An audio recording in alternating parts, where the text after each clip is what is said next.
Wright. You're live. Yay. Get over there. Let's move you here. Hello. Ugh. Oh, what? Did you have to reset too? Hold still. Thank you. Ugh. Happy Thursday, everybody. Happy final stream of 2023. That's weird to say. We'll be starting the new year fresh. And we're finishing Phoenix Wright, Ace Attorney, Justice for All for the first time. I thought I could get through the first trial. My voice was giving out real bad. I rested up. Feeling good. Little stressed. But everything's working. That's good. Hello. Yeah, we're in the middle of the first trial of the final case. I got a weird feeling about this one. I thought this would be something we would do at the end of the trilogy, but I think we're representing a guilty person and we don't know it yet. But we'll see. The Steel Samurai universe, the Samurai cinematic universe has expanded recently, and yet another actor has killed another actor.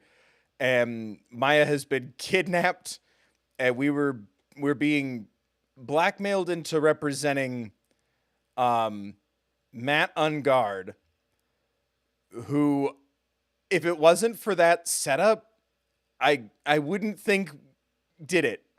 I think it's a bit of a hat on a hat so far. But I don't know. I'm enjoying it. There's a lot of familiar faces. It's definitely heavy. Like, it's been weirdly heavy. But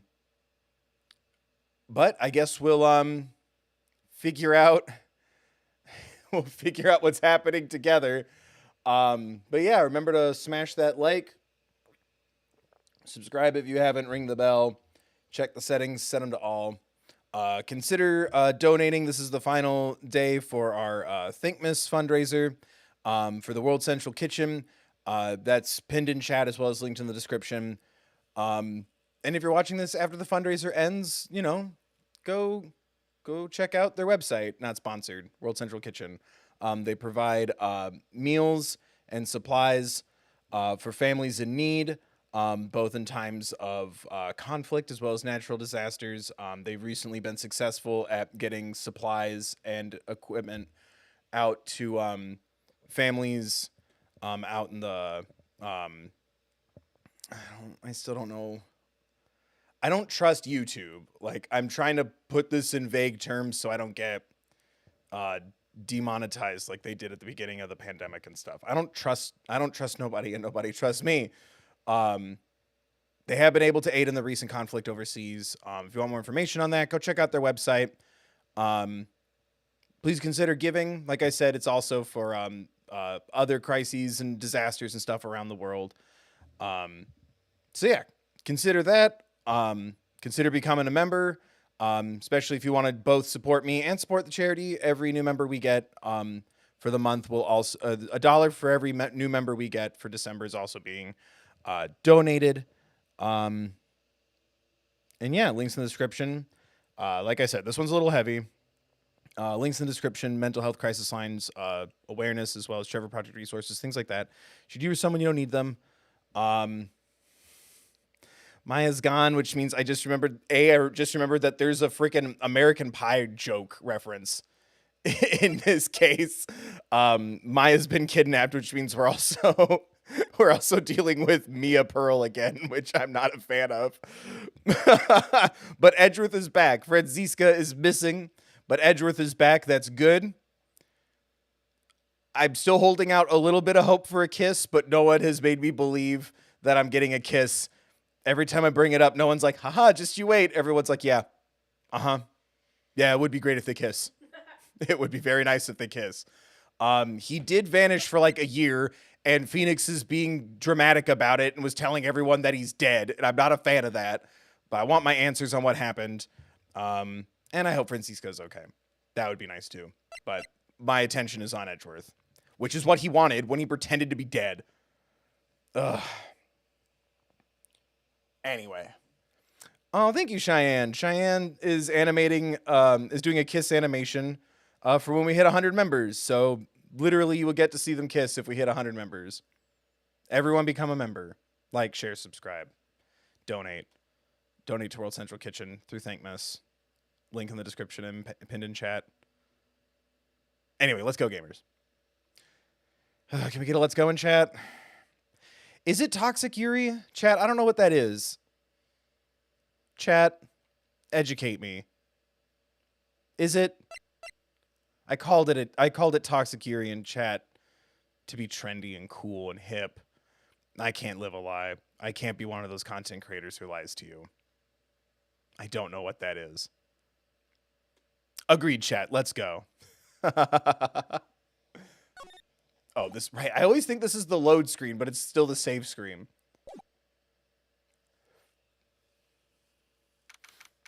Oh, Yuri is women loving women. See, I know it. Yeah, I know it from Bubblegum and Marceline, but I think I got it confused with Gary and Marshall Lee. What's the other one? Are they? It's gendered, isn't it? Yeah, chat help. Yeah, are we allowed to say that? Is YouTube? Everyone donate right now and become a member. Is YouTube gonna let me say that? Am I in trouble? Yeah. Yowie. I've heard that before. Okay. Toxic Yowie. Let's go. C. BL. What does BL mean? Boy love. Thank you. Chat help. I'm old. I didn't even know my own slang growing up. Anyway, I've got that Riz because I'm the Rizzlers. I'm a progressive gamer. Can we get a prog in chat? Oh, can we get a prog in chat? That works on 2 levels because I love prog rock. Please stop calling me the king. Please stop doing it. Stop saying that I'm perfect.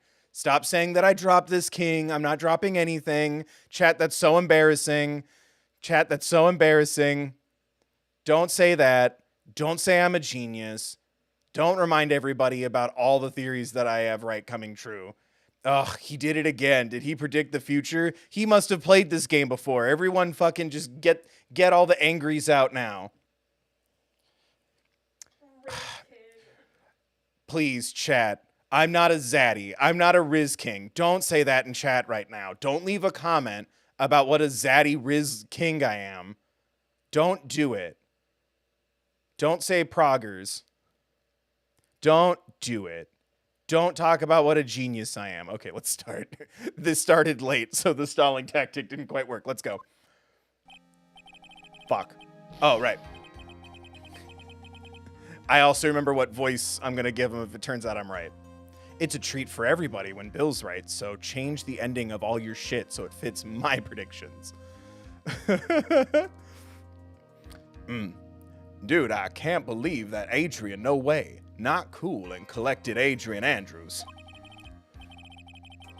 She's your manager. It would have been very easy for her to pull this off. Oh yeah, and the hot manager's going to take the testimony stand because there's like no one else it could have been, except for our defendant. The only person who had easy access to the knife you used at dinner was, well, her and you. I'm not brave enough to do reverse psychology. Thank you, 2D Grade. Don't like and subscribe to Bill Chill Gaming. Don't watch videos at youtube.com/thethirdbill. Don't become a member. I'm not confident enough to reverse psychology. Someone's gonna do it. Someone's be like, all right, I'm going to downvote this one. Haha, this is fun. Or take it too seriously. Everyone takes me too seriously now, and it's kind of frustrating. I can't have fun anymore. I'm making videos, making Silent Hill references in a video about Hilda. Stay tuned for that. Everyone's taking me too seriously on Twitter. It's got me in my head. You missed out on a really fun video that I was too scared to upload, because everyone's being mean to me. Don't call me Zaddy. Don't call me your Rizzler King.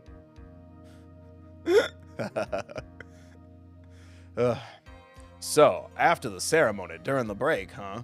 Ceremony, yes. Oh my god, chat, it's literally us. watching me sleep. You guys ever wonder what Alana looks like? Kind of looks like that. Stop it! I was sleeping like a log the entire time. See, she could have also easily planted that blood-covered button in your hakama. Because she was the one that came to wake me up? Then, dude, you're saying it really was her. Yes, she is the real killer. She was the one who murdered Juan Carita. But why? I thought she was buds with Juan. She has her own agenda. Fucking icon. Her own agenda? What are you talking about? Do we need to teach someone else in this universe that the queer community exists? Who was it? Oh, it was Emma Skye in Rise from the Ashes. Yeah. My sister really, really liked Mia Fey. They were really close. Best buddies, in fact. Uh-huh. I'm sure you'll see. I'm sure you'll see by the time this trial's over. It'll be all right. I'll get you acquitted by the end of today. Get me a verdict that's refreshing like a spring breeze, okay, Mr. Lawyer Dude? God damn it. Every time I forget that this Mia soda exists, it pops back. Phoenix, you think her motive is related to Celeste Impact's missing note, right?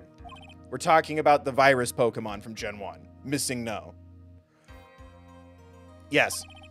Miss Andrews depended on Miss Impacts as her strength and reason to live. Oh my god!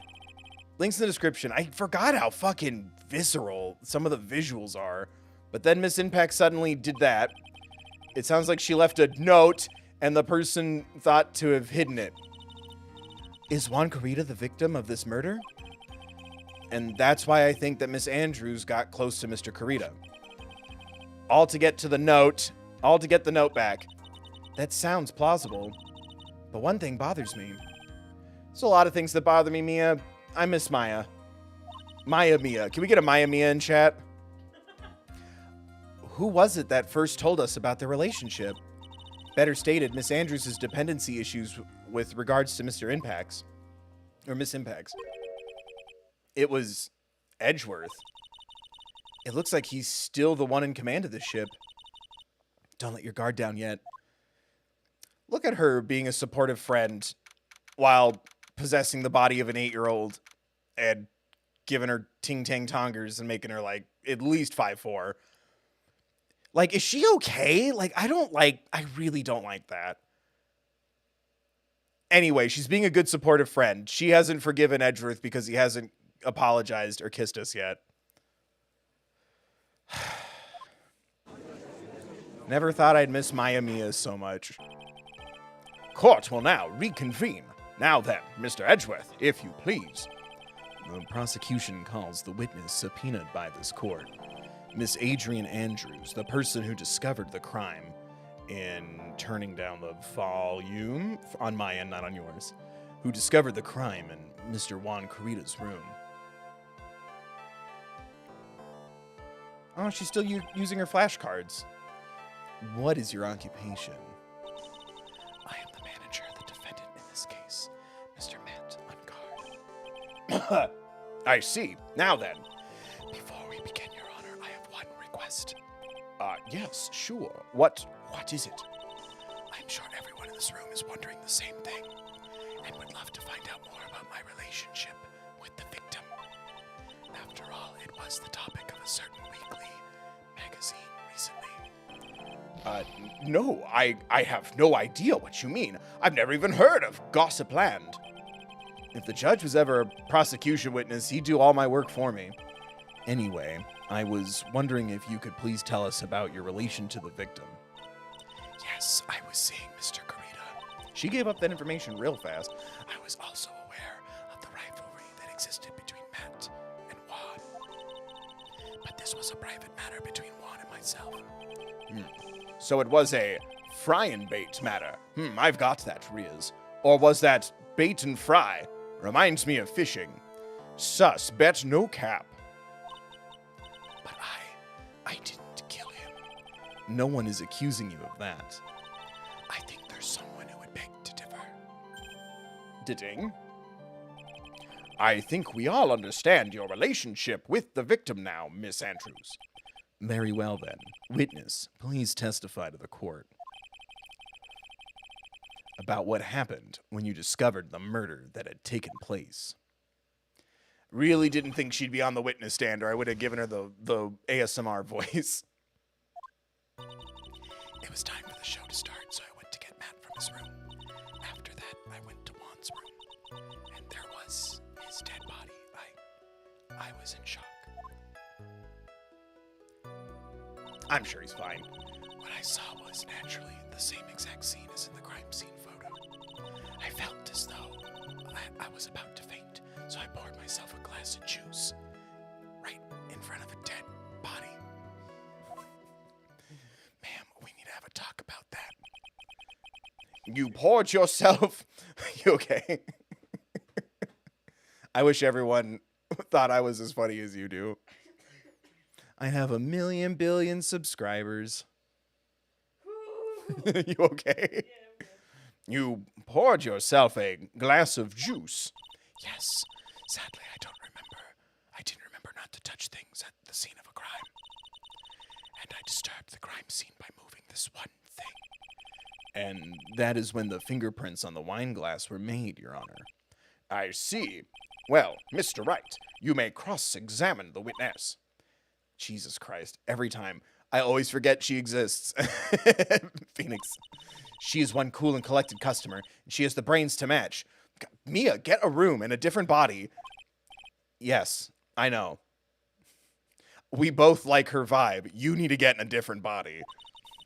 In order to catch a person like her, you have to avoid head-on confrontations. You should disrupt her pacing. It's giving me ick. Chat, help. Disrupt her pacing sounds awful. Disrupt her pacing? She's the type of woman who is easily thrown off by things inconsistent with her thinking.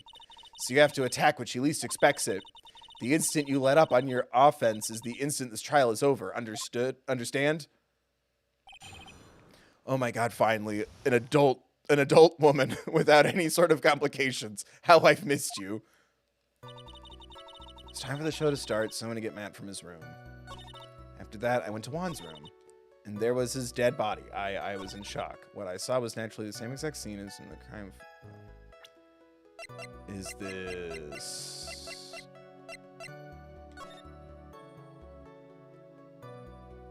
Are we ever going to talk about the broken shit on the floor? Okay.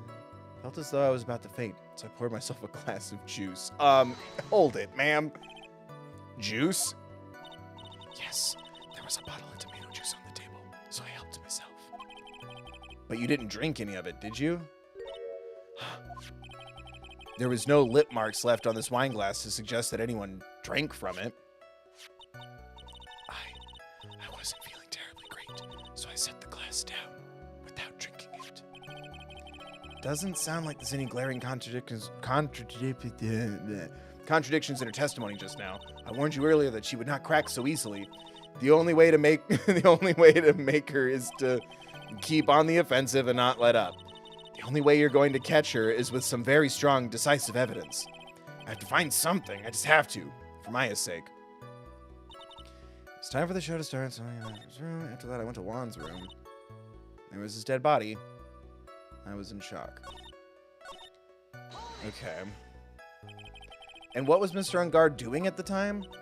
He was taking a nap. I watched him for about 25 minutes. He was worn out from his mini performance as the Nickel Samurai during the ceremony. Mr. Engarde did say he was taking a nap. Then I guess you could say it could not have been taken out of his room. What? I guess you could say it could not have been taken out of his room, yes? Excuse me? It? Yeah, I'm confused. It? What are you? Right. I thought years of school would have taught you how to construct a sentence. Go off, King. If you can't make a sensible sentence with a subject, then I'll make one for you. Watch. Ooh. Correct me, Daddy. Did you, Miss Andrews, remove Mr. Engarde's knife from his room? Maybe if you came over to my apartment and showed me how to make sentences. Did you, Miss Andrews, remove Mr. Engarde's knife from his room? No. Subject, verb, object, right. Did you skip basic grammar? The witness may continue. Okay. Kissing, kiss, Phoenix Wright. Right. There. I constructed a sentence.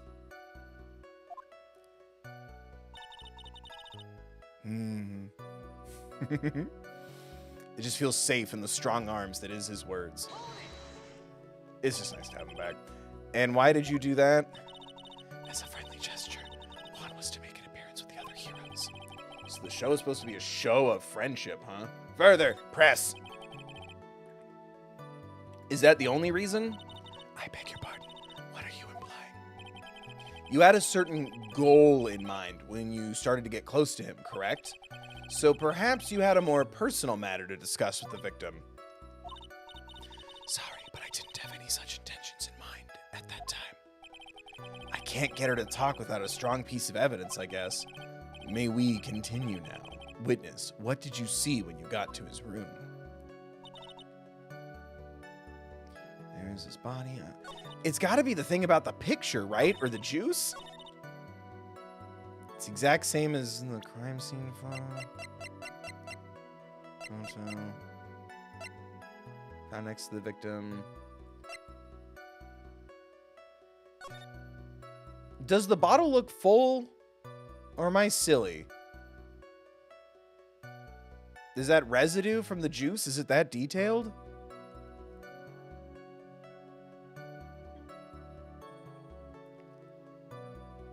What is so funny? Why do you laugh at me while I struggle?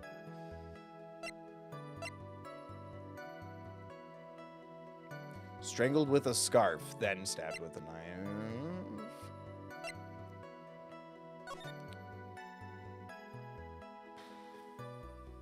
Look at that little guy.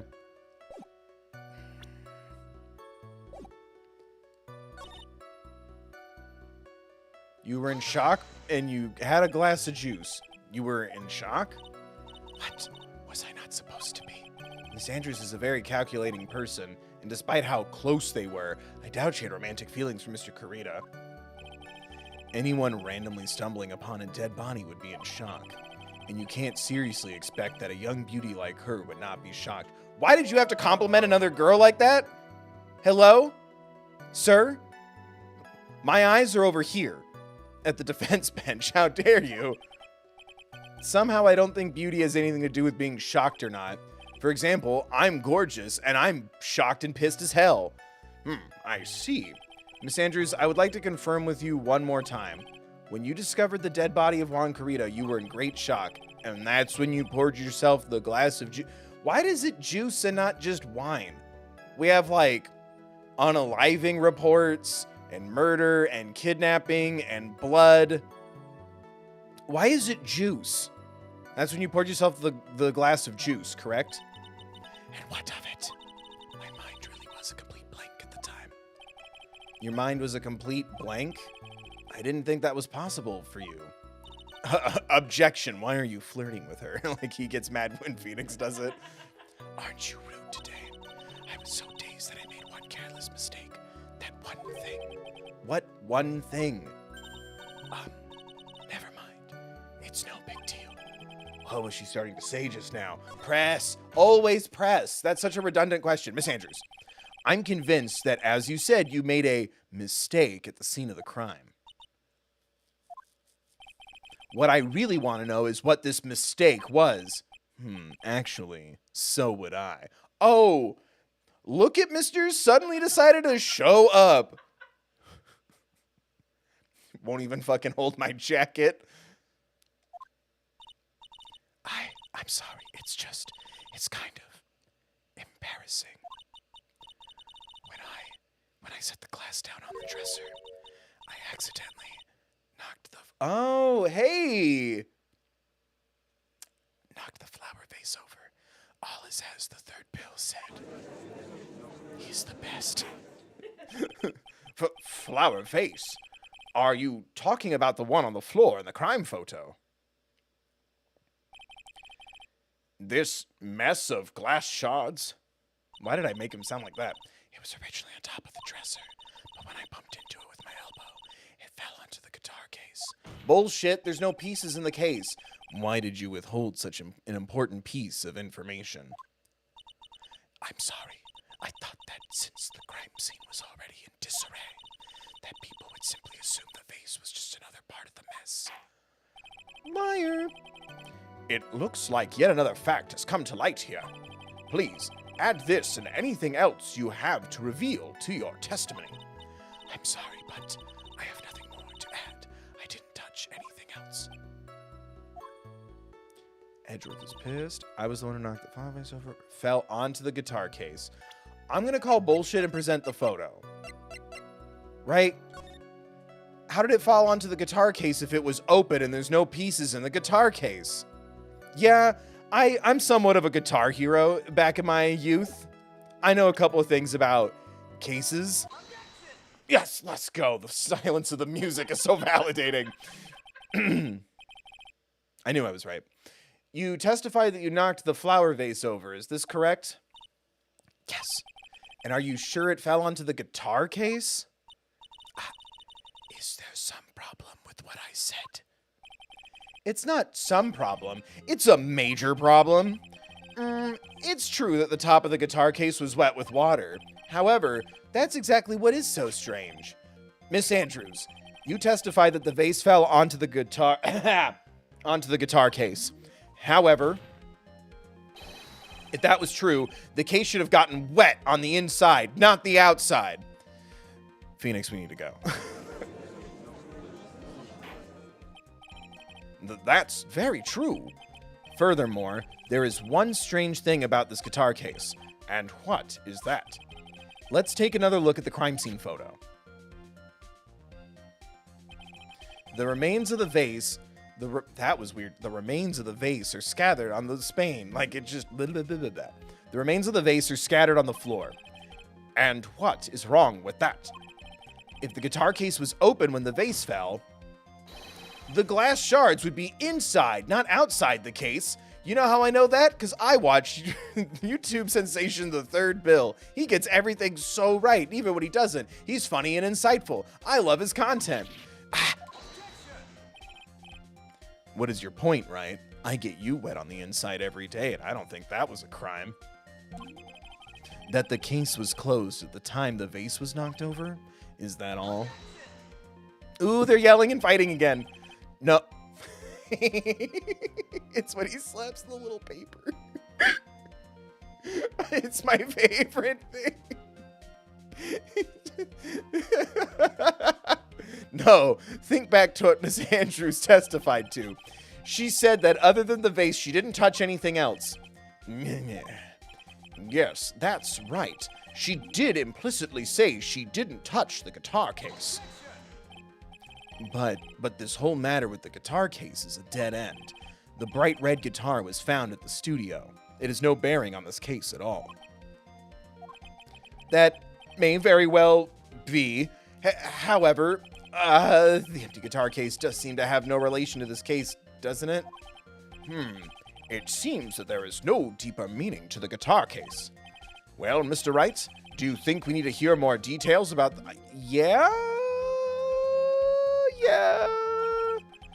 Yeah, the empty guitar case. I believe this is a crucial piece of the puzzle. I can't believe anyone would reach for straws like this, but it is you. I know how much you enjoy reaching. Can't believe I'm doing this either. All right, I'll follow along for now. Miss Andrews, please testify to the court about the, guitar case. Yes, Your Honor. You're getting all three cases we didn't have Edgeworth's worth of sexual tension all in one case. The guitar case. I don't remember too clearly because I was a bit dazed. I suppose I must have opened the guitar case after I knocked the vase over. It's not a big deal though, right? The case was empty after all. As for why I opened the case, even I don't know. Ma'am? Come on, that's sus as fuck. It looks like this really wasn't a very important point. This wastefulness is such a familiar feeling by now that it's almost comforting. It's like being home. When I hear you speak, I'm home. Anyway, I'll just go ahead and start the cross-examination. Using anyway to change the topic. A convenient escape for a weak man. You will be punished. Why doesn't Edgeworth have a whip? If he's filling in for Franziska, maybe he should have a whip. Can we get older anime sexual whip things, please? Some of us have been really good this year. I don't remember too clearly because I was a bit dazed. I suppose I must have opened the guitar case after I knocked the vase over. It's not a big deal though, right? The case was empty after all. What do you mean you don't? Okay.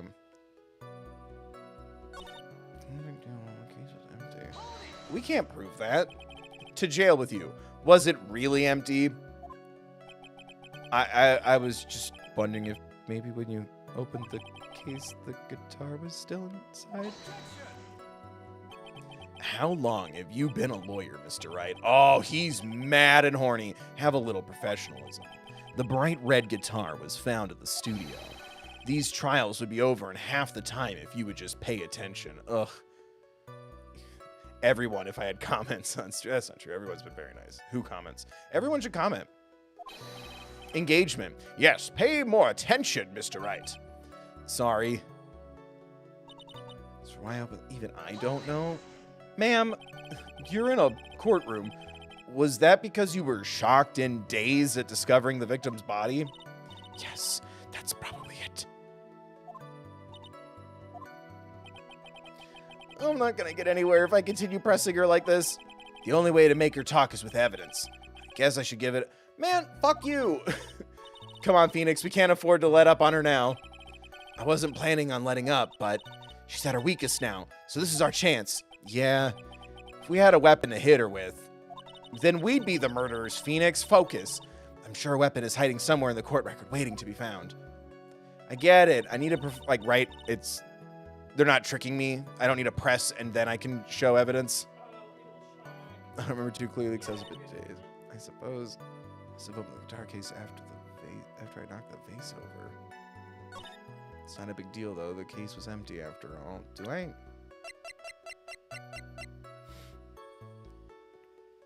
Oh, it doesn't have her fingerprints on it, so she couldn't have opened it.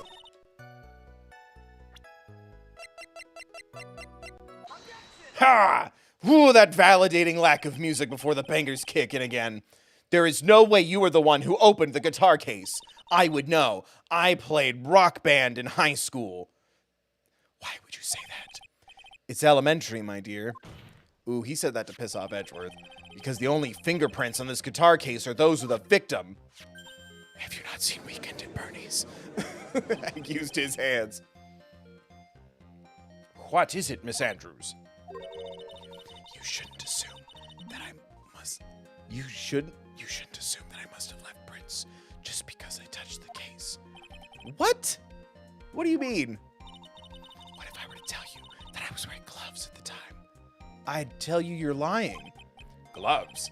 But why would you be wearing gloves at the time? Because she was there to clean up after her client who murdered a man. It was the night of the award ceremony, so of course I dressed up for the occasion. Show us the image. I think we'd all like to see evidence that you were dressed up in maybe long gloves. Yes, now I remember. I'm almost sure I was wearing a pair of thin gloves.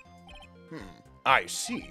Well, Mr. Wright, it seems the witness was wearing gloves at the scene of the... that's strange. Then why would you have fingerprints on the wine glass, ma'am? Fucking, you don't think people would notice if you were dressed like Jessica Rabbit? We would all see. I would have at least nervously asked for a photo if you were cool with it. It's the only thing I think of when I think of long gloves. You were wearing gloves. Isn't that a little strange? Why is that strange? Do you have something that would prove I was not wearing gloves at the time? Yes, ma'am. Yes, ma'am. In fact, I do. Take this. I have your proof right here. This wine glass. Take a look at this wine glass. Every time I do, it makes me ass. The wine glass. You left your fingerprints very clearly on this wine glass. Okay, I have to confess something about the word fingerprints. For some reason, I'm thinking of a chocolate, like a chocolate pebbles, not fruity pebbles, the other one. Choco pebbles, cocoa pebbles, thank you. Or I keep hearing Fred Flintstone say, "Exhibit C for chocolatey with Barney's fingerprints." I keep thinking that right now, and I think I'm having a small stroke. Please remember to like and subscribe and donate to World Central Kitchen. Something might be happening to my brain today. No, you should still donate. My brain is fine, I think. You left your fingerprints very clearly on this wine glass. Even if you took your gloves off when you poured yourself this glass of juice, wouldn't you think it was just a little strange that you put your gloves back on just to open the guitar case? Oh my God. That wasn't sexual. Grow up, chat. Stop it. Stop it now. Ugh. Chat, grow up. This is a family-friendly zone. Order. Order. It's also a safe space. Talk about how hot that was if you found it hot. And if you didn't, that's okay too. Live your life. Order. Order. Looks like you hit the nail on the head this time. Da-ding. What do you mean? I believe that guitar case plays a very important role here. But it's just an empty case. Says the man who just, put his whole reputation on the line for its relevancy. I wonder if it really was empty, though. But the guitar, the bright red guitar was at the studio.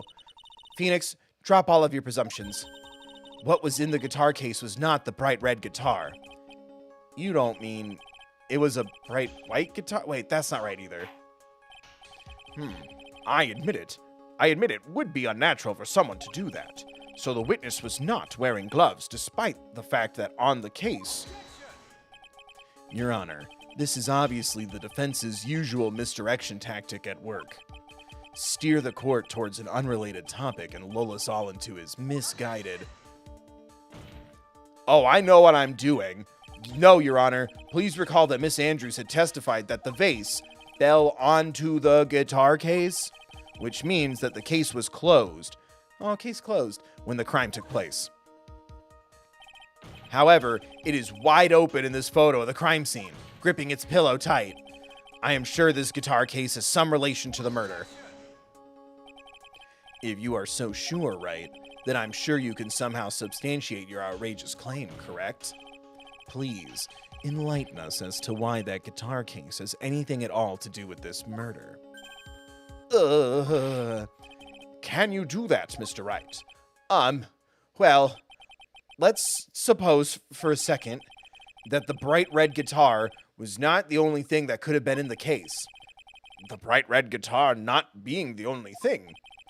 You don't mean to suggest that a bright black guitar... So, you intend to push your theory that the case was not empty? Is that it, right? Oh no, they broke up over theories. Was it the Hootie Hole theory? Yes. They argued about it. Who do you think would be the first to believe the Hootie Hole theory? Phoenix or Miles? Phoenix. Let me know, chat. I was about to do a poll, but we have the donation link pinned in chat instead. Fight amongst yourselves. Defend me, those who defend me. So you intend to push your theory that the case was not empty. Is that it, right? I wouldn't say something I didn't intend to prove. Deflate that head of yours. You haven't proven anything yet. Now then, let's have it. What was inside this case at the time of the murder? Fuck, something in the evidence? What?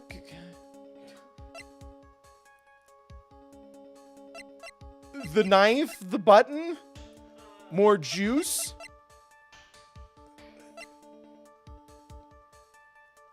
The transceiver would be dope. Maybe the oh, the camera. Someone took it from her. Oh, don't help me, but thank you for moving me away from it. I appreciate you, though. You're looking out for me. The radio transceiver wouldn't make sense. Another glass of juice. Oh, the costume.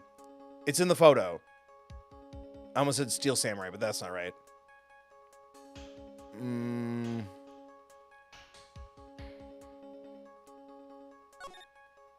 The costume. No? You can tell me if I'm right. You're just looking at me. I think it is the costume. This is a photograph. Every time I do it makes me laugh. Yes, but what is important is what's in the picture, Your Honor. In this picture? It doesn't take a genius to see what I mean. What I'm proposing is... Miles Edgeworth, the inside the guitar case was the Nickel Samurai, the hero's very own costume. Sorry, I heard propose and got really excited. What? Mr. Wright, explain yourself. Right. Are you saying the witness opened the guitar case to take out a costume? What insane point would there be to doing something like that? I told you there's nothing wrong with wanting people to dress up. I mean, that insane point would be to wear the costume, of course. Go off, King. Sometimes it's fun to see each other in costumes. Miss Andrews put it on to hide her identity so she could make her escape. After all, you couldn't let anyone see you leave, could you, Miss Andrews? Da-ding. I refuse to accept your theory. The entire Owl House community. And murder drones. And Amazing Digital Circus. People reject my theories even though I've been pretty right. Do you have anything to support such a preposterous idea? Just outside the door was an investigative photographer who was starving for a big scoop. And in the end, she managed to get this shot, correct? You mean this photo? I can't make the statements as big as they end up being. I'm reading it as, oh, this photo, and then everyone's like, rabble, rabble, rabble. So I feel like I should have shouted it. Order! Order! It looks like we've wandered into quite another mess again, haven't we? Nice job, Phoenix. Well, you know my strategy. Speak first, panic, flirt a little sexual tension with the prosecutor, think later. So the real murderer was hiding inside a costume. Wait 1 second, Your Honor. The Nickel Samurai's costume would have been Mr. Matt Engarde's. Why would something of the defendant's be in the victim's room and inside the guitar case of all places? True. That is a little baffling. Mr. Wright, the court would like to hear your thoughts. Why? What was this Nickel Samurai costume doing inside the guitar case?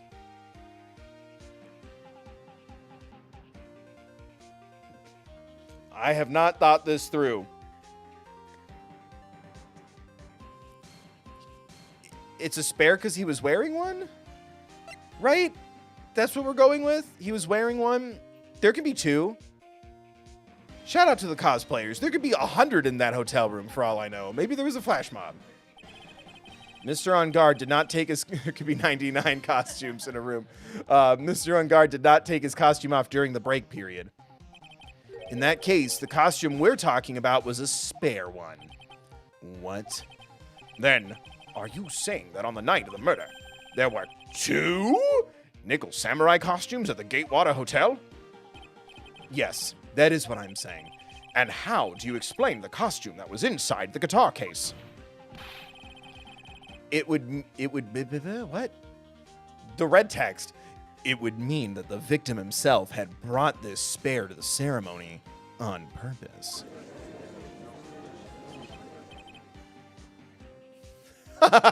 Sorry. Bill is the next up-and-coming MatPat, but more factually correct. Am I the theorist? The chosen one? The prophet of the Owl House community? Unappreciated in my time? Yes, I am. You all laughed at me. I'm the art pop of the Owl House community. Oh my God, you're so right. Oh my God, I want that on my gravestone. But why? The victim, Mr. Kurita, was the shaman ninja. Why would he secretly bring the Nickel Samurai's spare costume with him? What could be the reason behind such a peculiar act? And therein lies the sticking point. What are you mumbling to yourself about now? Have you just been rambling all this time without any sense of inner monologue? Huh? No, I just... Mr. Wright, please, explain yourself. Why do you think the victim had the Nickel Samurai's spare costume? Phoenix, are you sure you can explain this one? Think carefully before you answer, and then answer with gusto. I believe in you. So confident. Never been wrong in my life. Yeah, just in case. My surge detector is at my dad's this weekend. Your parents are still together. You wouldn't understand. All right, this is what I think. The reason the victim brought the Nickel Samurai spare costume to the hotel... It's not even text. I have to use evidence again. God damn it.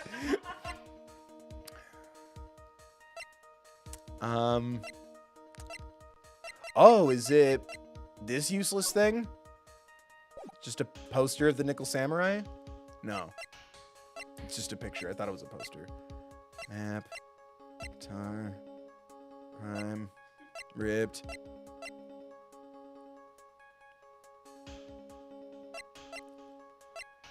Man, I don't fucking know. The reason... Oh, to confess something after the post-ceremony show. It'd be the conference ticket. What is... Oh, fuck. Yes! On the night of the murder, after the stage show, the Nickel Samurai was going to hold a special press conference. A press conference? Yes, the Nickel Samurai was supposed to confess something at this conference. I heard about this as well. For once, you're not making something up, right? What we had was real, you fuck. But what struck me as strange, like they're squabbling in the middle of the court. But what struck me as strange was that Mr. Engarde himself said he had no idea he was supposed to be holding a press conference that night.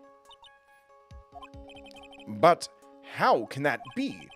The way I see it, that could mean only one thing. The conference was set up by none other than the victim, Mr. Juan Corrida himself. The victim? Yes. The spare Nickel Samurai costume was prepared for that very conference. Mr. Corrida was going to hold the press conference as the Nickel Samurai. Oh my god! To do what? To lie? He's been playing both roles and he wants his due pay? He was going to dress as the Nickel Samurai and hold a conference. But why would the victim do such a thing? That's something I don't quite know yet. However, what I am concerned with right now is what he intended to reveal at the conference. The Nickel Samurai was going to confess something, and by confess, I'd wager he was going to reveal something about himself. Which means that Juan Corrida, posing as the Nickel Samurai, was going to speak about Matt Engarde. Were they together? Yes, I guess that is what it would mean. But if that's the case, that's not a confession, that's public disclosure. Haha! Schemantics! Off with his head. Miss Andrews, I can see why you are pros at what you do. Pardon me? Why did you become British? Yes, just as you say, the press conference was set up by Juan. Oh my god! Miss Andrews, please offer us an explanation for this. I was the one he asked to help set it up, and the person who prepared the second costume for him. That was also me. But you? Juan had bet everything on the Jammin' Ninja this year, and if he lost the Grand Prix, he was going to make sure Matt was going down on him with him. That's what he thought, anyway. He was going to ruin him, huh? It looks like somehow Juan had in his hand a secret so powerful that it would destroy Matt's acting career out of bed. You know, this would be more fun and interesting 20 years ago. Thank you, Jammin' Bangin' Music. Like, right? Like, this feels stronger than I think it was intended. Like, ooh, what's the gossip? Now it's like, oh god, what did he do? You know what I mean? It's not a bad thing. It's just something I've kind of noticed. In 2002, 3, it'd be like, oh, what could he have done? And now it's like, oh, well, It would destroy Matt's acting career had it been revealed. What? And do you know what this secret of Mr. Engarde's is, Miss Andrews? That's something only Juan knew. I don't know what it is. Ah, I see. Like, I'm a little too worried about everyone's safety as opposed to like, ooh, a mystery. You know what I mean? Dun dun dun. I've probably been coming off quite suspicious to everyone. Sussy baga, as they say. But that's to be expected. I've been trying to protect Matt after all. Protect Mr. Engarde? And yet again, another strange bit of truth comes to light, it seems. Miss Andrews, if you could please tell us the truth about your behavior. Yes, Your Honor, I understand.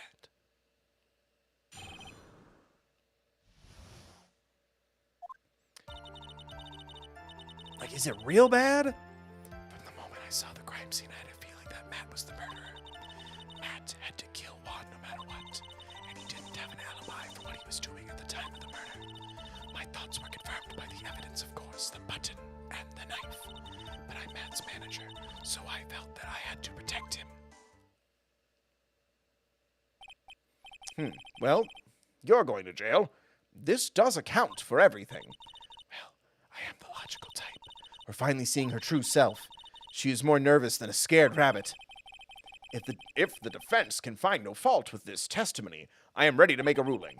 Please keep that in mind as you cross-examine Mr. Wright. Looks like somehow everything has swung to the opposite end of the scale again. That just means I have to put my weight into this and turn her logic upside down. Time to call Saul. Gimme Jimmy. The moment I saw the crime scene, I had a feeling that Matt was the murderer. Matt had to kill Juan no matter what. He didn't have an alibi for what he was doing at the time of the murder. My thoughts were confirmed by the evidence, of course, the button and the knife. By Matt's manager, so I felt I had to protect him.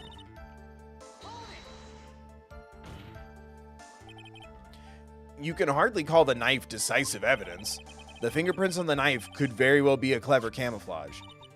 Then, what about the button? The button?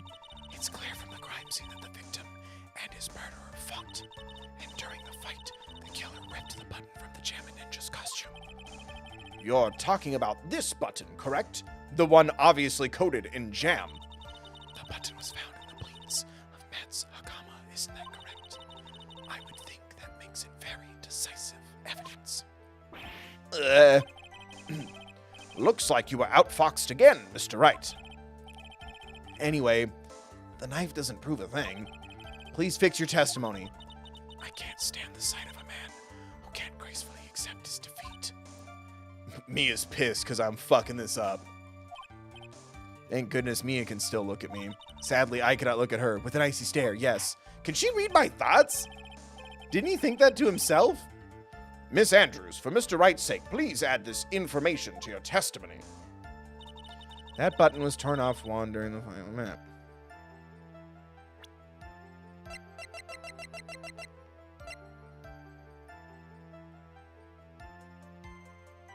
You don't know that, but probably. And how do you know that? When the ends of the threads in the button and the costume were matched up, they were found to fit together perfectly. Or so I heard. I've heard that before, too. Why would Miss Andrews know about this case down to such a fine detail? Don't look at me like that, just because I'm prepared and you are not. I thought I had her this time for sure. If there's anything to trip her up on, it has to be here, but where? And what? This manager, so I felt that I had to protect her.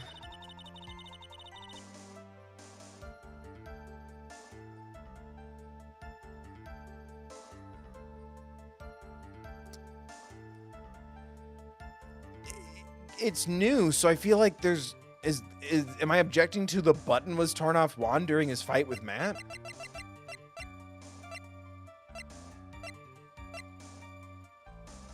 I could use a nudge.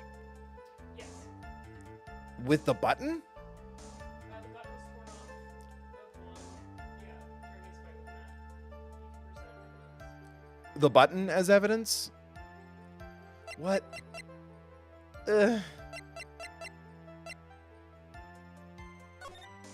It's off in the photo. Is it off in both? Oh, there's no buttons because that was the other costume.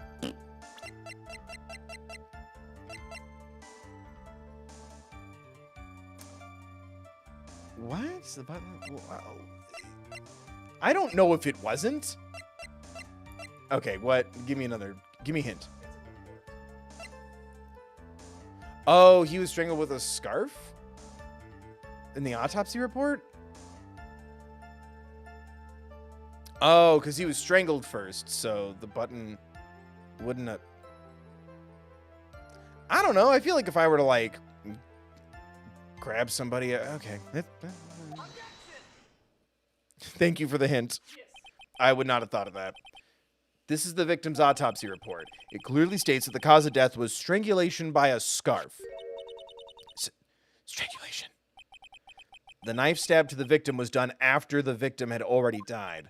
And what does that mean? Let's examine the evidence. This button has the victim's... Oh, yeah, I would not have thought of that. Yeah, that's why I was more leaning towards the button. But okay, yeah, you don't believe... I get... Okay. I'm still a little confused on what the implication of that would be. Let's examine the evidence. This button has the victim's blood on it, which would mean that it was ripped off the costume when? After the knife was stabbed into the victim. Exactly. Which means it is impossible that this button was torn off during the victim's final struggle, because the victim was strangled to death in that fight. Ah, that's right, Miss Andrews. There is no way this button was ripped off during the struggle. But what is it? I get that, but what does that have to do with her testimony? This button was consciously pulled off the victim's already dead body. It was planted? Order! Order! What is the meaning of this, Wright? So what if the button was torn off the body after the victim had already died? Just facts from this king. Facts king. What does that change? Let me ask you one simple question, Mr. Edgeworth. Oh, no more first names. Why was the button torn off? What purpose did that serve? What purpose? We now know this button was not torn off during the fight. So the murderer took the time and effort to purposely rip this from the victim's body. That would mean that the murderer had something in mind, wouldn't it? To frame him. Okay. Mr. Wright, does this mean you know what the murderer wanted to do with the button? What was it? To have a little trinket. We all like shiny things to pin the crime on guard. Right? Okay, yes. There's only one logical reason for doing something like that. It was to pin the crime on Mr. Engarde. There is no way anyone would put a blood-stained button in their own pants. That's right. Mr. Engarde was set up. By the real killer, of course.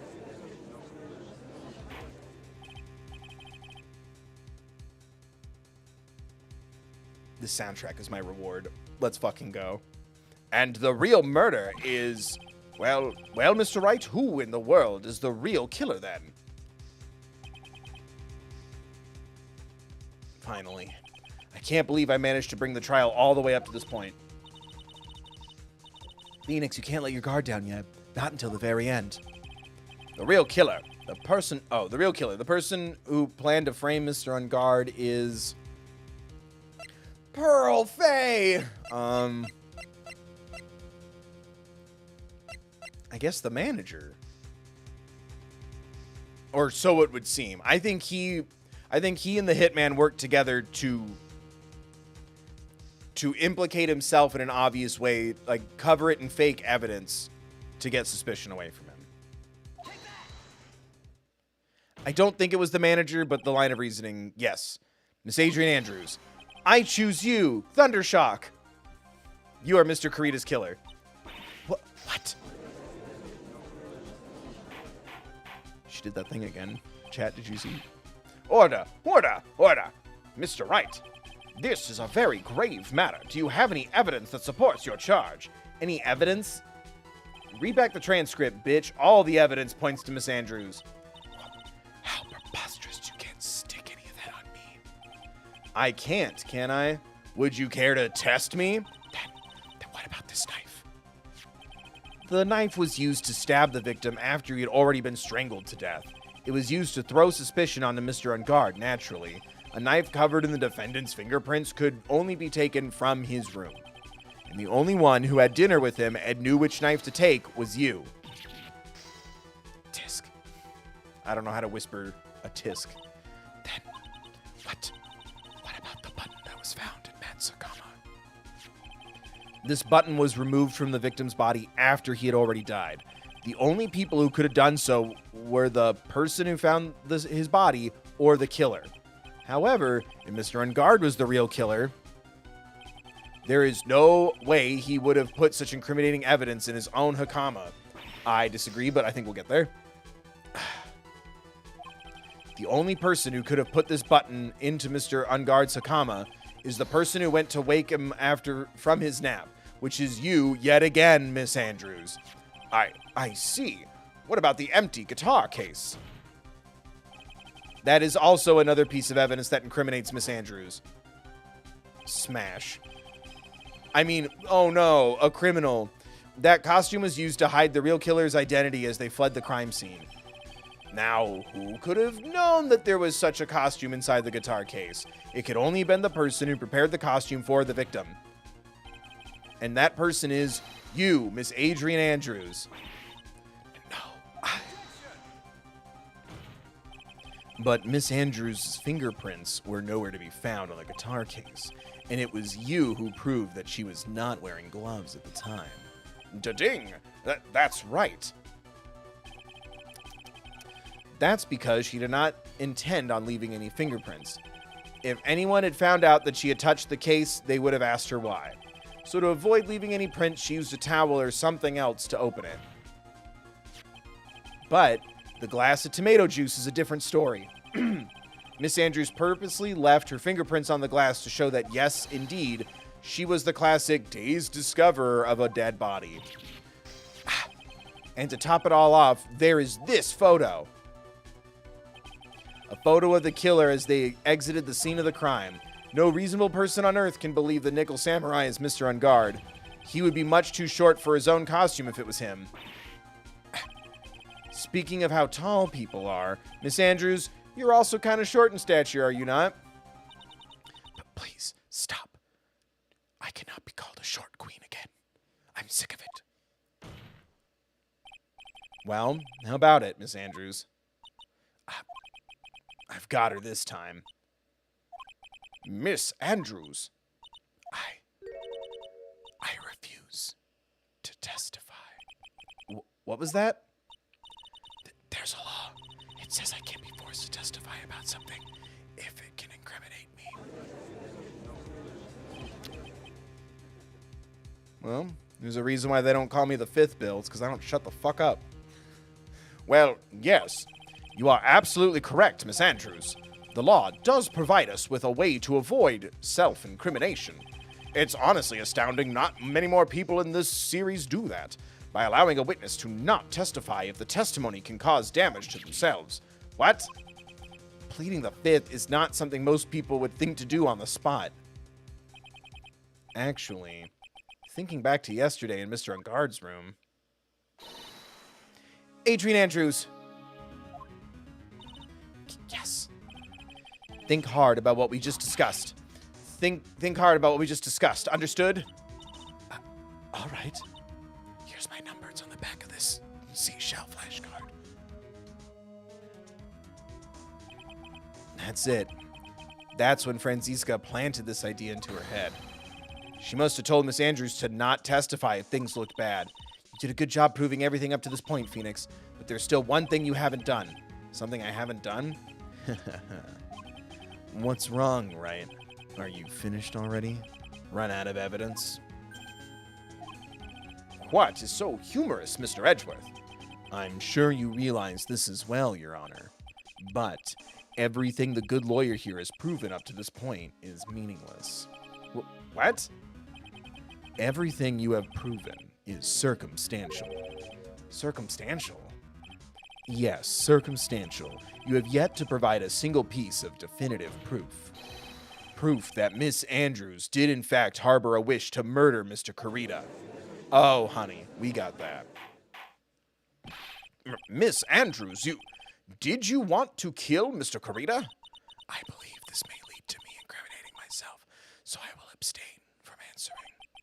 But, Miss Andrews, if you do that, it would be the same as admitting your guilt, don't you think? Maybe so, or maybe not. There is nothing to prove in either way.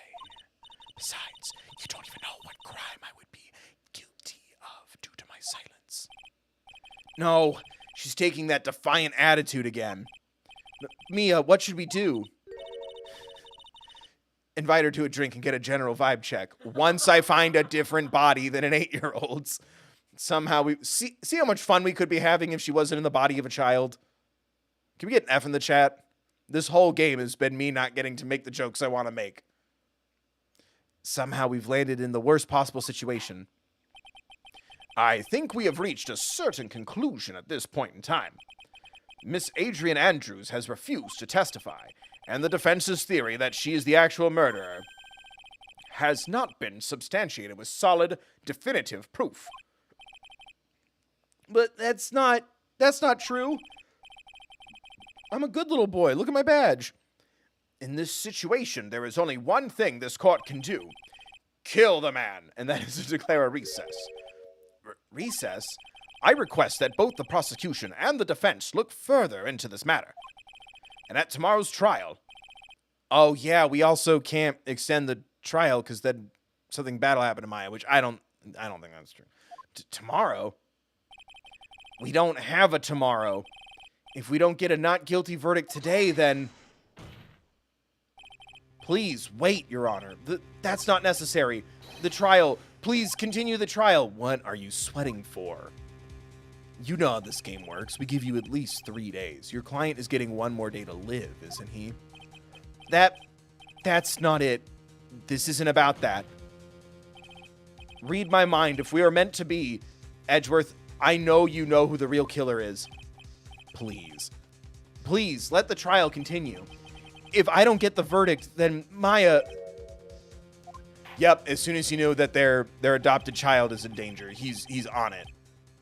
But it's impossible to continue as long as the witness refuses to testify. They're her dads, Your Honor. Now then, this court is...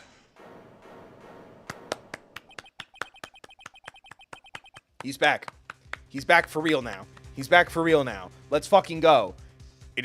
This is the stuff I'm more excited about, is Edgeworth helping Phoenix save Maya. It is not impossible for this trial to continue. Mr. Edgeworth, what are you?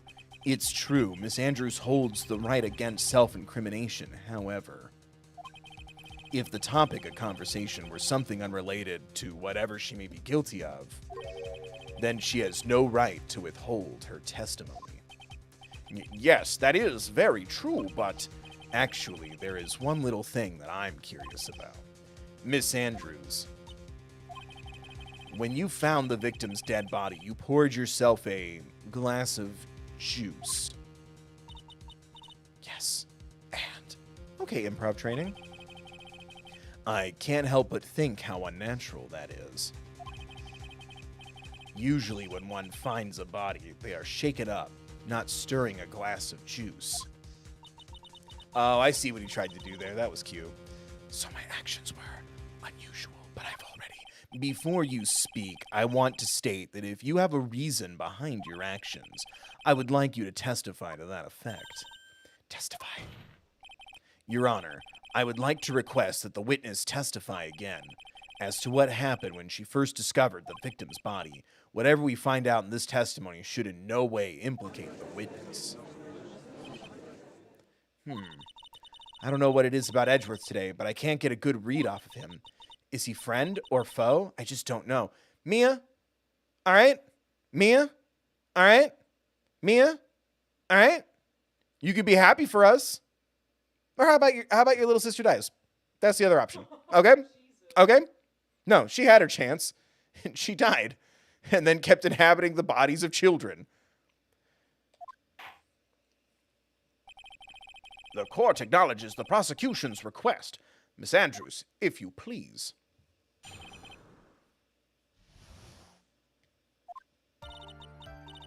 That glass of juice, I didn't really pour it for myself. I poured one out, as they say.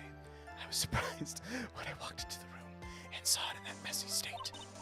And Juan, he was sitting slumped over and tired looking in the corner. When I saw him sitting like that, the thought that he was dead didn't cross my mind. To be honest, I thought he had just fainted or something, so I went to pour him some juice.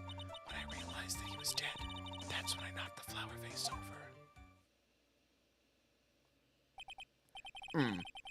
So, you poured that glass of juice for the victim. Why didn't you say so in your earlier testimony? I didn't think I needed to include something so trivial. Phoenix, please be careful here. If you can't find anything wrong with this testimony, there's nothing left. I know. Edgeworth, what the heck is going on in that brain of yours? What do you think, dude? He trusts you. He cares about you. You're in distress. You mentioned Maya. Your daughter, essentially. Your guardian. Your ward? Your guardian. What's the opposite of guardian? That was scary. What the something popped in the kitchen. I don't know. I mean, in my mansion, the kitchen isn't like 6 feet away from the stream.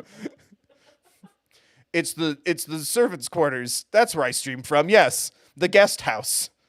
Oh, You okay? set off my tinnitus. I'm sorry. That's alright. Mr. Wright, you may begin your cross-examination. Would it be what is the opposite of guardian? Or the opposite of that relationship? Guardian and guardee? Gartour? Youth?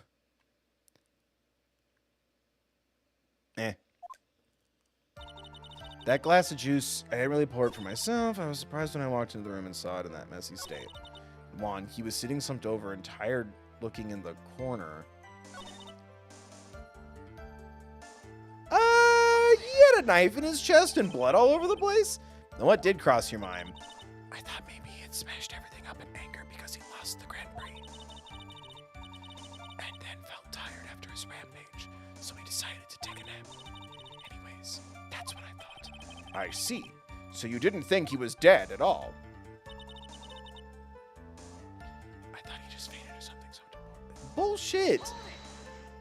Right? It's got to be the fucking photo or the fact that he's like covered in blood. You thought he fainted? I thought he was asleep at first, but then the room was in such a messy state. I thought maybe he had gotten into a fight with someone. And that's when you went to pour the glass of juice. Yes, he always has a hard time waking up, so Juan always has a glass of tomato juice to drink. I see. And after that, what happened next?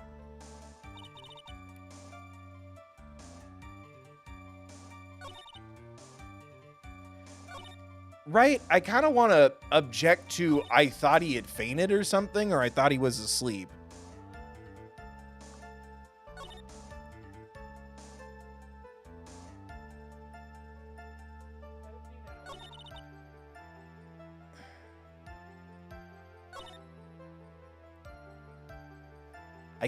The thought he was dead didn't cross. It feels like, can it be both, or does it have to be a specific one?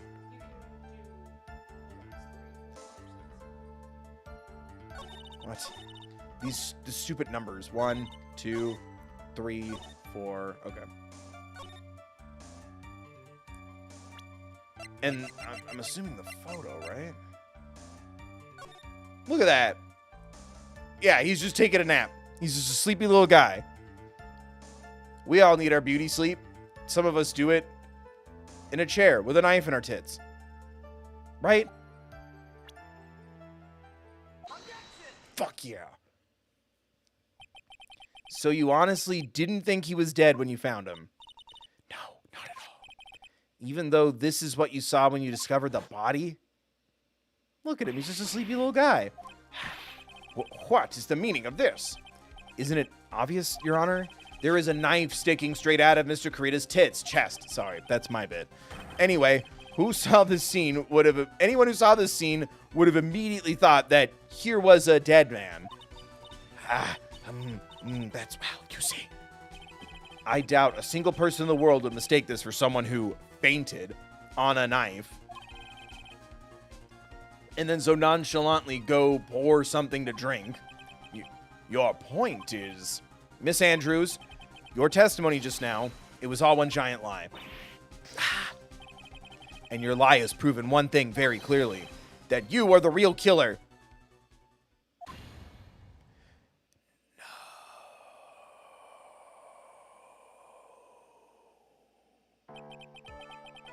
It looks like the defense has somehow brought the ugly truth to light.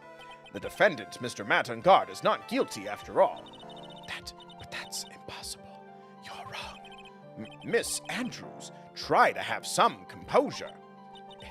It wasn't me. It wasn't me, I tell you. It was Matt. I swear it. He's the one who killed Juan. But you were the one who refused to testify. And your reason for not doing so is that you might end up incriminating yourself. That's because... Miss Andrews, I will give you one last chance. What exactly are you hiding that may incriminate you? I refuse to testify. Oh, is she being blackmailed too? That'd be kind of cool. Then there is no need for this court to continue any further. Mr. Matt Engarde's innocence has been clearly demonstrated. Is it over? Have we found the truth at last? You know you didn't. What's wrong, Phoenix? Usually the real killer confesses his or her guilt. Their guilt. And now that I think about it, this is the first time someone hasn't. It's almost like it's not how it really works sometimes, buddy, but I agree. She didn't throw her hair or break something. She whisper screamed. Now then, I would like to hand down my verdict for Mr. Matt Engarde. Oh, I thought we were getting back together tonight. Your Honor, the prosecution feels that it would be premature to pass down a verdict at this time. What? The reason is quite simple. This witness has yet to speak the absolute, real truth.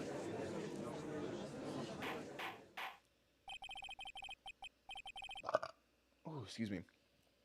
The absolute, real truth. What are you... Witness, don't you understand yet? Huh? I don't know who planted this silly idea in your head. Sorry.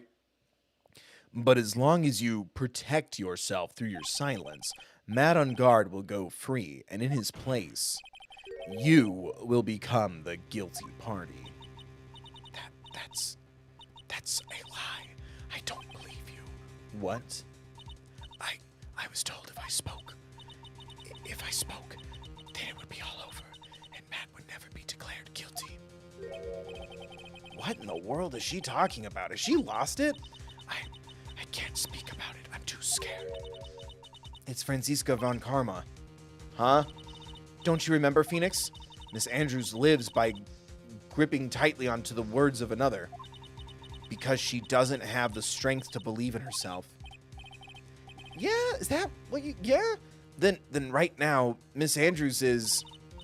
Yesterday she was tossed a lifesaver by Miss Von Karma. Don't say a word, no matter what happens. If you do, Matt Engarde will be acquitted. Miss Andrews undyingly believes in those words right now. Oh.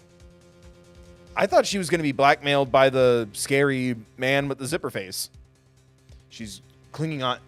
She undyingly believes in those words right now and is clinging on to them. Then what should we do?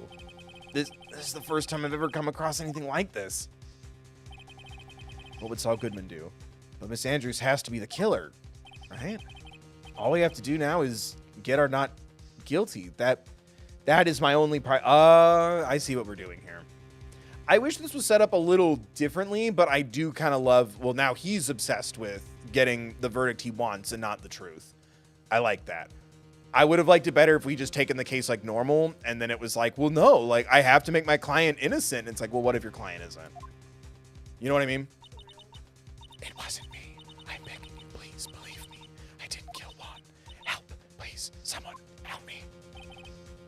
Mr. Wright. Yes, Your Honor. The court can't continue on like this. Therefore, I'd like to hear what you intend to do. What I intend to do? What am I supposed to do? What am I supposed to say? Right. I suggest you think very carefully about this. Is this going to be another test? Think about what this witness did and what she did not do. And think about who is the real mastermind behind this crime. Who's the real mastermind? Isn't that obvious? I'm going to ask a silly question because I know already this runs on its own logic. If this happened in real life, couldn't he get the not guilty verdict and then brief the judge on what's going on, and then they could detain the guy still or something? There's got to be something for when this happens. You can't just blackmail attorneys and kidnap people. Saul Goodman would know what to do. There's no one else it could be except the woman crying over there, right? Ladies, is it sus to cry? Come now. What will you do? What kind... Ooh, is this...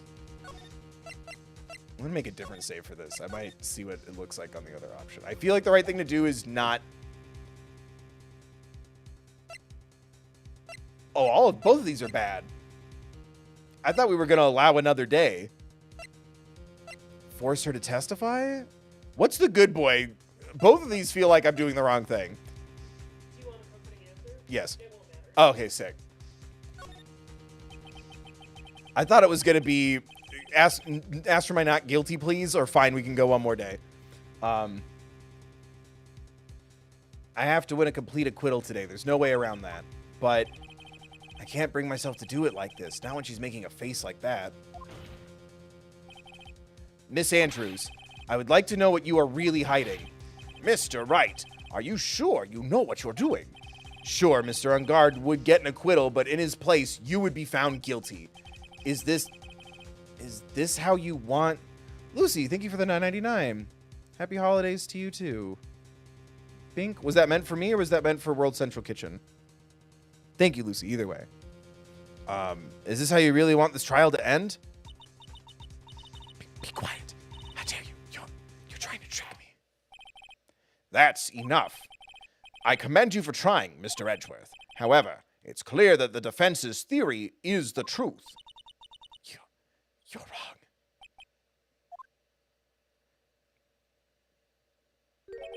What a shame. Da-ding? I had hoped things wouldn't come to this. However, what is it, Mr. Edgeworth? Miss Andrews, since you absolutely refuse to testify, it falls on my shoulders to disclose this to the court. Stop. Mr. Edgeworth! This witness, how should I put this? She has an illness. What? Wait, what?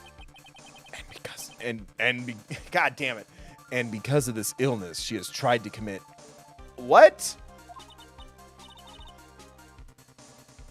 Stop. Please stop. No matter how much you want to hide it, it's no use. I have the evidence right here. What?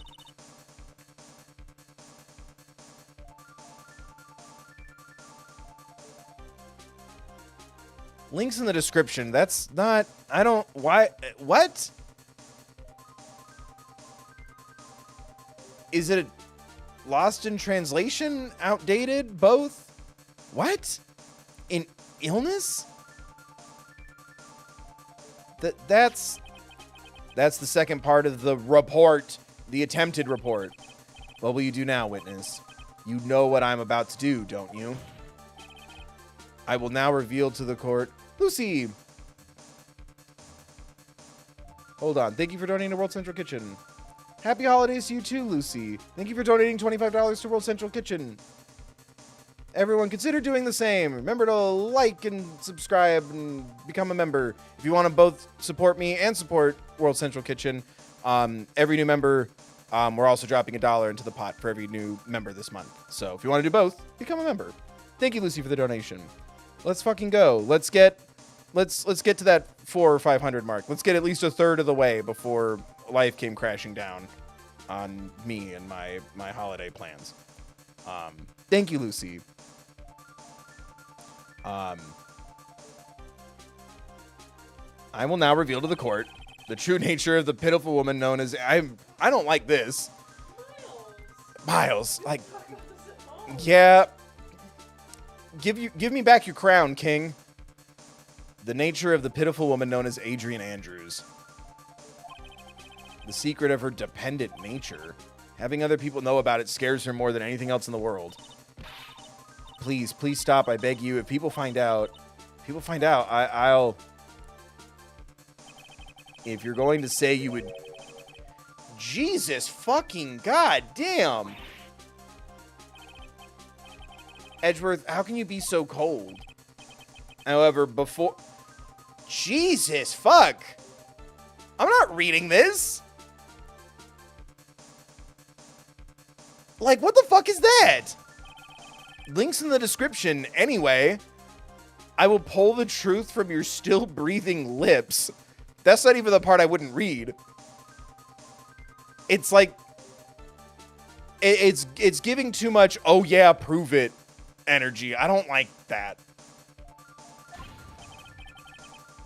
No matter what I have to do. So will you tell the court yourself or shall I? Either is fine with me. I'll talk, but please help me. What the fuck? Nothing matters anymore. We're going to pause the fun voices for a little bit. Out of, like, When I first saw him, I really thought he had fainted, honest. When I realized he was dead, that was when I formulated my plan. Once I made sure that there was no one in the hallway, I made a dash back to Matt's room, and then I stabbed Juan's dead body with the knife and ripped off the button. Just when I finished and was returning to Matt's room, I had a bit of an inconvenience, and that's why I ended up using the Nickel Samurai costume.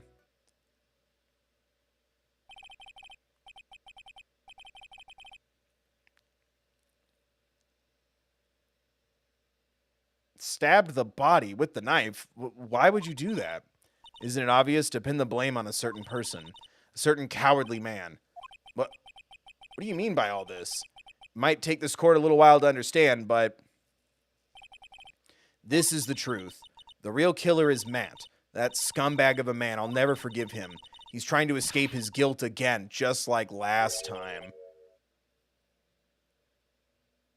That was the information that Karita had about her mentor, was that there was a connection to what happened in Matt last time. So Miss Andrews stabbed the victim, Juan Karita, in the chest with the knife. However, she didn't do it with murder in mind. She did it with the intent of framing Matt Engarde for the murder. And this is her crime. What? How is this possible? I mean, wasn't Miss Andrews supposed to be the real murderer? Mr. Wright, please get over your shock and commence the cross-examination.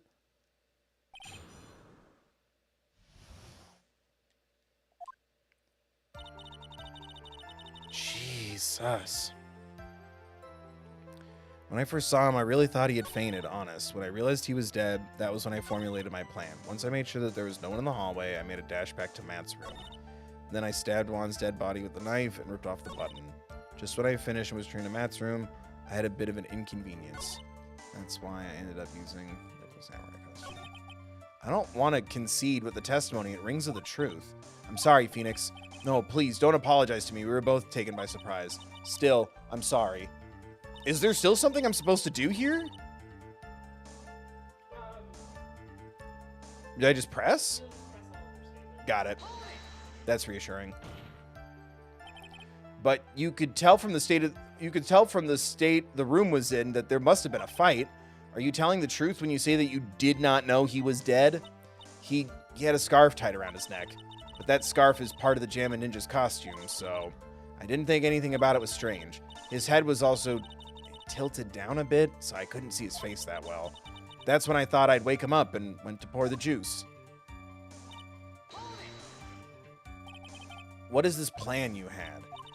I knew right away the murderer was Matt. I knew because Juan, he was going to expose Matt's weakest weak point to the world. So Matt did this to stop Juan and silence him for good. That's when I thought I should forge some evidence and pin the crime on Matt. So the forged pieces of evidence were the knife and the button. The first thing that came to mind was to plant the knife. That was so you could get the knife, correct? The knife Matt used at dinner had his fingerprints all over it.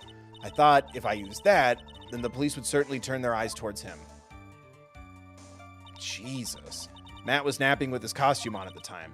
I slipped in, took the knife, and returned to the scene of the crime.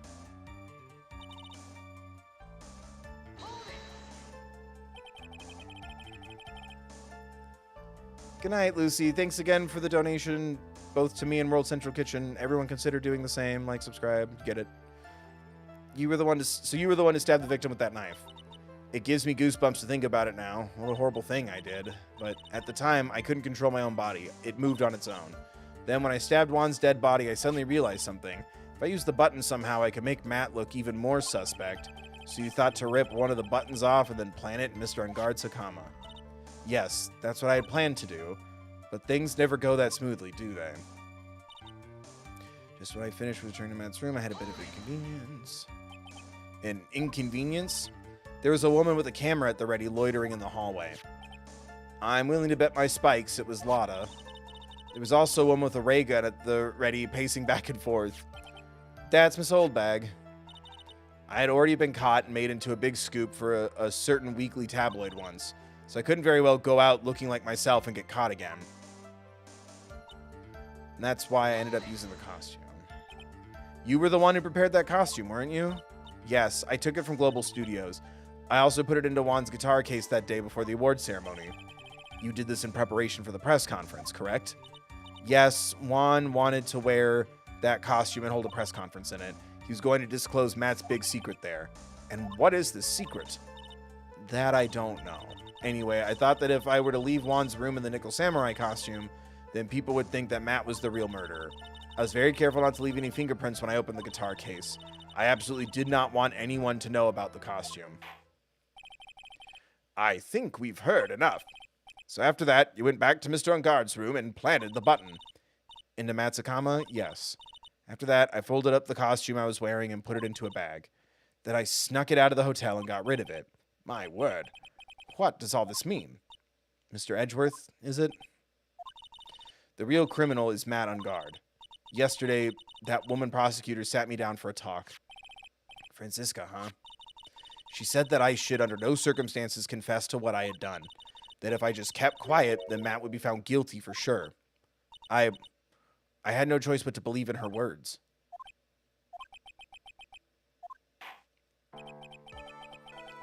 What this witness has done is clearly unlawful. However, as long as her testimony stands, we can be certain she is not the real killer. Wait, Your Honor, the defense still... Right. It's pointless. At this point in time, it is not possible to indict Miss Andrews on anything. Yes, exactly. There isn't a single piece of evidence that points to her as the murderer. I really didn't like how we got here. And it could have been a lot better. Like, yeah, may it serve as a catalyst for how far we've come in the sensitivity of this shit. I feel like even for the early 2000s, that's really fucked up. Again, it has a very, oh yeah, prove it, like, kind of, like, prove you have depression or ideation. You know what I mean? Links in the description. I really didn't like that. And from Edgeworth, of all people. The cross-examination of the witness is over, and so is today's trial. You couldn't establish that the witness was the culprit. Please let it go, Mr. Wright. You couldn't establish that the witness was the culprit. Please let it go, Mr. Wright. But... Mr. Edgeworth, please place Miss Andrews under arrest for further questioning. Understood, Your Honor. The prosecution will arrange for detention immediately. That is all. Court is adjourned for today. Nope.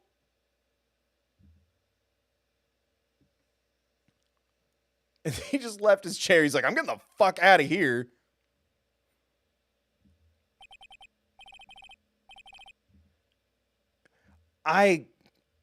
RA, thank you for the $30 donation to World Central Kitchen for doing the good things once more. Thank you, RA. Thank you for donating to World Central Kitchen. Hey, we just hit 420. Blaze it, blaze it. Hell yeah.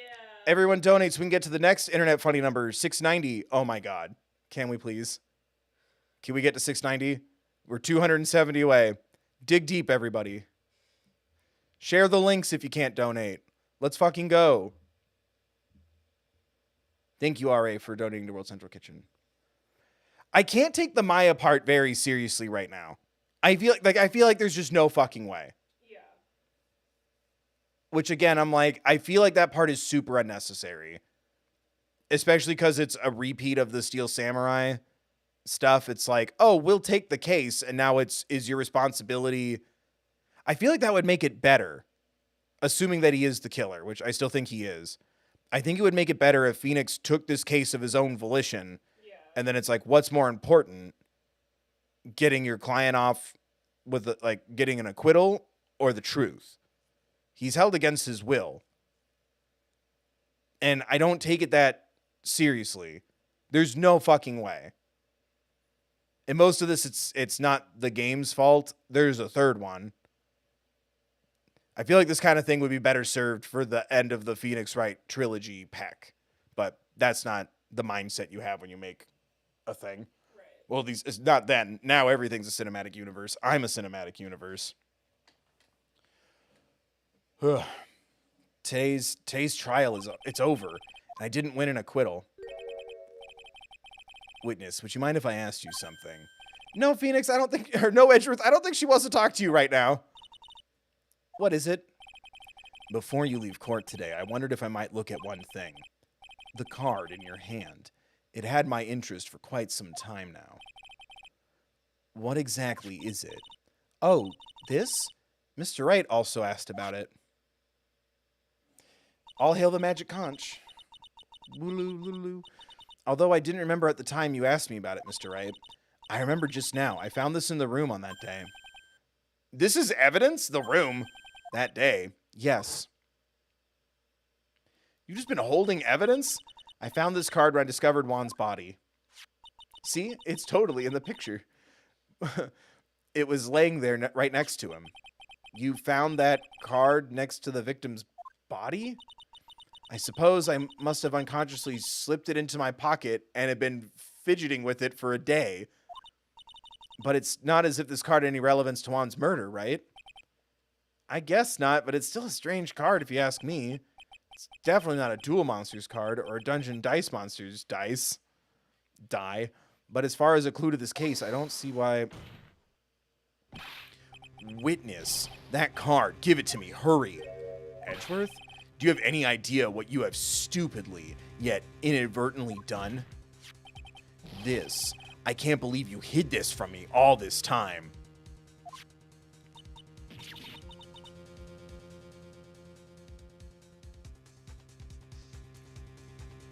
Sorry, man. I don't think you're listening to what I'm saying.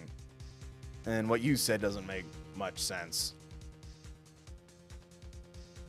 Finding the real culprit again. Yeah, that would just be any case. Yeah. If he just took the case, I think it would be more powerful if this is his job as opposed to held against his will. Yeah. It's his job, it's his responsibility, and what's more important, it's his opportunity to like keep his win streak going, get his client acquitted. It's like, who are you going to be? Not you've been boxed into a corner. Yeah. Like I think the agency behind it would have been stronger. Because it's another Steel Samurai case. Like, why wouldn't he take it? He wasn't even doing anything that day. You know, like, I think it'd be stronger if he had agency there. I didn't mean to. What is this all about? I've never seen Edgeworth so emotional before.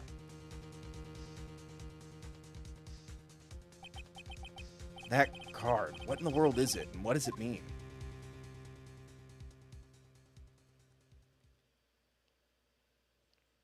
God damn, that fucking trial took another hour and a half.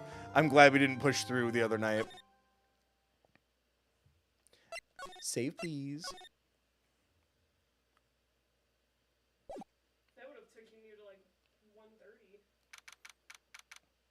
1:30. March 22nd. It's not 320 anymore, blaze it. Oh my god, I forgot all about Little Pearl. It's been so long. Mystic Maya, Mystic Maya! There, Pearls. I can't take it anymore. Oh, kiddo. I can't take it anymore! Look, it'll be alright. Everything may still work out. Huh? The condition was that he had to get a not guilty verdict. And so far, the kidnapper has kept his word and hasn't hurt Maya.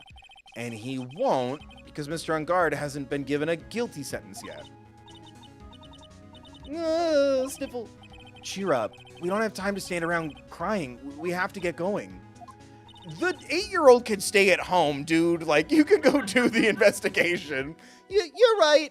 Mystic Maya is in much more pain than I am.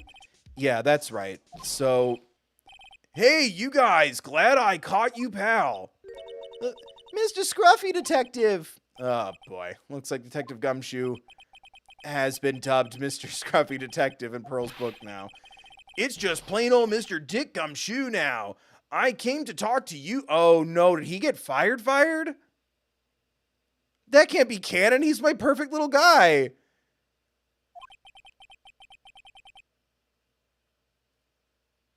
I mean, did he put in enough time to at least get his pension? He's my sweet little guy. The system is worse with him gone because now there's no silly man to like have a conscience. They're going to replace him with someone worse. Someone who's obsessed with cacti and knives. We're kind of busy right now. So what are you going to do from now on? What do you mean, pal? Well, you've been fired, right? So do you have a new job lined up yet? Oh, that. What am I supposed to do now, pal? I don't have anything coming in until my next payday. What are you talking about? You don't have another payday. I guess that means I'm... Oh, fuck yeah. Really? Can he be our PI? Please. Please, just this once. I'll be so good. I guess that means I'm just gonna have to work here at your place, pal. Say what? You'll be searching for things that will prove Mr. Engarde's innocence all day, right? Yeah. So yeah, I'm gonna help you, pal. I've got lots of experience in investigating and watching over people's places. I'm great at making really simple meals, pal. I'll take care of it all. Oh my god, he's my husband wife. Come on, Mr. Nick. Let's let Mr. Scruffy Detective take care of things. Okay. By the way, what's your best dish? Instant noodles, pal. Why am I surrounded by people who only eat cheap, unhealthy food? Edgeworth's back. I have to stay off the salt. That was the first time I've ever seen Mr. Edgeworth act like that. Never thought he'd say something like he didn't care if... Yeah, no fucking shit. Can we at least acknowledge that? Never thought he'd say something like that, like he didn't care if Miss Andrews died. Oh my god, Pearl, go check the room for plants. He said that? That's horrible. The future generations got this. But because of him doing that, we got the truth finale. The truth. Miss Andrews' last testimony, I wonder if that was the truth. I'll give you that there was nothing strange in her testimony itself, but I still think there's something fundamentally wrong with the whole thing. You mean about that thing, pal? Why would she... No, I almost need to frame Mr. Engarde. I couldn't figure that out from anything she said all day. Come on, buddy. Come on. Then you're saying that testimony was a lie? Not a lie per se, it just feels like there's more here than meets the eye. Testimony in disguise. Or that's what Edgeworth would like us to believe. That's such a dirty trick! Even that woman prosecutor was better than that! Oh. The future generations got this, guys.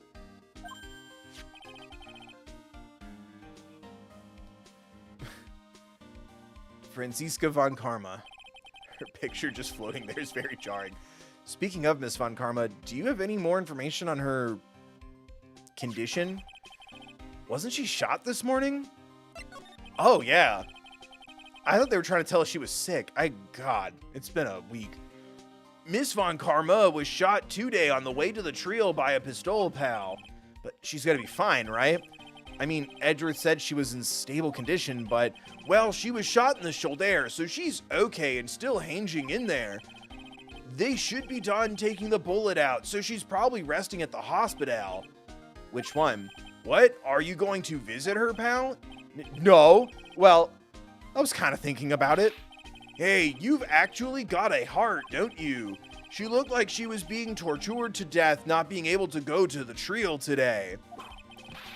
So maybe it'd be good for her if you went and let her whip you for a bit.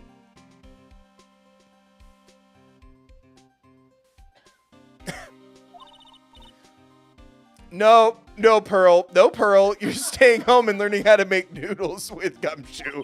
No, Pearl.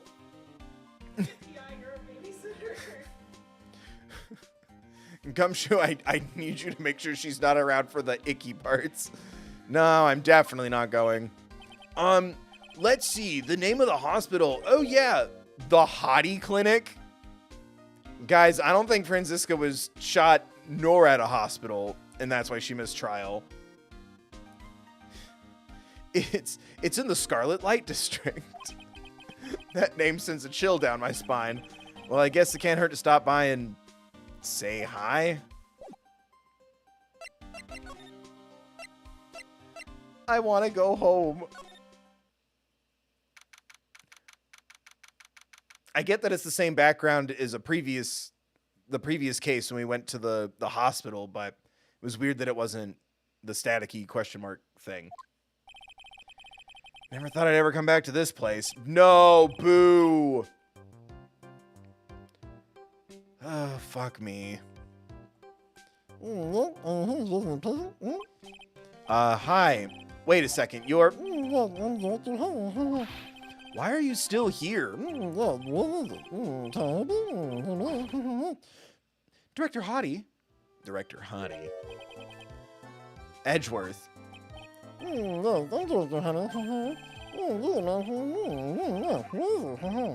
Director, Franziska. How is Franziska Von Karma?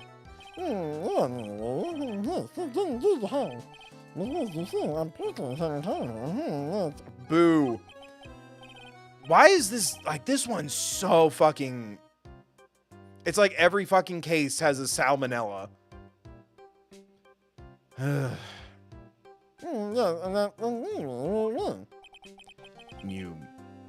The real doctor has my gratitude. Right? Wasn't it also implied that he wasn't a doctor, but, like, a patient? Didn't someone say something like that the last time we were here? Or am I misremembering? I don't remember.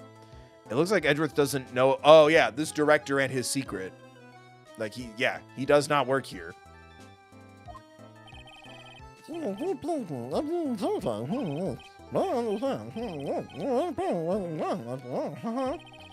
Yup. Fuck this. God damn. I see.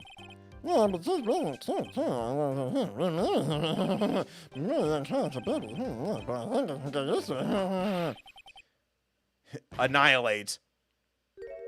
Oh, she's just... I was like, is she gonna be in a hospital gown with her fucking whip? Go back to your room.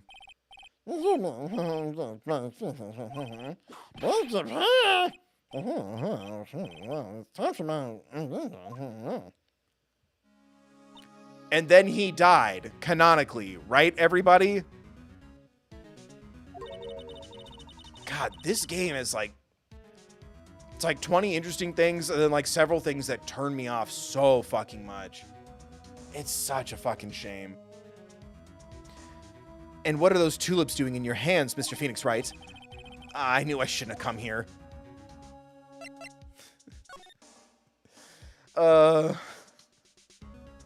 When I didn't know, like, her age and other specifics, I was so ready to do the Bobby Hill, their whole family's hot, like, the whole time. And now I'm just like, God damn it.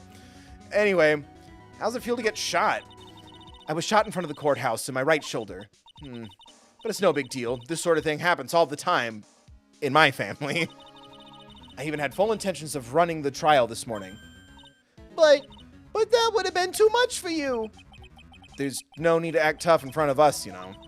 Regardless, I was dragged here by that man over there. He was so unyielding, one has to wonder if he was simply interested in stealing my case. Oh, I'm sorry that, like, the only family you have left that we know of, at least, is, like, making sure you go to the hospital when you get fucking shot, dude. It was the only logical course of action, given the bullet was still lodged in your shoulder. But by taking over the case, I find myself having to clean up after you in that impossible deal you made. Says the guy who was, like, implying mental health isn't a thing. Da-ding. I think I know what deal he's referring to. That briefcase with the number on it. Deal or no deal. Does that show still happen? It can't, right? That was so weird. Miss Von Karma, you made a deal with Miss Andrews yesterday, didn't you? I don't know what you mean. In order to make sure you get your guilty verdict on Mr. Engarde, you told Miss Andrews to not testify in court today. I don't know, wait, what? Are you fucking kidding me? Hey, Faye. We don't have to F in the chat for deal or no deal. I don't know what you're talking about. Do you have proof that I made such a deal? You're denying it? It looks like you were lucky, Mr. Phoenix Wright. If I had been in court today, this trial would already be over. All while hiding Miss Andrews' own crime? That isn't my problem. Whether she had tampered with the evidence or not, I have only one objective, to find Engarde guilty of murder. The end justifies the means, Mr. Phoenix Wright. The end justifies the means. Miss Von Karma, Adrian Andrews believed you when you said, if you don't tell the truth of what really happened, then Mr. Engarde will be found guilty.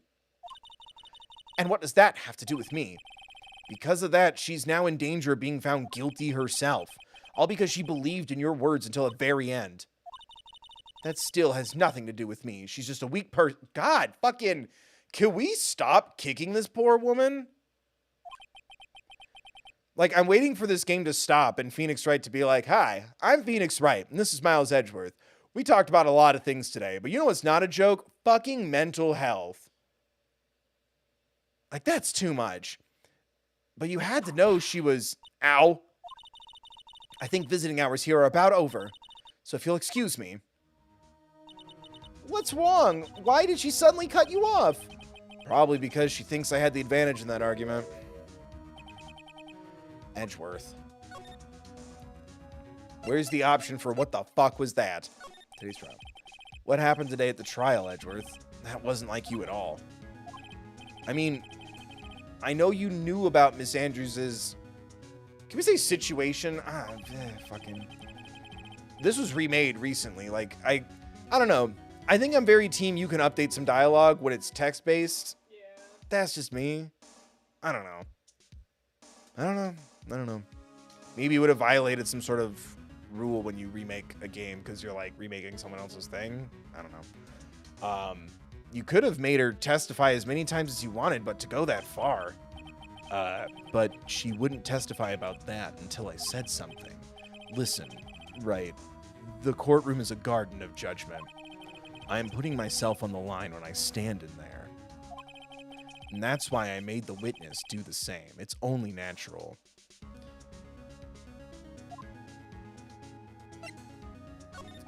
But did you have to say that, like, she can die after she testified? Like, come on, man.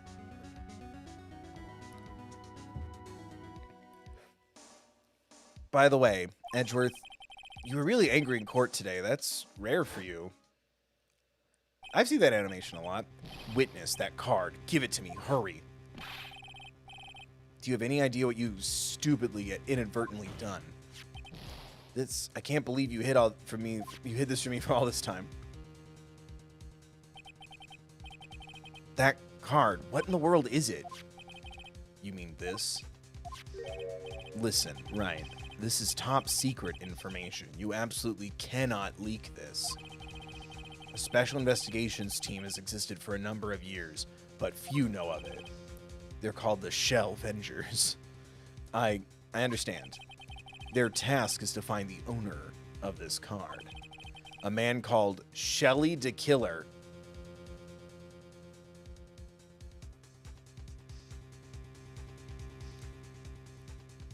It's not the best name in this franchise. Not the worst. And just as his name states, he is a killer, an assassin, the best at that. An assassin? Picture card added to the courtroom. So who is this? Why Shelly the Killer? The Killer is the name of a long-standing line of assassins. Long-standing? Pearl, go play. Like, we're about to talk about some really intense shit. The name first appeared about 100 years ago, I hear. Shelly is the professional name of the third heir to the... Woo! Can we get fucking thirds? Let's go. Name of the third heir to the Killer name. So because his professional name is Shelly, he leaves cards with a shell on them. He has a habit of making sure to leave a card by the body of his victims. Why would he do something like that? We think it is part of his duty to his clients. His duty? If he leaves a card, then his clients can be assured it was he who killed the victim. Ooh. It also serves as insurance against any charges being pushed onto his clients. I see. The killer values the trust between his client and himself above all else. It seems that this is one honorable assassin with a moral... Well, does he?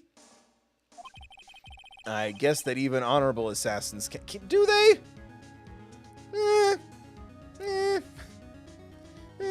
Cut to me doing an Assassin's Creed stream months from now.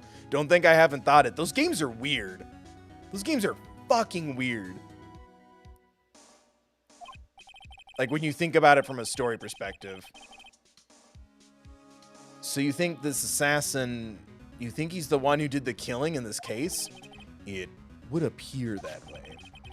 The discovery of the card basically confirms it. Wouldn't you agree? Shelly the Killer, huh? I noticed something at the trial today. You were behaving in a very strange manner. You didn't even give me my pre-trial little kiss. Is something the matter? I guess I should just tell him. Maya, she's been kidnapped. Kidnapped? What does the kidnapper want? An acquittal. I see. I had no idea. I will prepare a rescue team as soon as possible. And that's the Edgeworth I know. Not the one who fucks with your fucking fragile mental health issues in public. Like, fucking... This is the Edgeworth I know. He changed in that year he's been gone. I will prepare a rescue team as soon as possible and resolve this by tomorrow. Really? Do you hear that, Mr. Nick? Mr. Edgeworth is going to... Stop trying to console me, Edgeworth. I don't need your pity. Mr. Nick? There's no way you can find her. We don't have a single lead to go on. There's only one way to save her. I have to get an acquittal somehow. It's the only way. Right. Listen. You need to know something. Juan Carita was killed by Shelly the Killer. And the client who ordered the job is Matt Engarde. Your own client. Fucking told you. Let's fucking go. Let's go, me. Can we get a Poggin chat for me? So True King? Please stop. I can't listen to you. I can't believe that. I'm reading the game. Please keep clapping. Please keep clapping. I was reading dialogue. Please keep clapping. Please keep clapping. I'm a fucking genius. Let's fucking go.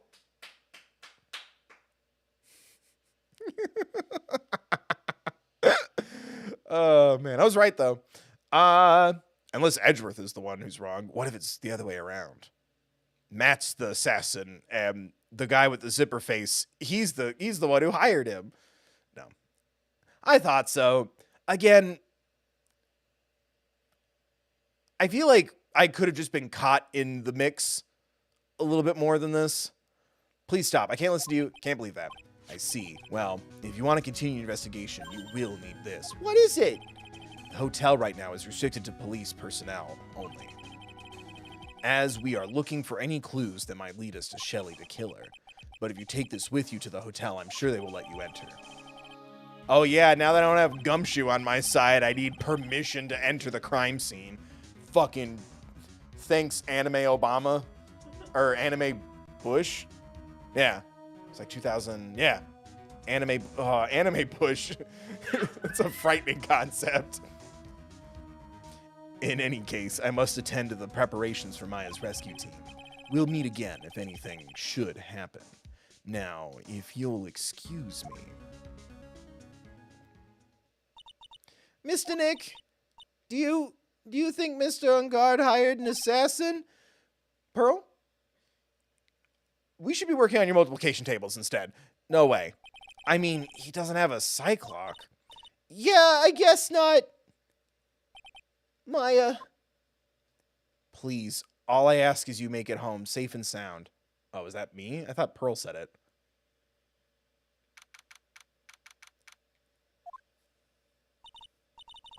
I guess even kidnappers can be a little clumsy.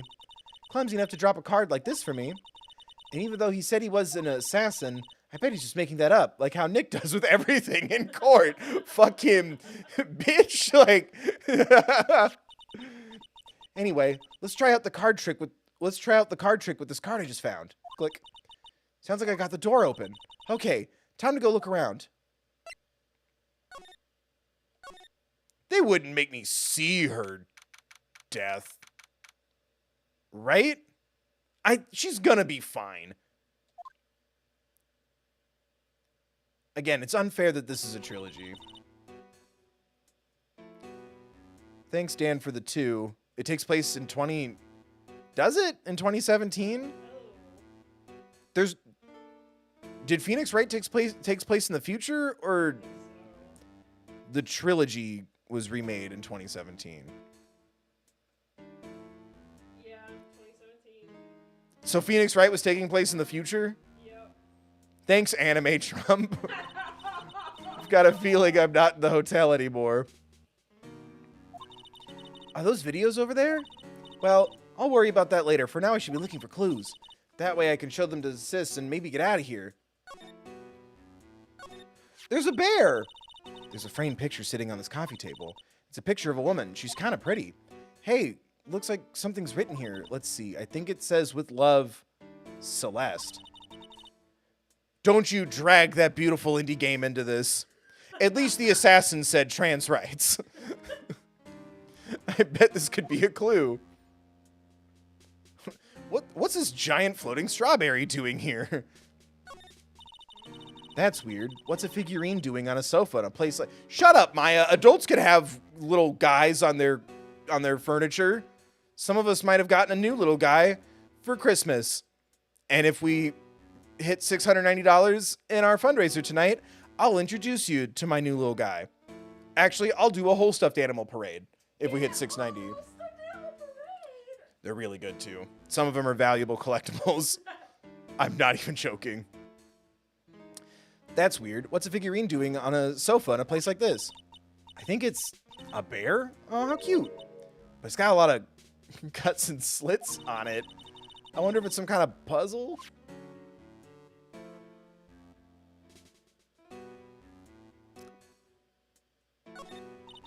That's not how you make satellite TV. What is this thing? An antenna, I guess? And this is a VCR?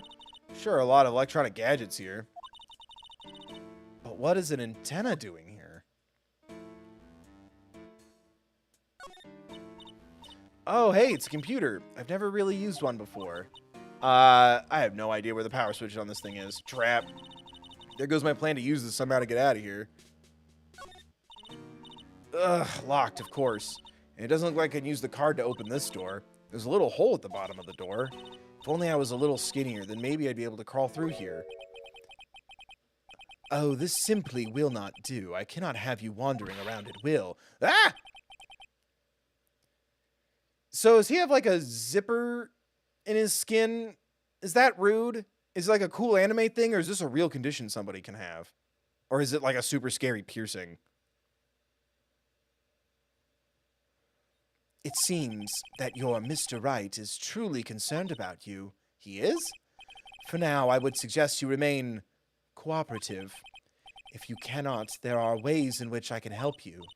Ways, you mean, dead men tell no tales, is how the saying goes, correct? One of these VHSs is the first Pirates movie, even though this takes place in 2017. Dead? I'm almost certain I told you on our first meeting. I am an assassin. No way. You're lying. I mean, an assassin? People are not always who they appear to be. Show us what's underneath your zipper skin. Nick! Mr. Nick? Huh? Oh, yes, Pearls? Got caught up in my thoughts about Maya's situation. Mr. Edgeworth has left, you know. You were just staring right into his chest. It made him a little uncomfortable. I guess for now I have no choice but to believe in Mr. Engarde, but I think I should listen to his story one more time. All right, let's get going too. Okay. That dude has been standing there with a broken leg for a couple of months now. All right. Hey, buddy.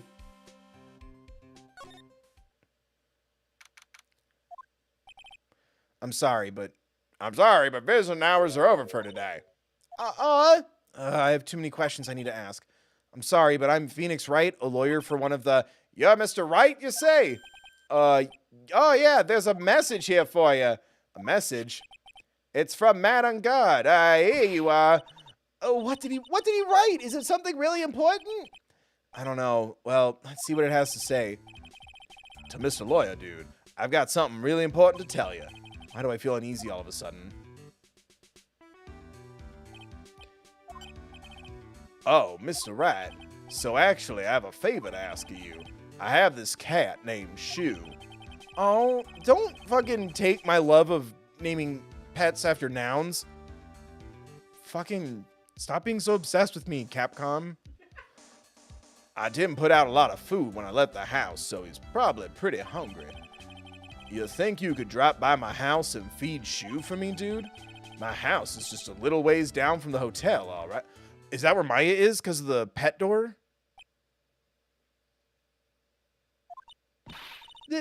This is terrible. Let's hurry. We have to feed his cat. I'm sure poor Shoe's stomach is growling by now. Yeah, I guess. My house is just a little ways down from the hotel. A client's request is a request. Best I should go check on that cat. The Criminal Affairs Department? Is this allowed? Wow, everybody looks really busy with something or another. They're probably strengthening the evidence for tomorrow's trial. Hey, hurry up with that, will you? Pass that victims list around. You've got to be kidding. There's over 100 people on here. Mr. Nick, is Mr. Engarde really that big and bad of a criminal? Actually, Pearls, never mind. It sounds like they're working on a different case. Maybe we shouldn't have brought a fucking child here.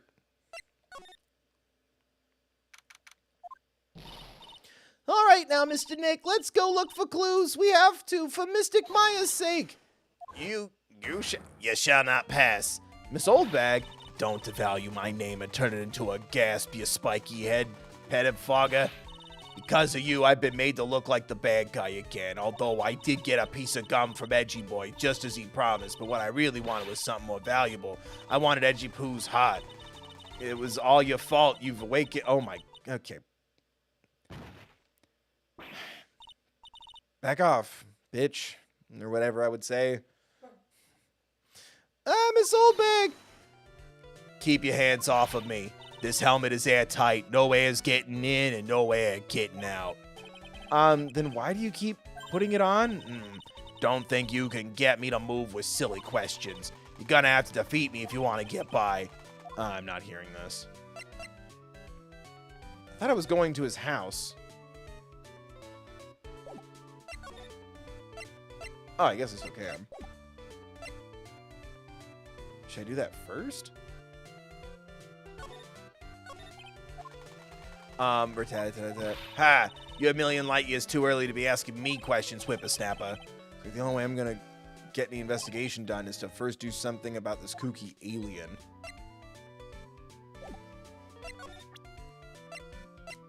Do I have something you would want? Do you want a poster? Do you want a magazine?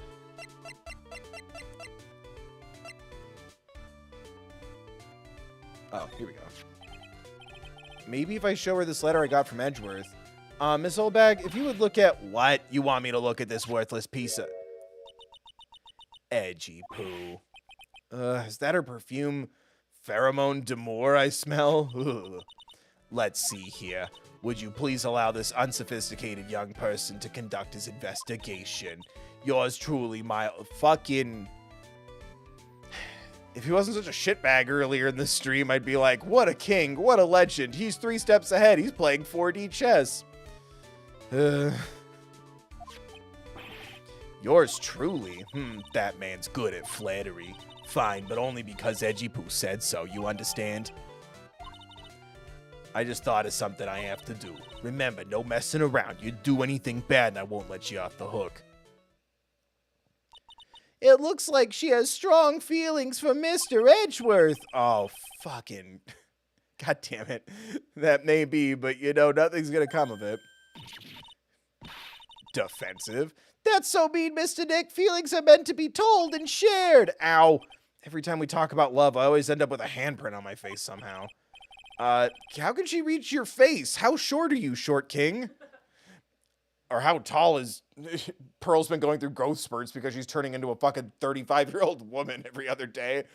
Anyway, let's continue our investigation. Okay. What now? One little thing before I forget. You can't go into Engarde's room today. Why?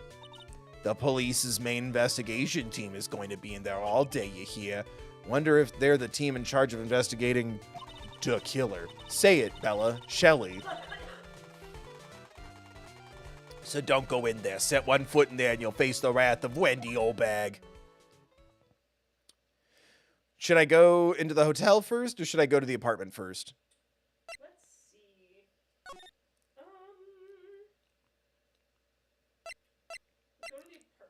apartment. Okay. Sure is dark.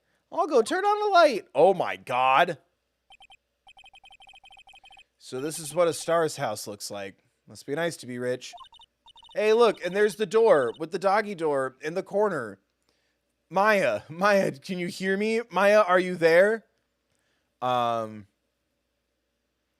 on, Mr. Nick, let's find Shoo, the kitty cat. Shoo. Meow. Oh my god. I forgot they did this with the tigers and shit in the previous case where it's just an actual fucking cat. Oh, thanks, Dan, for the 5. If you had asked more questions, she would have given you 5 locks. Oh, it would have repeated the joke? I liked it just... I mean, we still got to experience the joke, at least. Yeah. But, I liked it better the first time. Now there's assassins, and the vibe has definitely shifted from, what a kooky anime murder. Look at little Shoo. Kill all. So I guess this is Shoo. What a lovely cat. Hello, Shoo. I've found your father. Hee hee. The cat seems to like pearls. Pardon me. Yes, I fucking knew it. That's such a displeasing place to put a fucking dog door. Like, off of the little corner like that. Fuck you. May I help you with something, Mr. Oh, we're lawyers. Both of us? Really, dude? Actually, I'm Mr. Engarde's lawyer. The master's... Then you must be Mr. Wright. Yes. It's a pleasure to meet your wonderful self. I am the family butler, John Doe. Yes, and I am suspicious. Nice to meet you. Nice to meet you. This is the man you seek, the murderer of hundreds. Thanks, Shoo. You must know all sorts of things about Mr. Engarde, right? Honestly, sir, I don't believe my master is capable of such a foul deed as murder. Anything else? No, not especially. It is not appropriate for a lowly servant to speak of the master of the affair of his affairs. How typically butler-like, as it were. This fucking Two-Face Alfred combo over here. You know what? I'll ask him. Where's the button to ask him? What's with the fucking thing on your face? Are you an assassin? Is this a fake skin? Mr. Doe, how long have you served at this residence? Well, sir, I would have to say maybe about 1 week, 1 year. And anything else? No, not especially. It is not appropriate for a lowly servant to speak of himself and his affairs. You know, I would have thought Mr. Engarde to... I would have thought Mr. Engarde the kind to have a maid over a butler. Everybody ought to have a maid. That's a fucking Sondheim reference? You're welcome. It's a very cute cat you've got here. It is my duty to take care of him. Wait, why would you ask me to feed the cat if you have a butler? Phoenix Wright, pull your head out of your ass. I know I'm working with fucking, like, this is a game and everything you bring to me will mean something at some point. Come on, man. Edgeworth isn't around, so there's no reason for you to be distracted. Mia isn't even around. There's no reason for you to be distracted. It is my duty to care for him. The master rather fancies himself. Really, rather fancies shoe. Anything else? No, not especially. I suppose I don't need this piece of scrap paper anymore. What? No, that's proof that he was staying nearby. Well, I'm afraid I must take my leave of you now. Oh, we should probably get going ourselves. So young and yet already so accomplished. A master of law. But there is also a lot to be proud of in being a butler. In charge of the house and all. Thank you for the compliment, sir. People are not always who they appear to be. That's not a sussy thing to say at all, Mr. Baca. Now, if you'll excuse me. That is the man of whom you seek. That is the killer. That is the one who is holding Maya, who is in the other room. Thanks, Shu.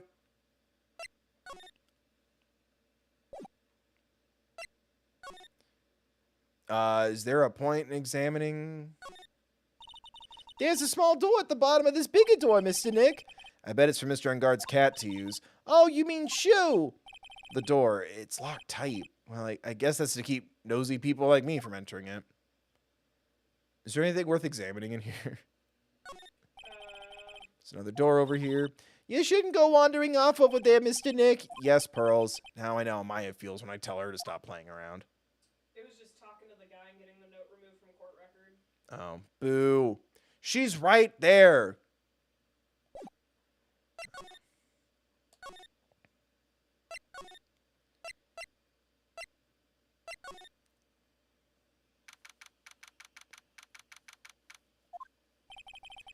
Looks like we're the only ones here. And yet the hotel seems so busy somehow. Probably because the police team is scouring for clues about the killer.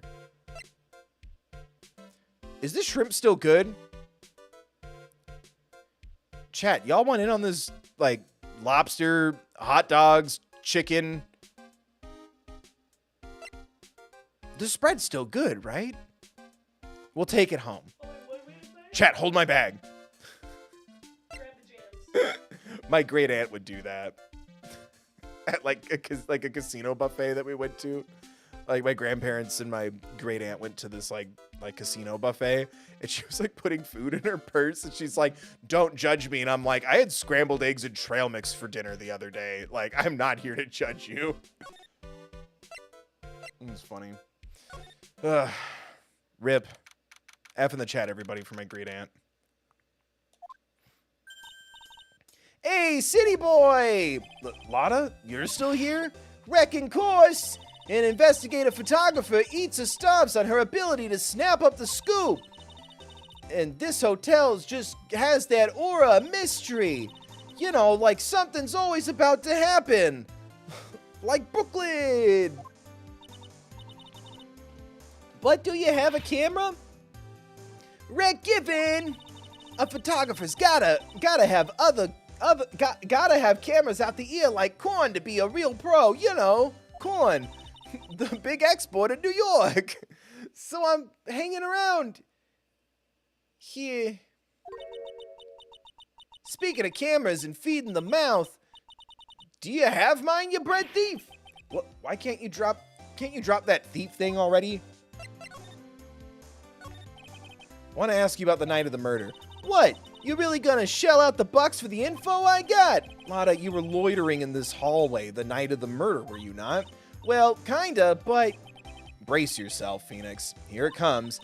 I didn't exactly hang around here the entire time, you know? Followed a few stars around, got a few autographs, shook a few hands, had a soda pop with a few of them, too. Soda pop doesn't sound right. Is pop just the Midwest? Yeah. And I've only ever called it a soda.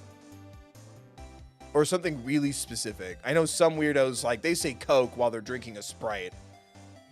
Because to them, it's all Hello Kitty. Pop is very Midwestern. But soda pop? Yeah. Eh. You're all wrong and stupid but me. Looks like she wasn't here the entire time that night. The security lady also wasn't in this hallway the whole time either. I guess this means there's no one who can tell us who came and went that night.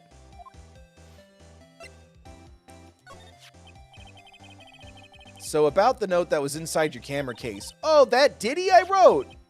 Yeah, can I believe what you've written? You mean the stuff about Engarde shoving his manager lady onto Carita? Yeah. Well, reckon you best not be believing that. What?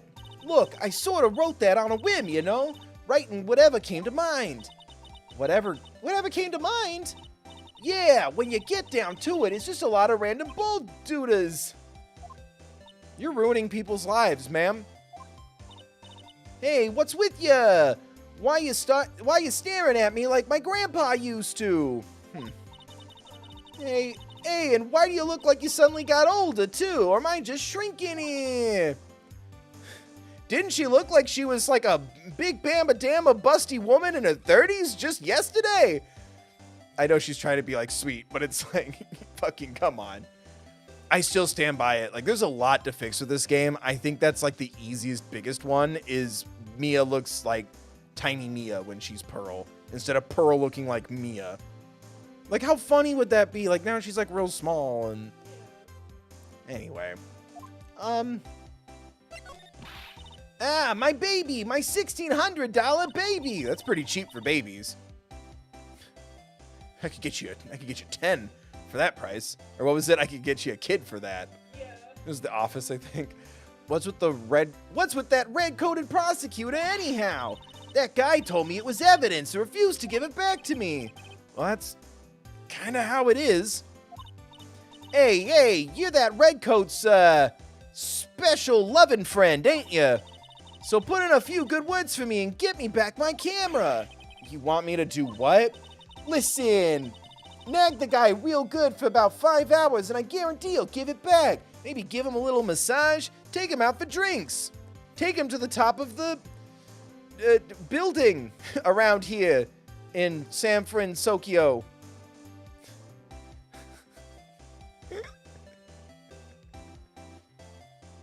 I guarantee he'll give it back. Why don't you do your own dirty work? Phoenix, shut the fuck up. Well, I reckon it's time for me to get going. A tabloid photographer without a camera is just a tabloid. Yeah, I guess so. Keep yourself together out there, you hear? I'm coming to see you in court tomorrow. Okay, I'll see you then. And you too there, little one. Keep up the good work, okay? Okay. Don't be picky about your food now. Okay. And make sure you do all your homework, you hear? Okay. If you happen to find yourself a camera, make sure you... Would you please just leave? Oh, god damn.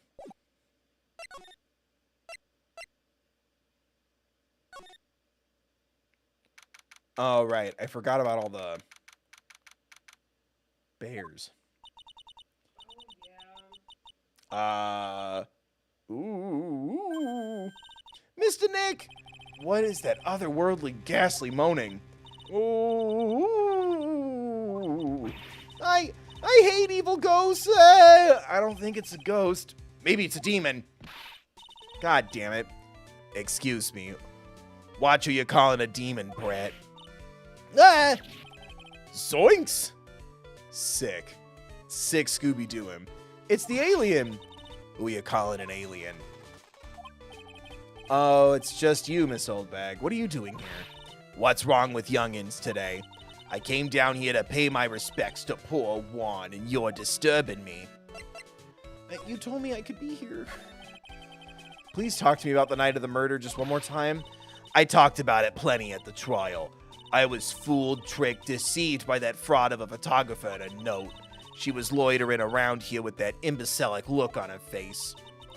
With that imbecilic look on her face, retaining insult and terrible traumatizing things I've listened to and seen today. Got it. Now hold on a second there, you little pipsqueak. If you're gonna take notes, at least make me sound better than that. Oh, all right. Now I've seen everything. But you know, I was working that night too, doing my job, minding my own business. So it's not like I had time to waste standing around here the whole night. I was wondering if you could tell me a bit more about Mr. Carita. He was the most popular star, you know, especially where it counts in my book. But I heard that he was lagging behind in the polls against Mr. Engarde. Well, that's just a recent thing. Bad luck and all that, you know. But he was gonna become an even bigger star than he used to be. Look, just look at the mountain of presents. It's a show of the mountain of feelings all his fans had for him. Now a bad time to remind everyone about my P.O. box. Or donate to World Central Kitchen. Become a member. Gimme. Pug. Just once, I wish you guys would fill my apartment with frightening ass like stuffed animals to the point where it looks like a graveyard. That one right behind her gun looks depressed. There's too many of them. I'll never compete. Yeah, that mountain's pretty big and certainly nothing to shake a stick at. Mr. Nick? What is it, Pearls? The presents, they're all bears, right? She's got a point. There isn't a single thing here that isn't a bear. All of Mr. Carita's presents from his fans seem to be bears. Oh, that's because he can't think of one without thinking about bears. He wrestled one. Bears? Why bears? You don't know. When my dear Juan was training, oh my god, he really wrestled a bear. He fought barehanded with a bear. He refused to give in and let the bear win, but after the fight, they became friends. Wow, what a heartwarming story. No, look, it's just like in those young people's dramas. I can see those two tuck it out down by a river going, heh, you sure can't fight. You too, bub. You too. Family. The familia. Did all that really happen? It's in his biography, bub. What a load of crock. So ever since then, fans have been giving him bears as presents. Yeah, nice. Bears. One of them's alive. Kill. I'm Uncle Bear, and it's barely 8 o'clock. Kill your family. What was that infernal racket? It's one of the presents going off. Sounds like it's already 8 p.m., way past your bedtime. Ugh, that startled me. Thought I was gonna die for a second. 8 p.m. That's the time when the award ceremony ended that night, remember? Time sure flies. Hard to believe it's been 2 days since that ceremony. What's the sitch? The transceiver. Hardly. Hello? Hello? This is not a phone. Maya! Maya! How is Maya? You haven't heard her, have you? It seems you are not able to fulfill your end of the bargain, Mr. Attorney. I have heard the news, so it would seem my present did you no good. No, Mystic Maya! Mystic Maya! One more day, please. All I ask is one more day. I'll get a not guilty verdict for sure this time, please. I suppose if I must. I need that acquittal more than anything else, after all. Please, please, let Maya say something. I want to hear she's all right. All right. Then, a little.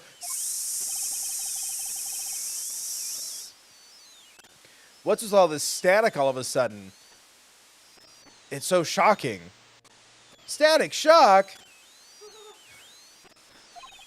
Or I guess Capcom's worked with Marvel, not DC. My bad. I was like, they've done that before. Hello? Hello? It seems bad. Connects. Damn it. Damn it. Did the transceiver just suddenly break? Excuse me.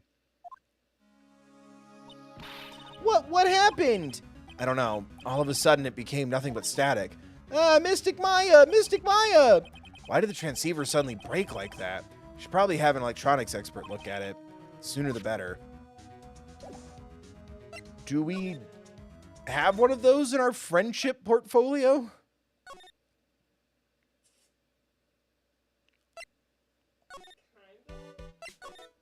It's not Old Bag. She wouldn't know what the fuck to do with that. Oh, Gumshoe maybe? Really? Oh, my good boy. Good thing he works for me now. Mike. What? Mike, I mean. Hey, welcome back, pal. I thought I'd make you a little something for dinner. Mr. Edgeworth says you like a little kiss before you eat. That's nice, thanks. A rich man's luxurious full-course meal out of a can, that is. Sorry you went through all the trouble to cook, but I don't have the time to eat. Oops, looks like you don't have a can opener, pal. You've got to be kidding, and here I thought we had already whipped something up. Oh, I know, there is one way I know how to be helpful. Ask me about anything you want, pal, go ahead. Well, since he's here and offering, I wonder what I should be asking him about. Take that. The transceiver? Oh, Mr. Nick, you should ask Mr. Scruffy about that thing. Pearl? Go watch Bluey or something. What thing? Oh, yeah, this thing just up and broke all of a sudden. It broke, pal? When I was talking to the kidnapper, it just suddenly broke into static. Look, it sounded like this. Is Gumshoe gonna save Maya and get his job back?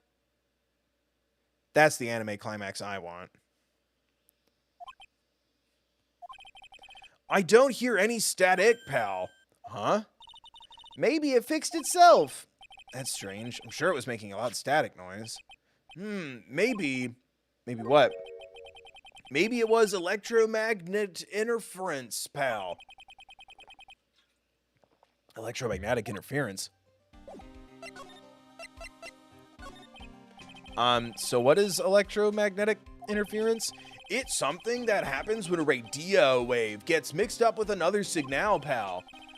Oh, when you put it that way. I don't understand what you're talking about.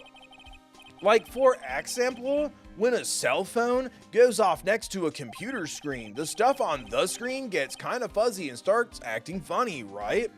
Huh? Computer? This poor kid. It's like when you use the dryer next to the TV, the screen starts looking weird. Oh, yeah, the TV does do that. Oh, so that's what we're talking about. She seems amazingly happy being able to understand this. So the room you were in when the interference to the transceiver happened, that's gonna be something, there's gotta be something there that's sending out very strong radio waves, pal. Something like a listening device or something. Hey, speaking of that, where were you when it happened? We were in Mr. Karita's room, the scene of the murder. What? That's it. I'm going to sneak into the precinct and get a bug sweeper. I'll meet you at the Creme Sene later, all right, pal? Fuck yeah, he's back, baby. He's gonna be my PI. He's the Mike Ehrmantraut of this Better Call Saul anime. Now here's what you're gonna do. Oh yeah, baby, it's investing time. I broke my boy. I broke my boy.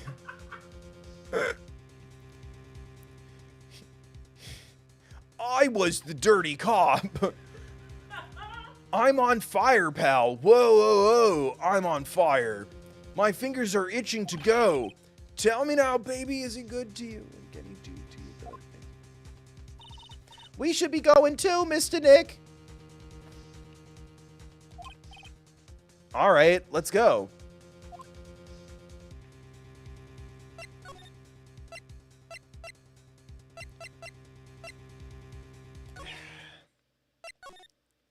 I'm assuming he'd just be there right away.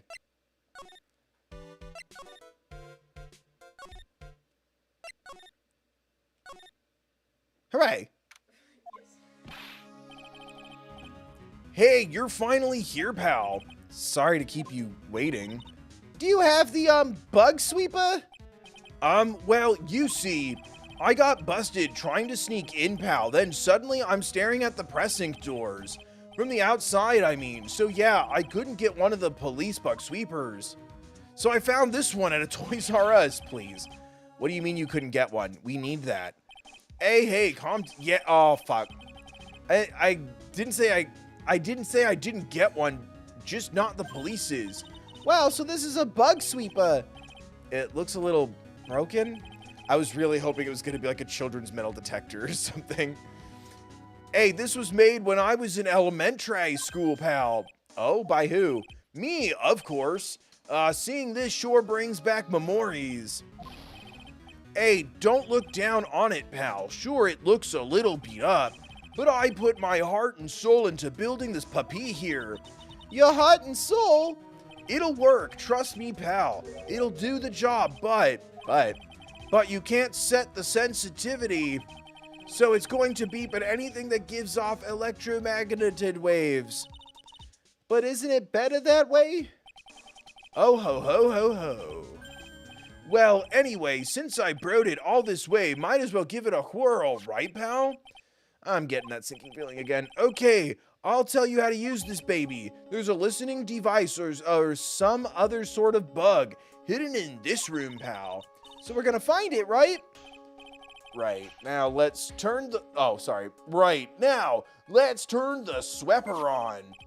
Next, move the sweeper around to give the room a real looky-see, pal. God, that beeping keeps throwing me off because I think something's wrong on my end. The sweeper will let you know how strong of a signal it's picking up, so keep an eye on it, okay. Once you find something that's giving off a lot of radio waves, press the X button to lock onto it. There's a lot of things here. Okay. All right. Give me a yell if you find the bug. Jesus. Well, that's going to give off because it's a phone. No bugs. A cell phone? Well, what? Don't tell me you don't know what a cell phone is. I'm sorry, I've never seen one before. Now that she mentions it, my cell phone couldn't get any reception while I was standing in Corain Village. And Pearls here has never lived outside of that village, so... Maybe, I guess I can't say it's possible to live with that one.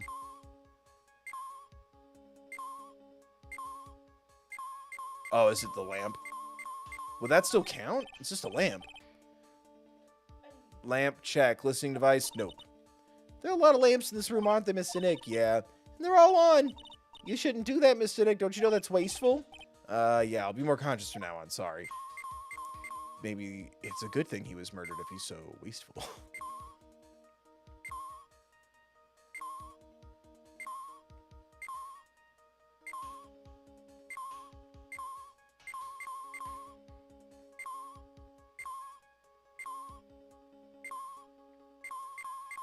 It's a robo-dog. It's another lamp. Should I trust the robo-dog? Ah, what a lovely bear! Growl. Ah! This must be one of those fancy bear-shaped toy robots. It's a robot. It's a real robot. Yeah, it's a real one. Mr. Nick, yes. Oh my God. How many horsies? Horsies? Well, it's a bear, so... That's a TV. That's a vent. Lamp. I mean, that's a clock. That's a rice cooker. That's a little guy. It's another little guy. That's electronic. The chips! I better eat every chip. That one's just a little guy with his butt out.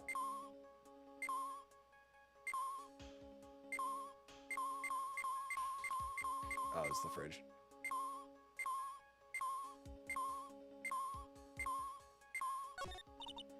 There doesn't seem to be anything giving off radio waves here, Mr. Nick. Keep a careful eye on the okay, I thought that was... Okay, my bad. What's this? It sort of looks like a hot... Oh, I thought it was in the bear. Well, it's sort of like a hot water pot, I guess. But instead of hot water, coffee comes out. Really? This pot can do that? Is there a pot that orange juice comes out of? I don't think there's anything like that, Pearl. Sorry. Phoenix, right?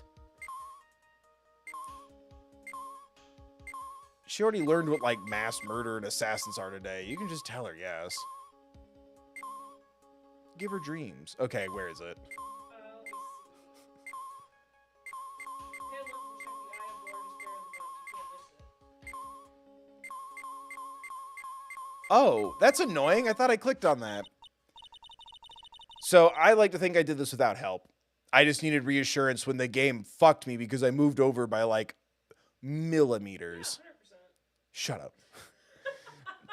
This is just a giant stuffed teddy bear, right? In this big blue house. It's the biggest one I have ever seen. Hey, so did you guys find it yet? The listening device? I mean, no, not yet, but this bear's eye is... Let's see. A perfectly normal stuffed bear with some really strong radio waves. Sounds like you found the device to me, pal. Let's dig this big fella's eye out and see what we've got. Pearl, don't look away. You must see that we are all mortal, including the bear. No, you can't.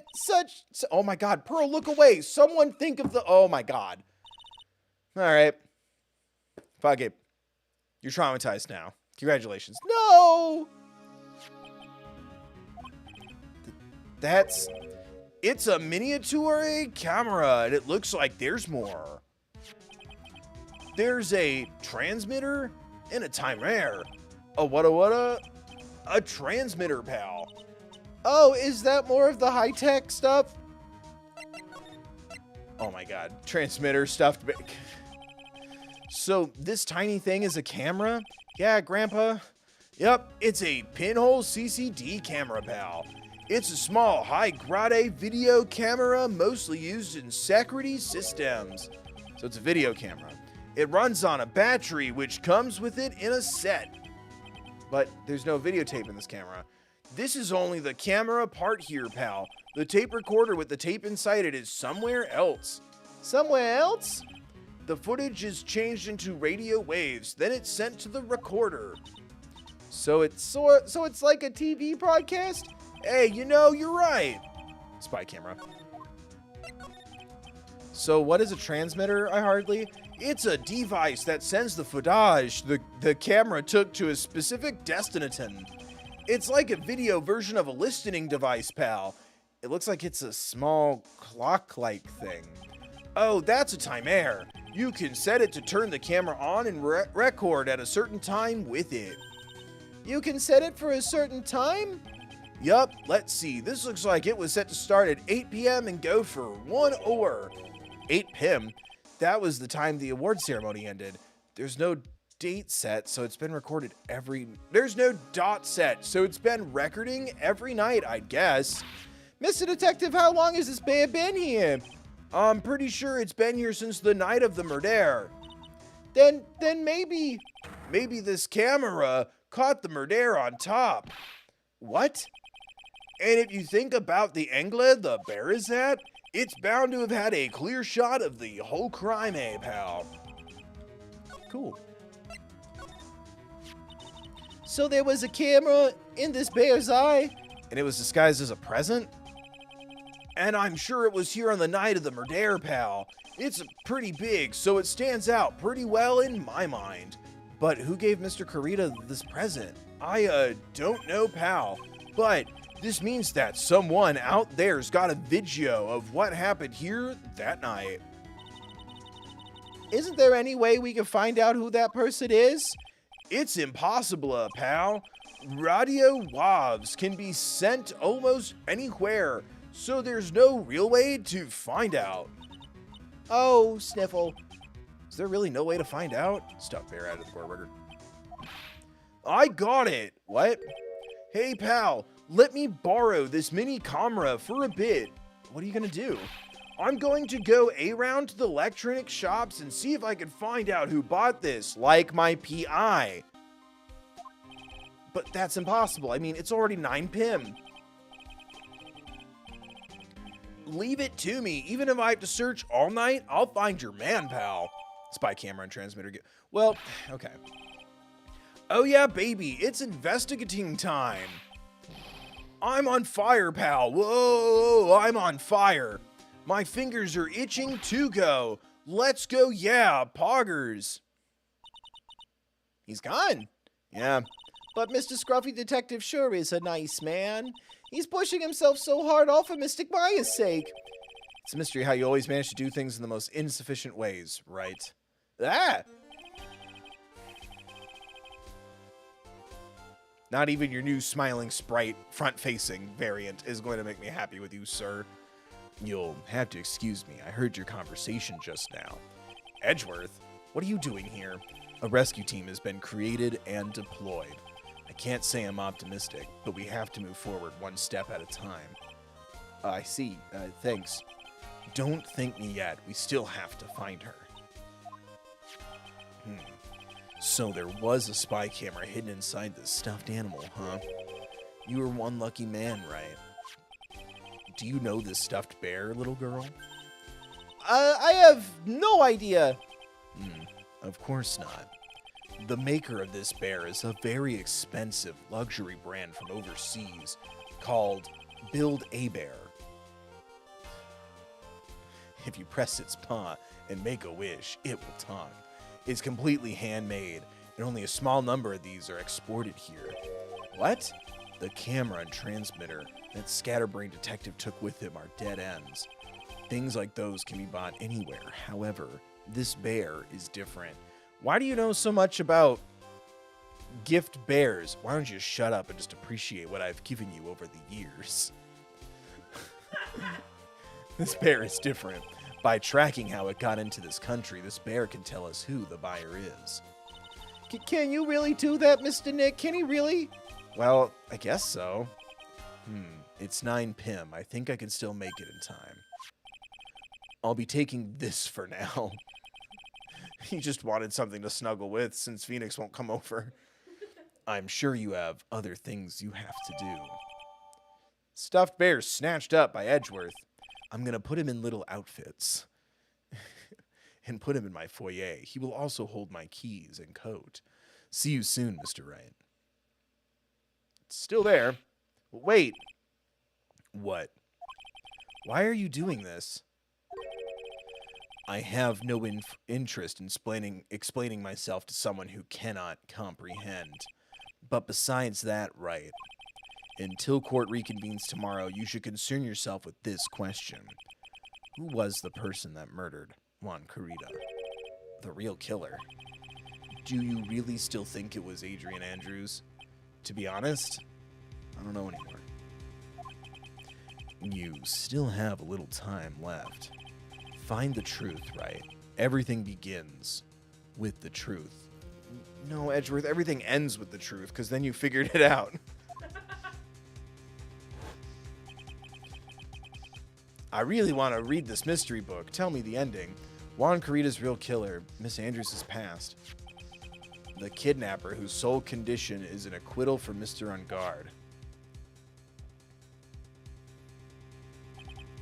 And this card, not even this music can make this intense name work. Shelly to killer. Check, please. Maya. The only way I can save you now is to find all the answers to this case tonight.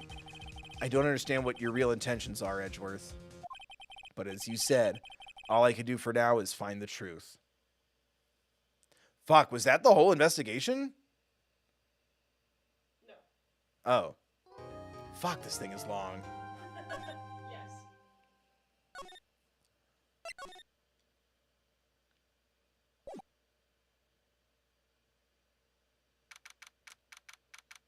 Oh, it's just the same room a minute later, and the bear's still here.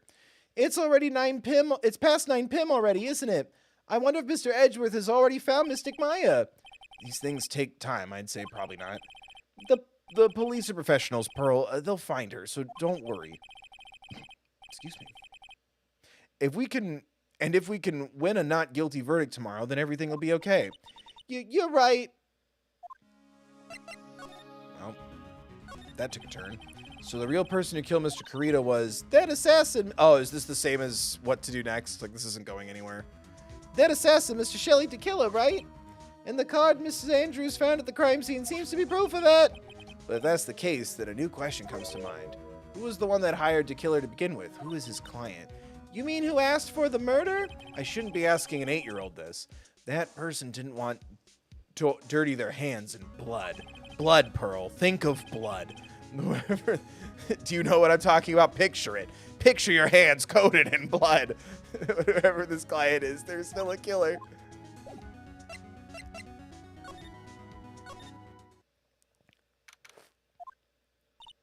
Wow, it's really getting late, isn't it, Mr. Nick? Yeah, it's past 9 p.m. already. We still have some things to prepare for tomorrow's trial. Still the matter of this secret Mr. Kurita held about Mr. Engarde. Miss Andrews' real intentions, those are 2 things I must know tonight. But aren't visiting hours over at the detention center? I'm sure we'll think of something, Pearls, don't you worry. We'll use walkie-talkies. Oh, my butt. Oh, my butt. Ugh. God damn it. Good, go away. Hey, wait. What is it, whippersnapper? All I know is nothing that has anything to do with you is ever good. Like just now, I was handed this strange device for who knows what reason. I was told to use it to search the whole hotel. That's it? That's the bug sweeper, isn't it? The one Gumshoe made? I don't know, and frankly, I don't care, but the request came from Edgypoo, so... Edgeworth. And he said, if you feel angry, direct your anger at the unsophisticated lawyer. So I'm going to feel free to direct all my anger towards you. Ugh, gee, thanks a bundle, Edgeworth. What a pal you are. Thanks, C-3PO, you've been a real pal. This is absolutely top secret, so you had better keep it to yourselves. I heard they found a spy camera hidden in one of the presents. Interesting. I'm sure it was, you know. It was to catch poor Juan in the middle of a scandalous meeting. Oh, come on. Follow my face a little bit, please. Up. Uppies? No uppies. Uppies. Up. Thank you. Scandalous? What's that? It means, well, you know, that gossip that's been going around about my dear Juan. Oh, you mean that thing about Miss Andrews? But I'm sure she must have had some reason for getting close to Mr. Kurita. I'll let you in on another secret, youngin'. I know who planted that spy camera. It was that obnoxious, puffy-haired photographer girl, the nerve of some people. Spying on people by herself, as if I wouldn't want to see it for myself, too. But the alien actually admitted her true intentions for a change. I don't know what you're thinking exactly, but I can bet that it's nothing good. I didn't say anything. Juan and Adrian. Or Andrews. Oh my... Why did it move on its own? So you want to know about Juan and that manager, right? Actually, as I hear it, they were something of a refreshing pair, those two. Oh? I tell you, Juan really welcomed the manager with open arms, I heard. That manager? Who are you talking about? You don't know, that manager woman Juan had. It's a shame she died. Oh, you're talking about Miss Celeste Impacts, Miss Andrews' mentor, right? Yeah, that's the one. That Celeste girl. She was supposed to get married, you know. Married? You mean to Mr. Kurita? Really, you young kids today don't know anything, do you? That girl Celeste did that 3 days after their marriage announcement. 3 days after their marriage announcement? What in the... Why would... Can Pearl, like, draw and color in the corner? She's 8 years old. She should be reading, like, fucking... Like, the magic... What's it called? My PE teacher's a werewolf or whatever. What were those called? My math teacher's a vampire. Those books. Yeah. Fucking the books. The ones about like the magic treehouse that like travels through time and they talk to dinosaurs, animorphs. She should be reading tiny little books that are flip books in the corner. Why would Miss Impex want to do that? She was gonna get married. All right. Well, that's because she was thrown away, you see, by Juan. What? But they were gonna get married. They promised each other. Pearl, oh my God. All right, sweetie. We're gonna get you some true crime podcasts, and you're not gonna be surprised by this anymore. We're gonna turn into the skit, I've decided. They held a grand announcement session, but 3 days later, Juan suddenly canceled their marriage. Is that true? It was in the weekly magazines. But why? Why did he do that? That was not in the magazines, unfortunately. I see. That night after Juan called off the wedding, that manager, Celeste, died. How terrible. I wonder what happened between those two. Yeah, right? She's 8. I was in like 2nd grade. Those were the books the other kids were reading. I got to pick my own books. I kind of tested out of the accelerated reader program, so I got to read whatever book I wanted. Not to flex. I had a librarian laugh at me because I grabbed Hunchback of Notre Dame, the real one, and she said I wouldn't be able to handle it. And I was like, I'll show you. And I powered through that whole very upsetting book. And spoilers, it's nothing like the Disney movie. He watches Esmeralda die and then starves to death by never leaving her body's side until he dies too. There's no fun songs. Anyway. Ugh. And I handled it just fine. I think the only thing that was hard to wrap my mind around was that out there wasn't in the book. I don't think there's anything I can give her. Right? Do you know what the fuck this is? Oh, that's an assassin's card.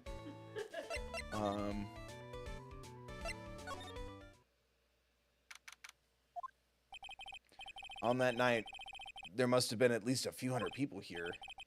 I guess the police are done with their questioning and investigating. Looks like things here in the lobby have finally calmed down.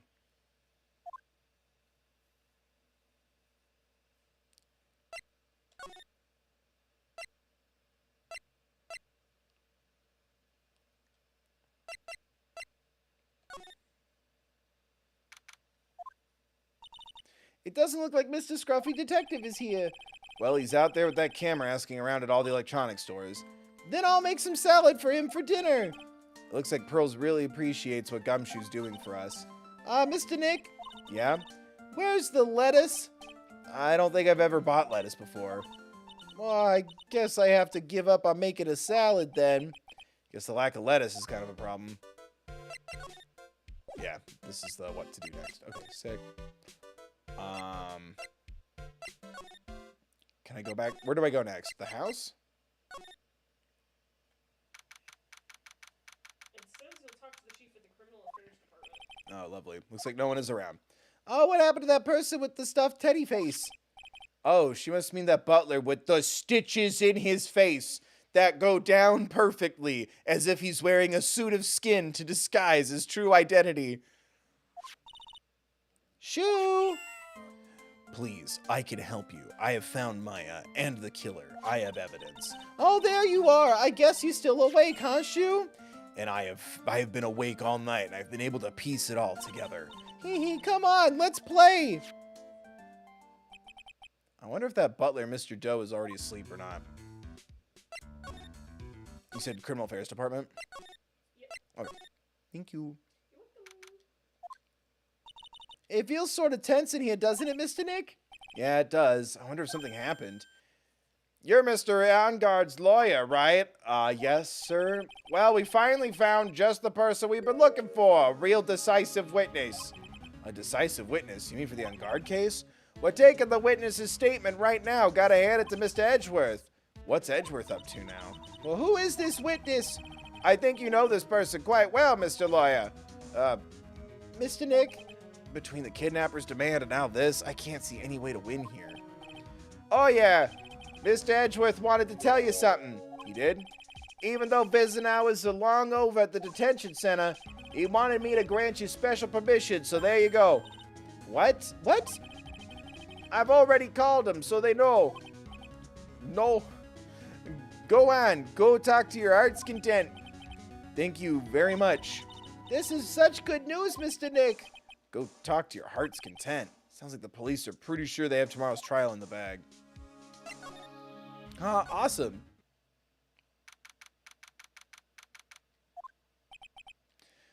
Sure, they must have transferred Miss Andrews here by now, so that means that both Mr. Engarde and Miss Andrews are in this detention center. Oh, fuck. I was about to say it. I could just switch back and forth. Fuck. Who first? Hello? You okay? Yeah. You died on me there. Sorry. It's because I don't have... Doesn't matter. You want to talk to Matt first? Matt first. Thank you. Yep, I got lost trying to look for Adrian. That's not for a while. Dude, it's Mr. Wright. I hope you can get me off the hook tomorrow. I'm counting on you. I hope so too.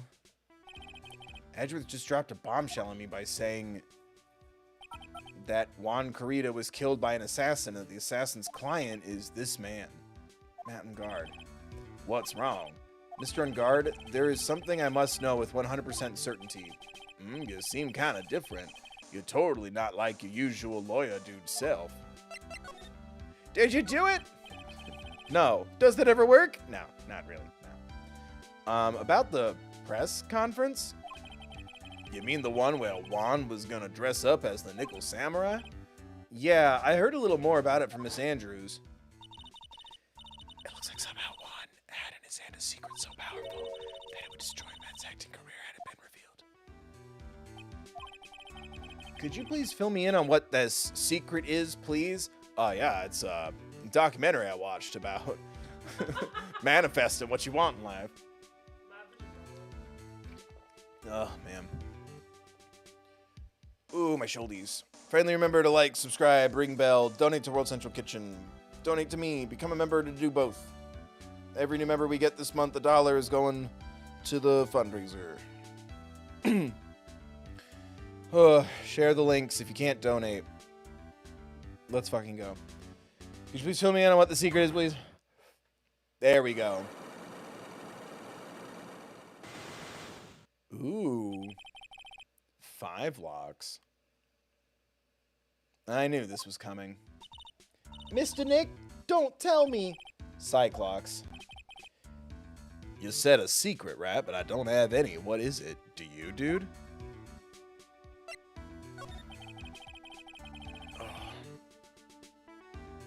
Did you know about Mr. Carita and Miss Andrews' relationship? Well, it's all over the tabloids, dude. But I don't know any of the details, if that's what you mean. Look, how many times do I have to tell you? I don't care what Juan did with his life. Miss Andrews, she had a purpose in mind when she started seeing Mr. Carita. Her mentor was Mr. Carita's manager, and Miss Andrews was going to get Miss Celeste Impact's note from him. Celeste. Does that jog any memories?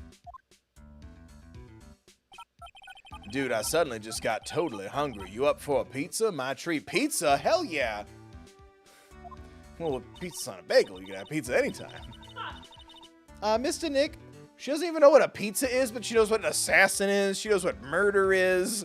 She's ripping apart teddy bears to pull out security cameras. She doesn't know what a fucking pizza is. Is it kind of like a pea, like green peas? Let's go eat one later, okay, champ? Especially when you agree to never tell anyone what you've witnessed in the last 48 hours. I got cut off by the pizza dude at the shop. That's too bad. Well, how about we get our minds off the topic and talk about something else, okay?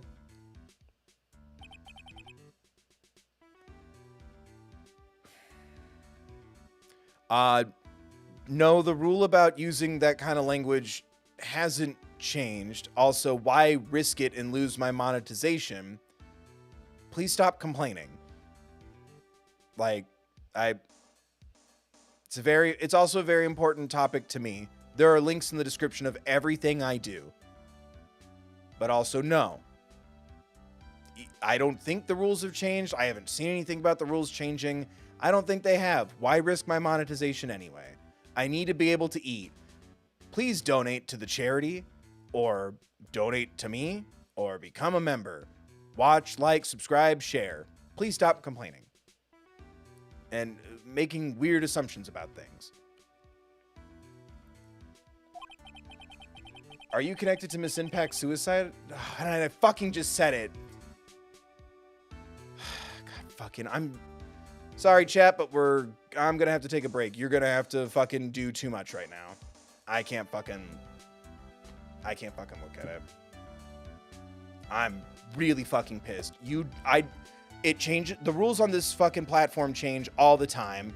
I have to try to keep up with it. It's my money. It's my income. I have to somehow make money to survive, and I don't. I'm not jeopardizing my monetization status, okay? Like, holy crap. Like, please don't do things like that. Like, that weird vibe. Like, it's just complaining. Or it's nitpicking. Or it's ignorant. Like, holy shit. Hey, go say, like, obscene words and use aggressive language at work or at school. Like, that's... Because even if the rules had changed, why would I want to say those words all the time? Anyway. I'm gonna keep going now, but I've put chat away. If you want to talk, donate. Please keep an eye out. Thank you. Because, like, holy shit, I would even argue saying that word in chat is probably not a good idea either. It's not my website. It's not my rules. This is free. This is a free stream. This is free. This is a charity stream at that, ideally. Like, holy shit. Please. So, anyway.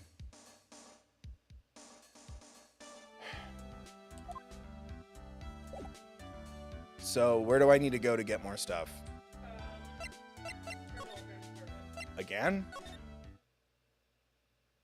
There's nothing here. There's an angry man. And the badger. Can I talk? Oh, can I just switch who I talk to? Probably. Oh, there we go. Powers. I need to talk to Powers? Yeah.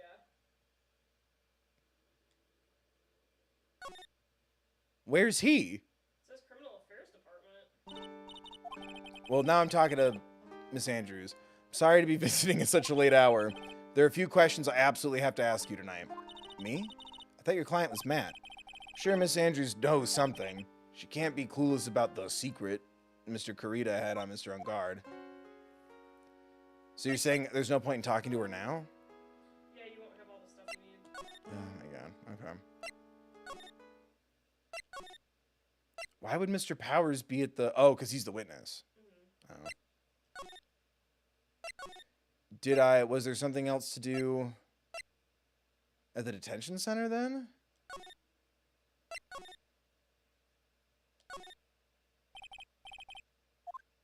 With Matt? Here, let's see.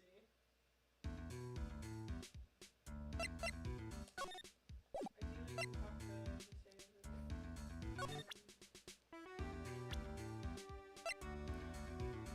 try talking to Andrews like you were before and see if that generates it. It looks like that didn't work around your power doesn't generate yet. Okay. Just walking her around in circles for like an hour. Alright. I'd like to ask you about Matt and Engarde, if you don't mind. Mr. Wright, you still don't know, do you? The real him, I mean. You seem to bear a lot of resentment towards Mr. Engarde. If that's the case, then why did you become his manager? And why would you become intimate with his rival? That has nothing to do with this case. Nothing. I don't think that's true. About Miss Celeste Impacts. I finally put her death behind me. And now, thanks to you, it's all come back to the surface. I'm sorry. Yes, I was shocked by her death. And it's true that when I heard the rumor that Juan was the one who had hidden her death note, I began to draw close to him. I wanted to get her note back and to burn it. You wanted to burn it? Why? I didn't want it to spread like just another piece of gossip. But I never held any murderous intent towards Juan. I would never do something so stupid. The note. I wonder what it said. A lot of people are wondering that, Phoenix. But yeah, I wonder what the note said too. Why did you try to frame Mr. Engarde? That's simple. Because he's the killer, that's why. Isn't it the duty of every good citizen to inform the police? But there had to be another way. The police are excellent at doing their job, so they'd figure it out, right?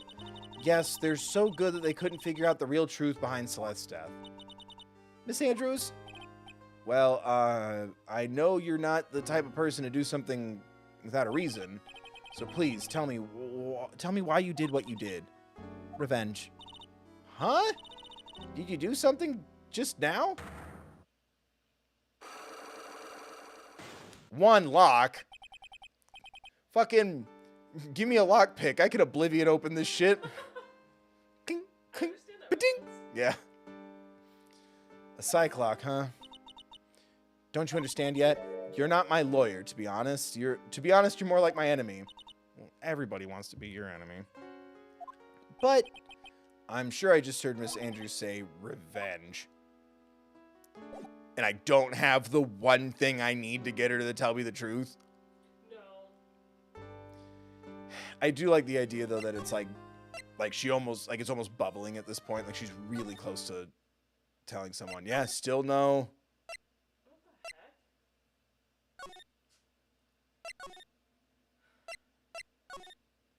Was I supposed to give something to somebody? When Cyclops appears, before she can say anything with the criminal affairs department, you can try anything with Matt that you haven't. Am I supposed to talk to him about something else? No, I'm stuck. Yeah, because I keep hitting hallway.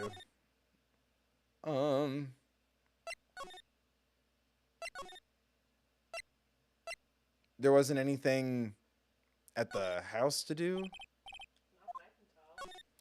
Man. Yeah, he's hiding something. Do I talk to him about people? I don't get it. Why would she want to frame me? I mean, I've never done anything to it, dude. Mr. Engarde sounds pretty sincere. He seems trustworthy, so I have to find out what Miss Andrews' real intentions are.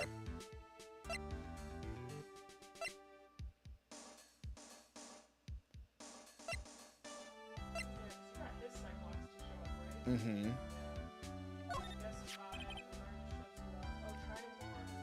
Oh, well, I just did.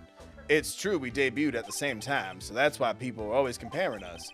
But I totally didn't care what people were saying because he wasn't even close. I don't care what people were saying because he wasn't even close, dude. I mean, I'm on every contest we ever had, hands down. Eventful. Ask him about powers? It's literally the two I did. Yeah, the talking points haven't changed. That's so weird. Where else could I go?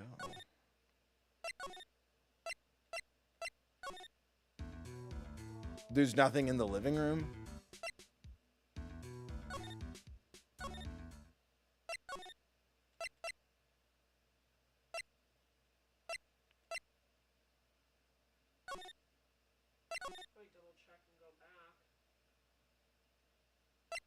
It's not activating anything. I'm not talking to anyone. I haven't talked to Pearl about the assassin. Who could have hired the assassin? Do you think it was missing? She's way too little. wonder. But if she was the client, then why go through the effort to stab the knife into the corpse herself? But if Miss Andrews wasn't the client, then why go through the effort to stab her with the knife herself? Then no, it can't be Matt Engarde himself. Oh my god, this does open more. I thought this was like the what to do next, like the nudging things. If Mr. Engarde really did hire the assassin, then he's not innocent at all. Far from it, he would be guilty of the crime. But it can't be Mr. Engarde, right? I mean, when we first talked with him, Mr. Engarde, I'd like to ask you one more question. Did you kill Juan Carita? Carita? All right, just so we're clear, dude. I didn't kill anyone, and that includes Juan Carita, okay? Okay. I didn't see any Cyclops at that time. Actually, that reminds me. Did you remember something, Mr. Nick? Yeah, something Miss Andrews said at the trial today. She said something interesting. Oh my god.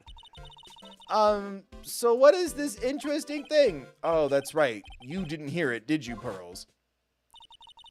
Juan had bet everything on the Jammin' Ninja this year, and if he lost the Grand Prix, he was going to make sure Matt was going down with him. That's what he thought, anyway. Looks like somehow Juan had in his hands a secret so powerful that it would destroy Matt's acting career had it been revealed. Mr. Engarde's secret. What is that secret? I don't know yet, but for now, let's think about it this way. Mr. Carita was going to reveal his secret. That means Mr. Engarde had plenty of motive to have Mr. Carita silenced. Which means we have to meet with Mr. Engarde. There's no way... Uh-huh.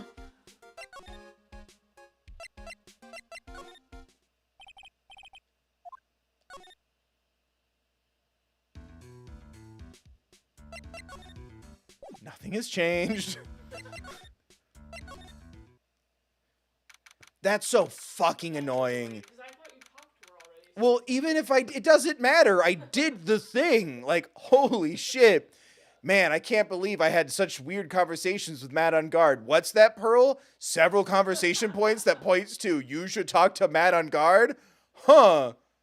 Fuck off. Like, That's annoying. well, it's annoying because this is like the HD remake, so it's not even like, well, you know, it's a Game Boy game, DS game, whatever the fuck. That's so annoying. Like, holy shit. Oh, Mr. Wright, please, you have to help me. Uh-oh. Mr. Powers? What happened? Why are you here? You see, I got roped into this somehow. There was blood found all over my clothes. What? And now I'm going to testify at tomorrow's trial. So the decisive witness is Mr. Powers? I was talking with a detective until a little while ago, and I was on my way home. When all of a sudden, you're under arrest, and I was back here. Oh, they said, he's still wearing the same suit. They said my face and whole self in general looked suspicious or something. Well, I guess I can see how they thought you looked suspicious. Say, I'm just a normal guy on an exercise show for kids. Is that a crime?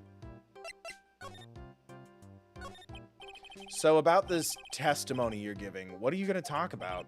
I really don't know yet, but it sounds like I saw something pretty important from what they tell me. You saw something important? What was it? Well, the detective told me not to talk about it. You can't tell anyone, especially not that lawyer, he said. Edgeworth said that?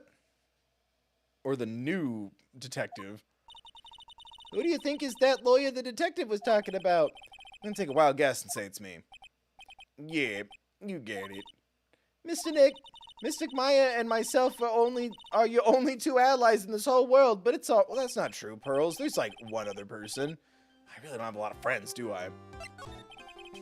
This is going to do a lot of damage to Matt, you know, because he's got that refreshing like a spring breeze image going on.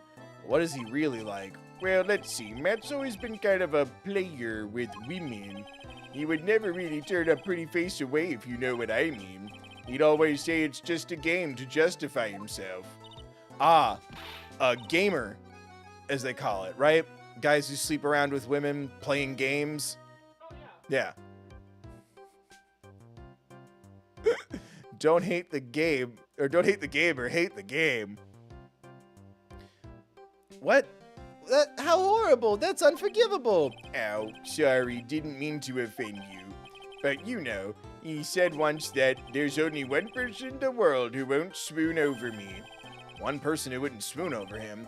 His manager, you know, Miss Adrian Andrews. Queen. Why is Mr. Powers suddenly looking kind of energetic? You see, I'm actually a sucker for gossip. I mean, celebrities in their world have their dazzling sort of image, right? A dazzling sort of image, but aren't you part of that dazzle, Mr. Powers? No, I'm more of a hairy, sweaty, smelly, brutish kind of guy, you see. But it's okay, really. I get to hear plenty of gossip about a lot of the other stars around me as things happen. That's true. Oh, hey, so did you hear about this yet? Miss Andrews' mentor and her death? You mean Miss Impacts? We heard something. Oh, we heard something about how her wedding was canceled. Yeah, that's what I'm talking about. I thought about it a little the other day about that mysterious death. Hey, Mr. Wright, why don't you ask me about that? Go on, go ahead. Press the button, bitch. Jesus. Celeste's wedding, maybe? Hey, so have you heard this? Celeste left a note, yeah. And they say Juan went and hid it. We heard about that in court today. But there wasn't any actual proof that she had left a note. Well, this is what I think. I think that something bad was written on that note. Something bad for Juan, that is. Something bad for Mr. Carita? How do you figure so? Well, before she died, Celeste talked with a few of her friends. And she said it looks like I got caught up with a truly insidious man. A truly insidious man. Did she and Mr. Carita buy that? Well, there's no one else that fits the bill, right? And that would be reason enough for him to hide the note. I see. Well, that's some good info, thank you. You're welcome. Mr. Engarde and Miss Andrews, they're both at the detention center right now. There are still things I don't know or know about, I'm sure. I have to get the two of them to tell me I didn't get any new shit. Mr. Nick, your phone! Hey, that's the Steel Samurai theme song, isn't it? I don't like the sound of this ringtone right now. It sounds kind of ominous. Yeah, I know. What's the sitch, Wade? We're in trouble now, pal. I'll be back at the office really soon. What's wrong? Something just really unexpected just happened. Mr. Edgeworth, Edgeworth? Anyway, hurry up and get back to the office, pal. I don't know what's going on anymore. It's no okay.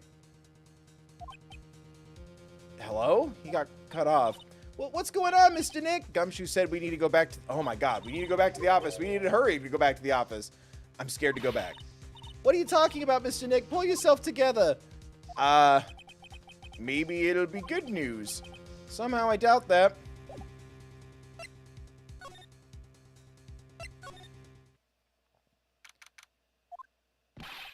What took you so long, pal? Mr. Edgeworth couldn't stick around forever and had to go. It was strange. He already knew where the bathroom was, the kitchen, the door, your room. It's like he's been here several times before. Well, what happened? We got him. We know who bought that spy camera. This quickly? And this bear is what gave them away, pal. The bear? I figured it out, pal. I figured that we should have been looking into the bear instead of the camera. But Mr. Edgeworth, shh, Pearls. And, go on. There's only one person who bought one of those bears who's related to this crime. Who is it? Who would be so rude as to spy on another person in their room? Matt Engarde. Huh? Matt Engarde, your client. That's who, pal. And here I thought things couldn't get any worse. Are you sure you heard right that the person who bought this bear was... I heard it from the department store clerk, pal. This is the credit card receipt for the purchase. It's for 3,800, Oh, 3,800, pal. I was like, $3,800,000. It's for $3,800, pal. That's an exact match to the pre-sale of the stuffed bear. A receipt. That's all you have? Nah, it's not just the recipient, pal. The store A clerk said so himself. He told me I'm sure I sold the bear to Mr. Engarde.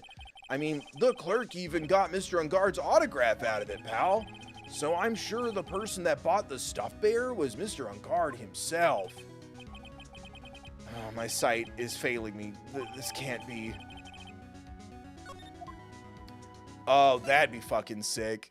What if he's either so evil or so stupid that he got footage of the assassin in like as like a failsafe thing, and then the assassin's gonna go, "You're a fucking piece of shit. Here's Maya. Let me testify. He's the murderer. Peace out. Assassin's Creed for life." And he does the rocker with the shocker. Right? Because that's the finger that they're missing in Assassin's Creed. It's been way too long since I played Assassin's Creed. Yeah, they're like missing a finger. Yeah. That's what it's all about. It's about rocking him with the shocker. It's literally what Assassin's Creed is about. They're missing the finger.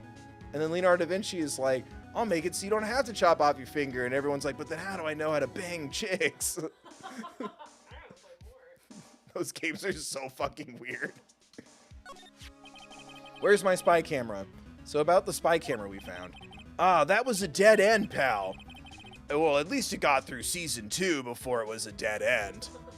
I mean, you can get this kind of thing from anywhere, but for now, I guess I can give these back to you for you to file away into evidence. Spy camera, transmitter, and stuff, bear. I know you don't want to give up, pal. I didn't think it was possible. The person who put the spy camera in Juan Carita's room was Matt Engarde. Why would Mr. Engarde do something like this? I bet it was to catch Miss Andrews and Mr. Carita in one of their rendezvous. I bet is not good enough for me. I have to know the absolute truth behind this camera. Are you going to see him, Mr. Engarde, I mean? Yes. I'm scared, Mr. Nick. I wonder what we will find out next. The P threw me off. I'm scared myself, but I have to put on a good face for pearls. Matt Engarde, what in the world have you done? I feel like I should talk to the manager first, since hers is only 1. And then what she'll give me will help me with the 5 block? Oh. You might as well give her 5 locks if it's going to be this many. Oh, it's just automatic. You're really late, you know. It's already past 10 p.m., dude. I think it's time you told me the truth. Relax. Don't you know that ignorance is bliss? But if you really want to know, let's talk. So I have what I need to throw the shit at him.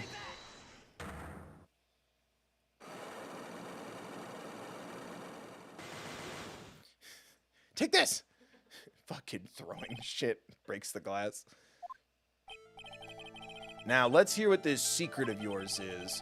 What if Mr. Carita had been successful in his plan? What would he have disclosed? I told you before, dude, I don't know. I don't know anything about Juan, okay? Look, Mr. Wright, I could keep on saying it till I'm blue in the face, but I totally didn't pay Juan any attention. The whole time, I didn't pay him any attention the whole time that night. I mean, come on. I was in the middle of a nap. Don't lie to me, huh? I know you paid close attention to Mr. Carita, especially on that night.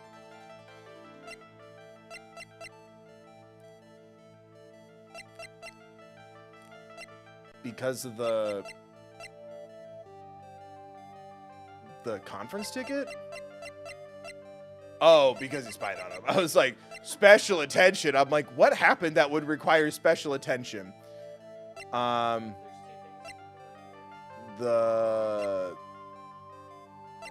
assuming the receipt is proof when I accuse him. The bear? Cousin? The camera? Yay. Someone used this camera to secretly film Mr. Carita's room the night of the murder. Secretly film? What? And then sent the images that the camera took with this transmitter. Wow. But, dude, where was this camera you're talking about hidden? In a bear! Cousin! Cousin! Cousin! The spy camera was hidden in this bear's eye. A bear that was supposed to be present. A present from a fan. I'm sorry. That was 2 pieces of evidence for 1 lock in this economy? This is horse shit. Why does this game... It just feels like this one is going on way too long. I guess Juan had a few of those kinds of fans too, huh, dude? Actually, I wouldn't say this bear was a present from a fan. You sure, dude? Who else could it be from? The person who gave this bear to Mr. Corrida was... Thought going around would be faster, and it kind of really wasn't. You, bitch! Mr. Engarde, don't you know this bear from somewhere? I don't think I've ever met Mr. Bear before, dude. But he says he knows you. How could you forget such a great friend? What else did the bear tell you? Your social security number. He says that the one who put the camera in his eye was you, Mr. Engarde. If I didn't know how you work in court, I'd think I was in some serious trouble. What the fuck? Hello? You know you did a crime. You know you're a murderer, and I'm getting you off the hook almost. Now you're telling me I'm a bad lawyer? Well, it seems like someone also dropped some cocaine in their hotel room. Fucking planting shit. We went reverse Better Call Saul. Now I'm Chuck McGill, bitch. Magna Carta for life. Come on, dude. This is all a joke, right? You're just pulling my leg. Looks like you're not ready to give up your secret yet. Well, do you have any proof you want to show me first? Here's proof that it was you who put the camera inside the bear. The receipt. Right? Because, see, my brain takes me to literally, like, the arts and crafts of putting it in the bear. That's proof that he bought the bear. I have here 1 credit card receipt, Mr. Engarde. It's from when you bought that stuffed bear. Dude, all you can tell from this is that I spent $3,800. I go to the department store all the time, okay? This $3,800, this could be the toothbrush I bought that one time. $3,800 toothbrush? It's ivory, and it's got elephant hair. Leave the elephants alone. You would go to jail for that. It's ivory? Well, now you're going to jail all over again. You can't have that. Hello, police. My client has ivory. Also, I dropped a suspicious bag of powder next to him. Get him. Ugh. Really, Phoenix? Elephant hair is what threw you off? Elephant hair? Is that what rich people use nowadays? Anyway, the store clerk clearly remembers you and your purchase. After all, you even gave him an autograph, did you not? Dude, you should have said that earlier. Would have saved me 1 lie. What? It's illegal in markets in Japan. Well, this doesn't fully take place in Japan now, does it? No, but I'm just curious. That's sus as fuck. Japan, come on.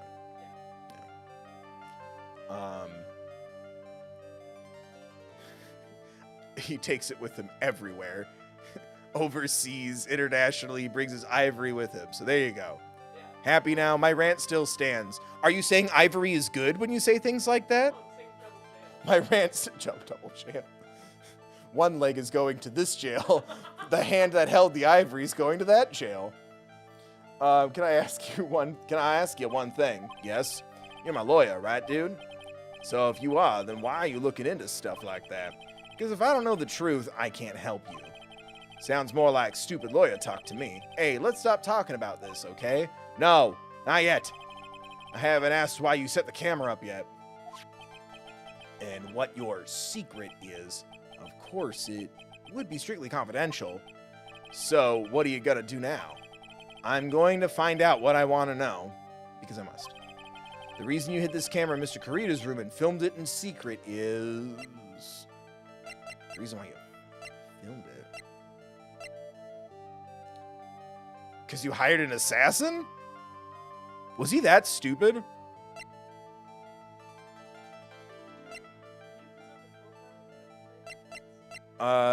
Yeah, I presented his profile a while ago.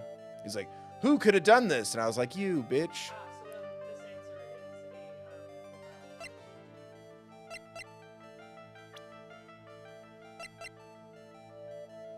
then this answer is a profile. reason you hid this camera in Karita's room and filmed it in secret is Adrian Andrews? Really? Alright.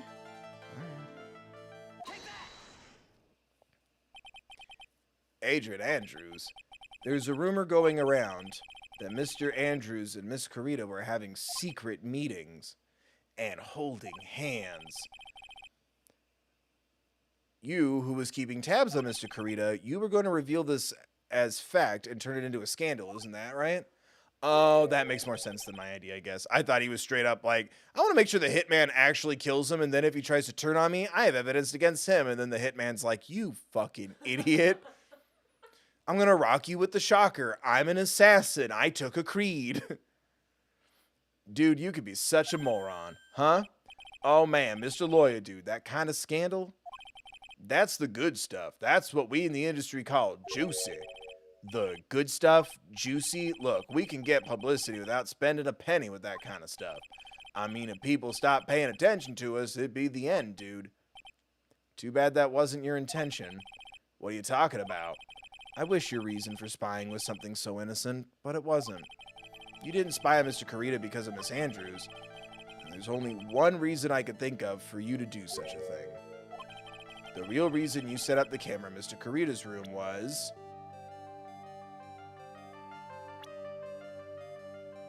Still Miss Andrews? The assassin card. Wait, is it really? You're looking at me funny. And was I right? Is he like, I'm gonna film the hitman because I'm a fucking dingus? Oh my god. What is this card? Maybe he doesn't know about this card. This is a certain man's calling card. This man's name is Shelly DeKilla, and I'm sure you know of him, don't you? Shelly DeKilla. That's ridiculous. Why would I know some shady scumbag like him? If you really don't know him, then why are you acting so jumpy all of a sudden? This is it. I'm finally starting to get to the truth. Can't afford to make any more mistakes now. Oh my god, stop. Heal me, please. I've been getting so many right. Mr. Engarde, I know why you know Mr. DeKiller. It's because you're a star and a hero and his client. Since you're the one who set up that camera, that means you knew. You knew exactly what was going to happen in that room. So how? How would you know something like that? It's because you're his client, that's why. You hired Shelly DeKiller to assassinate Mr. Juan Karita. The real mastermind behind this whole murder is you, Matt Engarde. Sigh. And here I was trying to be a good boy for you, dude. Da-ding. I thought if you didn't know, you'd be able to do your job without feeling bad. Well, that's what I thought anyway. Mr. Engarde, you really did hire... Hold on a sec. I'm gonna consult myself. Consult myself? Well, I guess it's probably about time anyway. About time for what? I think it's time for you to meet him now, Mr. Lawyer Dude. It's time for you to see the real me! Oh my god! So fucking stupid. The bang was a lie and he has a glass with him?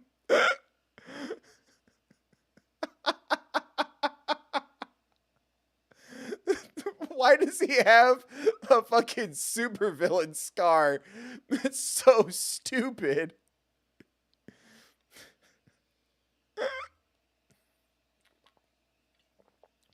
How do you do, Mr. Lawyer? I'm Matt Engarde. Where the fuck did he get the fucking... At least I got healed.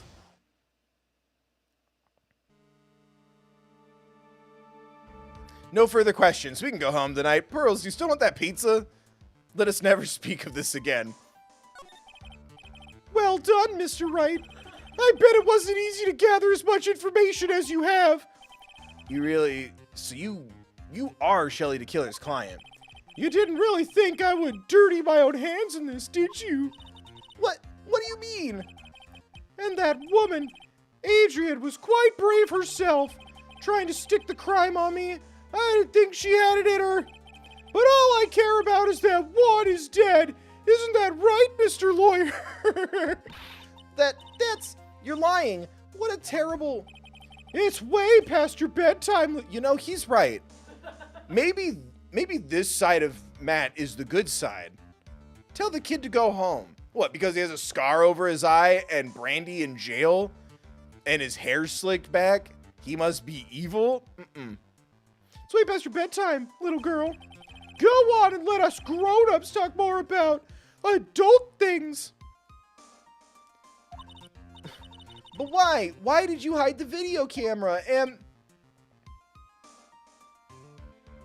this is fucking ridiculous. A weakling soon believes the words of others, just like that pathetic Adrian. Also, I was fucking right. I'm not gonna let people fucking take that shit away from me. I was fucking right again. Man. Sometimes I wish I could watch my own streams and be impressed by me and my theories. They called me a madman. They always called me a madman.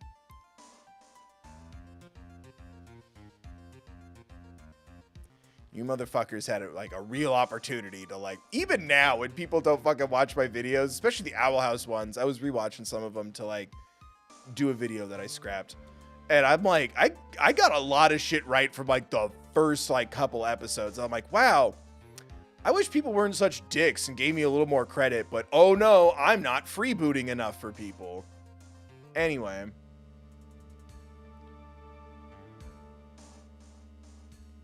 Fucking goddamn. A weakling soon believes the words of others, just like that pathetic Adrian. He knew about Miss Andrews' secret, but I'm no weakling. I don't believe anyone, least of all assassins. Yeah, he's stupid enough to have filmed the fucking hit job in case the assassin ever turns him in. What? Oh, come now, Mr. Wright. Assassins aren't above blackmail. Dun, dun, dun. They turn their clients into cash cows by holding the sinful deed over their heads. And a superstar like me, how much do you think I'm worth? Care to guess? Bro, you are in a... I guess it wouldn't be an anime because they're live action people. You're in a Power Ranger. So, like, those autographs are what, like $30? Unless you're the Red Ranger 20, 30 years from now? Right? Didn't one of the Power Rangers go to C2E2 in, like, 2019? Oh, yeah. And it was like $50 for the meet and greet. And I was like, that's a little steep, but good for you. But I do remember them being there. And that's why. Yes, that's where the video comes in. It's got his face and the crime scene recorded on it, preserved for all time. With that, I can keep him at bay and even blackmail him if I want. That's right. That video is my insurance. Isn't that what they call it, Mr. Oh, what? Do you not know the word insurance? You know how to call an assassin for a hit, but you don't know the word insurance? Why would you do something so wrong? Because I'm a grown-up and I can. Because obviously I've got that big dick energy. Good enough of an answer for you, little girl. Strange. I'm not seeing the donations coming in for me getting things right. I haven't gotten the notification that I'm trending on YouTube Gaming. I'm very disappointed in the world. I'm underappreciated my time. One day my streams and videos will go for millions of dollars at international museums long after my death. I am the Picasso of online creation. And art pop. I am the art pop of the Owl House community. There's not a lot of people that go hard for me, but the ones who do go way, way hard. And they're seen as freaks. Why would you kill Mr. Kurita? Because he was about to sling so much. I thought that said dong. I thought that said he was about to sling so much dong onto my public image. Oh, we're slinging so much dawn. Oh, because he was about to sling so much dong onto my beautiful public image. Scandals are a little annoying, aren't they? This is all because of that press conference. Oh, this is all because of that press conference, isn't it? if Mr. Kurita had been able to give it, then Mr. Engarde's secret would have... Well, that's what we call taking advantage of the situation, you know. I had no interest in doing it really, but bit by bit it crept up on me. And then the situation just presented itself perfectly. How beautiful, I thought. And that's how Mr. Kurita ended up dead. Let me tell you something. I'm not like Adrian. I don't depend on anyone. People are simply things to be used. Used and thrown away. Put on a sweet, innocent face that people will swallow. Anything you feed him. Adrian fell for it. The assassin, too. Oh, and how could I forget? Even you fell for it, Mr. Lawyer. See, that line doesn't work if I've been coerced into this. True. I didn't fall for shit. I was forced to do this against my will. Again, I still think the story would be a lot stronger if I was like, oh yeah, we're gonna defend you. And then it's like, hey man, it's okay if you're not very selective with your cases, but there's a reality where you're representing someone who's guilty. What are you gonna do? Who are you as a person? Everyone all working their butts off for me. Mad on guard. There's a fucking security guard in the corner, and he's like, I'm the villain! There's proof. Did that leave you speechless? What a shame. What's wrong, Mr. Lawyer? You've grown awfully quiet. How could I have been so Is this what she meant by I haven't met the real him? The manager who was like, you don't know this other side of him. She meant literally the other side of his face. Do we ever get to find out how we got those scars? This predates The Dark Knight. Chris Nolan is a hack. Also, if I can give a hot... You know what? Someone needs to donate. I want to give my hot movie take of 2023. But I'll do it for a donation. How about that? For the good of the world. Or for me. Whatever. Someone's got to donate. I'll give my hot 2023 movie take. I think it's one that would piss too many people off. But then again, people get mad when I'm like, Hilda isn't cozy. Because clearly that means I hate it. But goddamn. This is so silly. This did come out before The Dark Knight, so. The fact that you called him Chris Nolan is so funny to me. Chris Nolan, yeah. Yeah. What? It's not Zachary Snyder. It's Zack Snyder. No, but I always hear the Nolan. Also, are we ever ready to talk about the fact that, like, a man went through an incredibly traumatic experience and the studios took advantage of it? Are we ever going to talk about that? Has that YouTube video been made in earnest yet? Yeah. Anyway. But by all means, go watch Aquaman flounder about at the box office.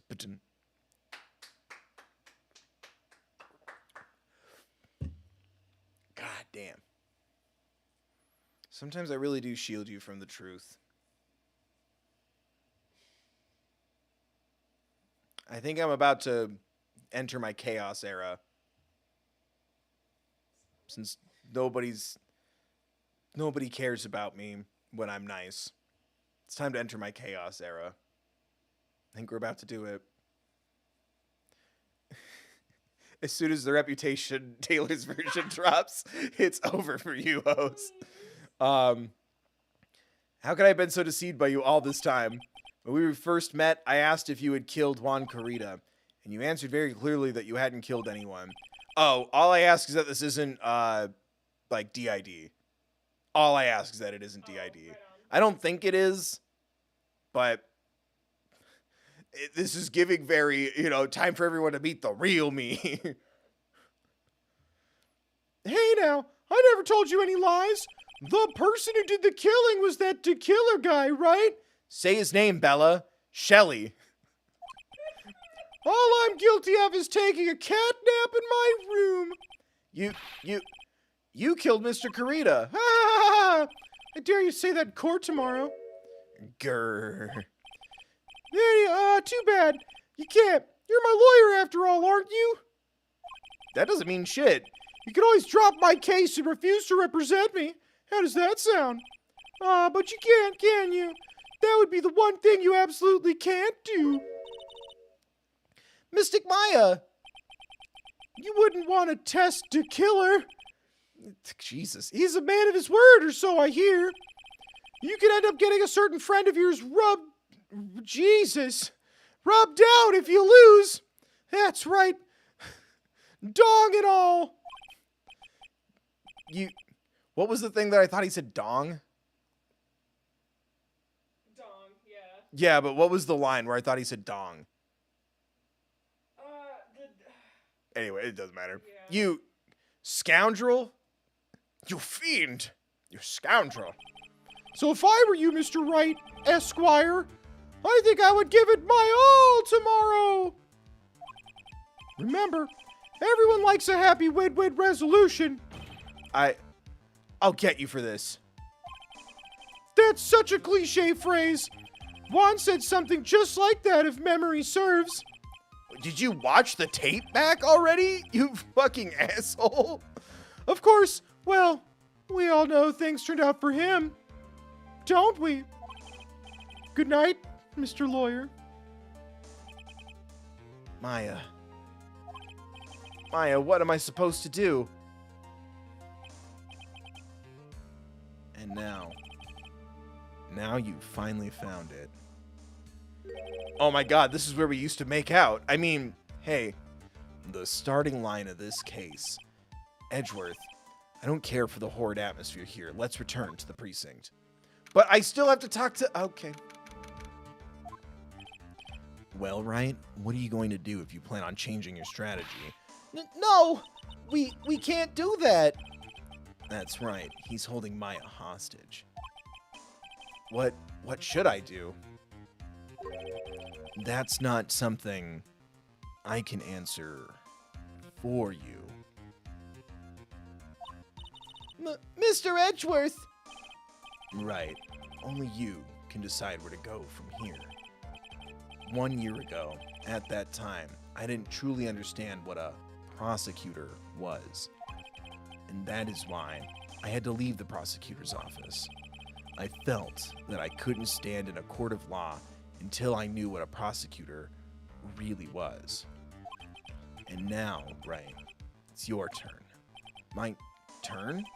What is this thing called a lawyer? What can you do as one? You must find the answer, and you must find it on your own. Is this so we can be together? I'm a lawyer. But to fight for someone who is clearly a killer, man on guard, that man is really... It doesn't matter who. Every person deserves a proper defense and a fair trial. Yeah, see, I would really like this if it was like, oh shit, what do I do? You know what I mean? Like, it's his choice to like, well, I'm going to focus on the truth or whatever. Yeah. Like, removing his autonomy and his ability to, can you even drop the case midstream? Like, a judge would have to allow it. Kim Wexler almost wasn't allowed to drop her last case. Like, it's not, it's way more complicated than, yuck. Like, you're representing this person now after a certain point. Especially something this big. Yeah. Especially in this 3-day or we kill you society. Yeah, because Like, a client has more rights in that regard than a lawyer does. Yeah, you can change representation, but, like, there has to be, like, oh, well, turns out he's guilty, so yucky. That's, you can't just, yeah, you can't just do that. So it's like, what does he do? I think this would have been a lot better without the kidnapping. Because even right here, it doesn't matter who, every person deserves a proper defense and a fair trial. He's not getting that. I'm being held against my will. Isn't that the basis of our judicial system? A little, but this is also a reality where we kill people after 3 days of trials and investigations. And we have to prove who did it, not that we're innocent. Proper defense, but what exactly is that? Is it where a lawyer forcibly and blindly gets an acquittal through shouting and trickery? Ironic that you of all people should say such a thing. Isn't that exactly how you fought for your clients up until now? No. I haven't falsified anything to my knowledge. That may be true, but that's because I've believed my clients to be innocent from the bottom of my heart. But if I were to get Engarde an acquittal, that isn't a proper defense at all. Technically, that's exactly what you're supposed to. That's like kind of what you're supposed to do, or the deal, or whatever. Like you were saying. I like that he's kind of struggling with this, and yeah, I like the parallel now of, well, perfect records, like Edgeworth, and then Von Karma, and then Von Karma again. I like that now it's kind of it's his turn to face that reckoning. My situation, because I think like, oh, if you like say you get the choice, right, and you choose to drop the case, the judge denies you that. Yeah. Like there, because also in reality that can happen to a lawyer. Like unless there's like a good fucking reason, you can't. Like that's not how the world works. No.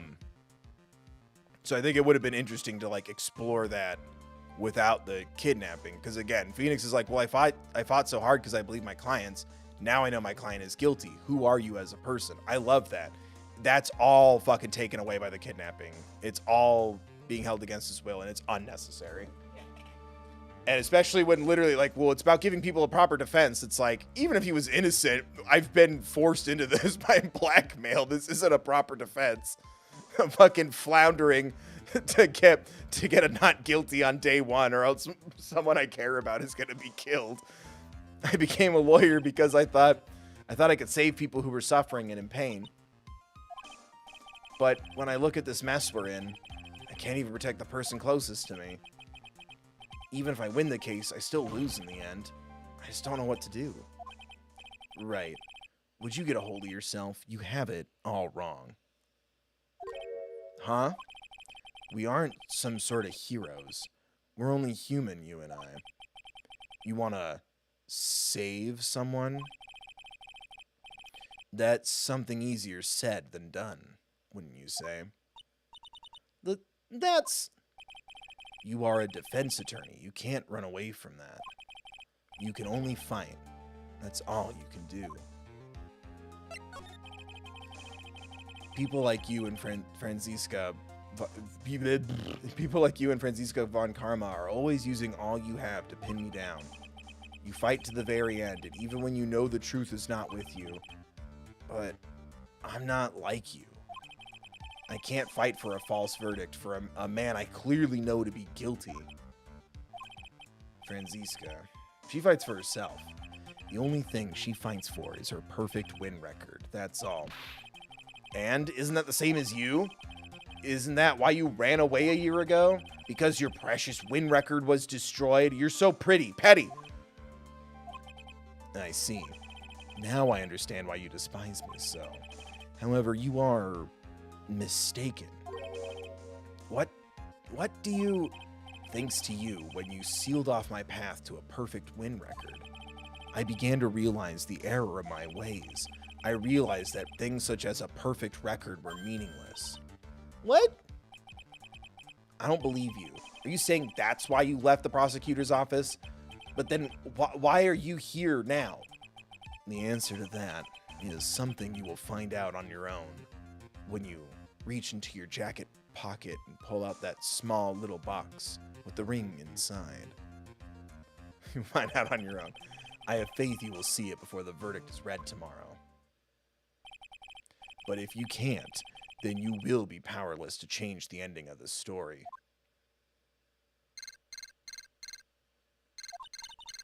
Mr. Nick, the transceiver! Hardly. I'm so sorry for what happened earlier. Now then, Mr. Attorney, do you wager you could obtain an acquittal tomorrow? Your client is blackmailing you. He filmed you killing someone. I will release your friend immediately. My. What is the matter, Mr. Attorney? I don't sense your usual anger this time. Tell me, please. Why are you holding Maya hostage for Mr. Engarde's sake? Dude, we're in the police office. I'm pretty sure this counts as going to the police. Can't be bothered with him. I saw someone using spray paint and wearing a hoodie. Can't be bothered with that with that distressing information I just walked by. Why are you holding Maya hostage for Engarde's sake? Why are you doing this for that cold-blooded killer? Right. Please don't misunderstand things. He is my client. Don't toy with me. A man who hires an assassin. A man who hires an assassin is just as much of a killer himself. I believe you are asking me for a reason as to why I am doing what I am. Yeah. This is what I like to call my aftercare. Good warm rag and a little finish off before I leave. What the heck is aftercare? My name carries a certain amount of honor and dignity, Mr. Attorney. I take great care to ensure that no suspicion falls upon my clients for my handiwork. Ugh. That is what is called client relations and is part of an assassin's duty. An assassin's duty? A creed, if you will. We were unlucky this time and my client was arrested as a suspect. As a result, I did what I had to do to enlist your expert help, Mr. Attorney. And to ensure that you would do everything in your power to the very end. What is your name? I believe I told you once before. However, you did, but my name is Stephen DeKiller. Shelley DeKiller. You're Shelley DeKiller. Please keep in mind you do not have much space to maneuver with me. As a DeKiller, Oh, the title. That's so weird. As a DeKiller. Like, that's so weird. As a DeKiller, I always finish what I set out to do. If you fail to keep up your end of the bargain, Maya, it would be my duty as an assassin to see to it she receives a nice long nap. No! Now then, if you'll excuse me, if someone were to trace the signal back to me, it would be quite troublesome. Shoo! How much more evidence do you need, you fuckstick? Mystic Maya! Mystic Maya! I don't know what to say. Edgeworth. Did you hear that? At the end of that transmission. It is I, Shu. I'm here to inform you that I am indeed the pet that is in the background of this recording. Please, return here at once. Save Maya. I speak cat, so. Oh, it sounded like a cat. A cat? It can't be. That the only cat we've talked to this whole week? What is it? I think I know where Shelley DeKiller is holding Maya hostage. Edgeworth, have all police units head for Engarde Mansion immediately. Shouldn't we have already done that once we learned that he hired Shelley DeKiller? Is he doing okay? It's almost like there's no reason for the kidnapping part of this story. It doesn't do anything. And if anything, it deflates all the tension because I'm like, oh, well, everything's going to be fine now. Can't kill off Maya. Like the last time there was genuine tension with the meta of important characters, it was Edgeworth being accused of murder. And I'm like, And I was like 50% sure, and 50%, All right, you hurry over as well, then. Don't lose hope yet, Pearls. The fight has only just begun. Yeah. Maybe it would be... I think it would also be better if Pearl was kidnapped. She's a little girl. Like, that's... I mean, a kidnapping's a kidnapping, but it's like, oh, no. So much has happened to this poor kid. And she's a new character, so she's not from the first one. So it's like, oh, shit, is that how they're gonna not have to bring back Pearl in the next one? Ugh.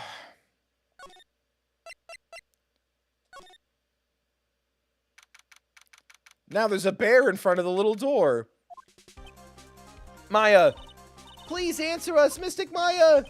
We have this area completely surrounded. There is no way for him to escape, assuming he's still in the area. I can't believe it. That butler, all this time, he was DeKiller. he and Engarde were working together all this time. I'm sure they'd worked out a contingency plan ahead of time.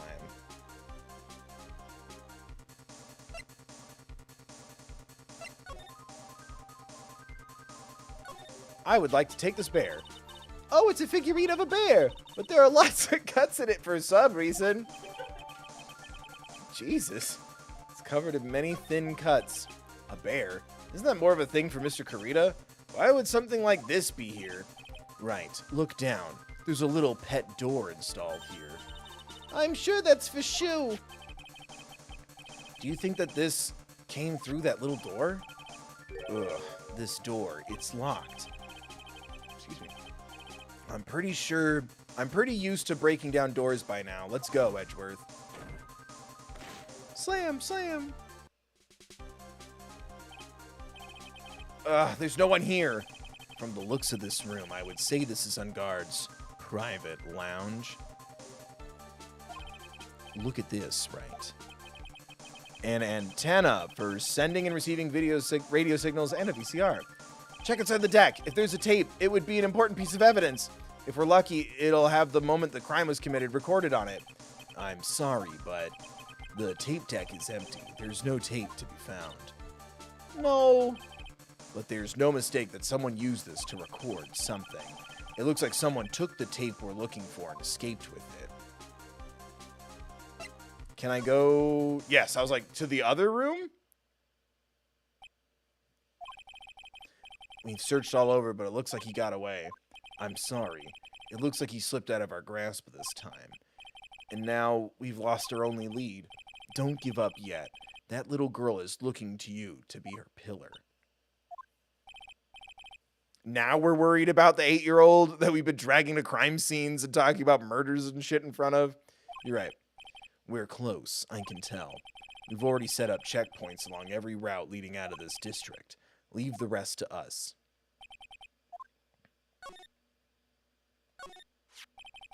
This looks like a picture of Miss Impax. With love, Celeste. Miss Impax, you mean? Yeah, Mr. Kurita's former manager. Why would a picture of Miss Impax be here at Mr. Engarde's mansion? And why does it say with love? This might be a clue. Oh, right. The killer was pretending to be his butler at his house. I'm like, wait a minute. Don't tell me that, like, the killer was in love with the woman from the back then story, Blood. It's all connected. No. I got very confused. I thought this was the killer's house.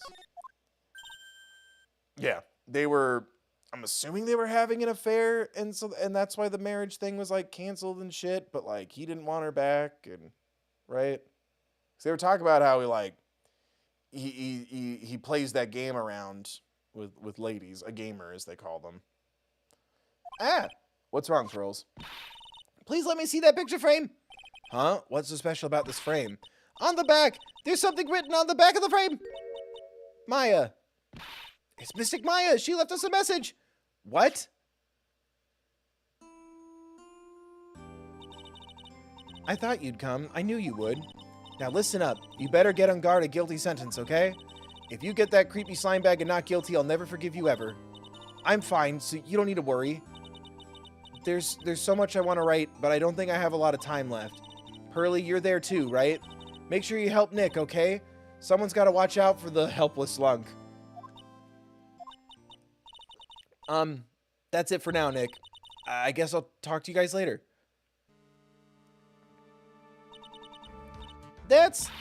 No! Mystic Maya! Right. What's wrong? Why the blank stare? Oh, nothing. Just evidence for this investigation that you've been working on for a while. We've searched the house, and this is the last room. It looks like he eluded us. Edgeworth? Yes. As far as clues go, I think this is about all I'm gonna get. But I'm still short one last thing. And what is that? It's almost like we could have done that first. But I'm sure you give her the picture of the mentor and she'll talk to you. Miss Andrews. Miss Andrews is psych lock. If I could just find out what secret she's holding, then I think I stand a chance in court tomorrow to blow this case wide open and expose the truth. I think I know what you're thinking. I'll contact the detention center. Thanks, Edgeworth. Well, let's go, Pearls. It's time to open that last lock. Can we get Pearl something to eat? Good evening, Mr. Wright. What's wrong? You look ill. Miss Andrews? I have come to remove your psyche lock. My what? I want to know, and you will. He's just deranged, and he gets arrested. Like, buddy, you need to relax. Why'd you throw that rock at me? Why are you throw? Yeah, you threw like a jade. It looks like it looks like a number 9. Like, why are you? Showed me this really traumatic You're thing. throwing stones and yelling about pictures. He said he was going to unlock me, my chastity. Is this a sexual thing? I need the police. I want to know, and you will tell me your secret. Fine, go ahead. Try to break me if you can. Take that. Ting. Just doesn't go through the window.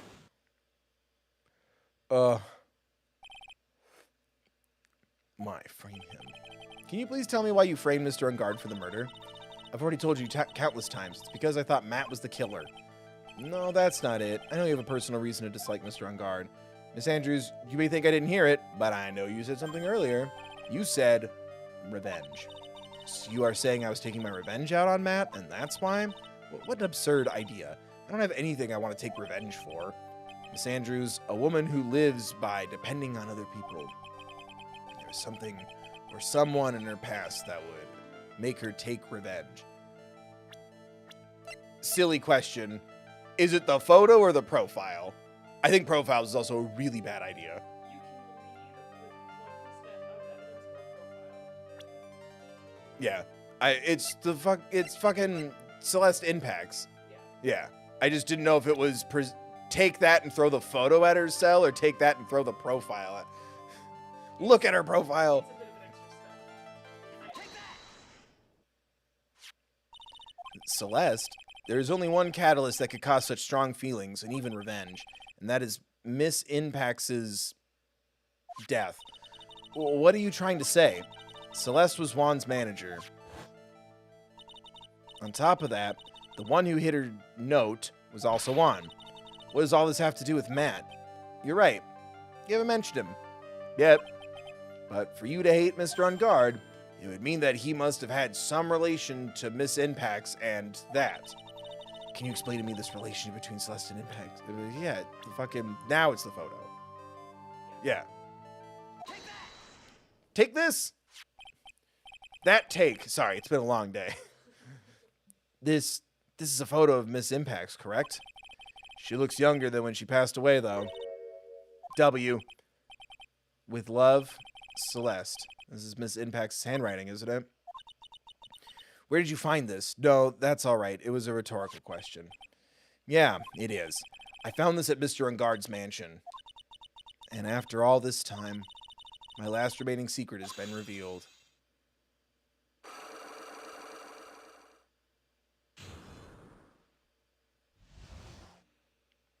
We did it. Why frame him? Celeste, she was supposed to get married to Juan. Yeah, but I heard it didn't work out. Because Mr. Carita didn't want to get married to her anymore, right? Yes, because of Matt. But because of Mr. Engarde? What do you mean? I think I can see where this is going. Pearl, let's get you a pizza. Huh? Gumshoe, watch the child. We're about to talk about kissing things. Cover your eyes, everybody. Celeste, she was Matt's manager a long time ago. She was the happiest woman in the world at the time. I was working part-time back then, and I often saw the two of them together. So that's why, with love, Celeste is written on the frame of that picture. They were a couple, weren't they? They were a couple, weren't they? It wasn't anything as splendid as that. Celeste was being used. Toyed with until she was thrown away. That's so horrible. Mr. Nick, so people can use each other's bodies for sex and also ulterior motives to further their career or get things that they wanted to manipulate people into behaving a way that they can control? I need to stop bringing with you on investigations. What's a cell phone? What's a pizza? Matt's entire image is built around how nice and wonderful of a man he is. Scandal would have destroyed that. Which is why Celeste, in her kindness, moved over to Worldwide Studios. And that is where she met Juan. She seemed really happy with him, even happier than when she was with Matt. Celeste and Juan were such a good match that they were even planning to get married.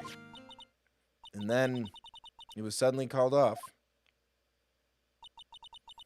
On the night Juan called their marriage off, Celeste did that. You didn't have to flash it. It hurt my eyes. But then again, this monitor is weird. And that's why I framed Matt. It was revenge for Celeste and for myself. I'm sure even you can guess why Juan called the wedding off, right? Matt confessed to Juan about his relationship with Celeste. I see. So that... Wait. Meaning they interacted like there was an affair, right? Not, hey, I was with her kind of before you and used her. And then he's like, used goods. Right? That made it sound like he found out that before they dated, she was with Matt. And then he went, engagement off. Because if so, like, both these dudes really fucking suck. Right? There's no way that it's like, oh, you dated that guy before we were together? I don't know. It could be. That's fucking stupid. If that's the case. An affair wouldn't be any better, but like, that would make a little more sense. Yeah, I think Oh. X stuff. I see. So that's what happened.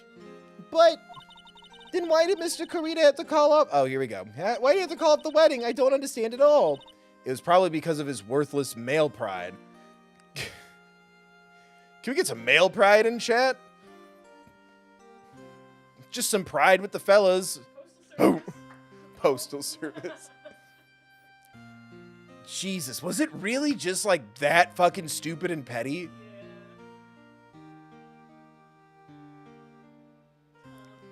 This is kind of the weakest one, and it's worse that it's going on so long. Oh, man. Juan and Matt were always fierce rivals. Matt waited for the wedding announcement and then unleashed the truth on Juan. He was aiming for when it would hurt Juan the most.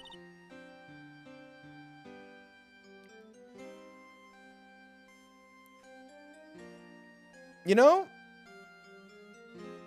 if that's really what happened, it seems like while we're defending a piece of shit, we're also investigating the murder of an asshole. So, what the fuck? That's so... Ugh. These cases fucking suck. Poor Miss Impacts. That wasn't the end of it. Especially if it's gonna lead to that. You're gonna fucking show that to me so many goddamn times. That day, I'm almost certain that Celeste left a note behind. And in that note, she left a detailed account of Matt's various misdeeds, and so that she would never again be hurt by Matt, she chose that. Then when Juan discovered her body, he hid her. Why? Why would he hide the note then if it was just about Matt, unless it also incriminated him for breaking off the engagement over having small pee-pee? But why would he do that? It's simple. Juan realized that note was a powerful weapon against Matt, and it would be especially damaging to his refreshing like a spring breeze image.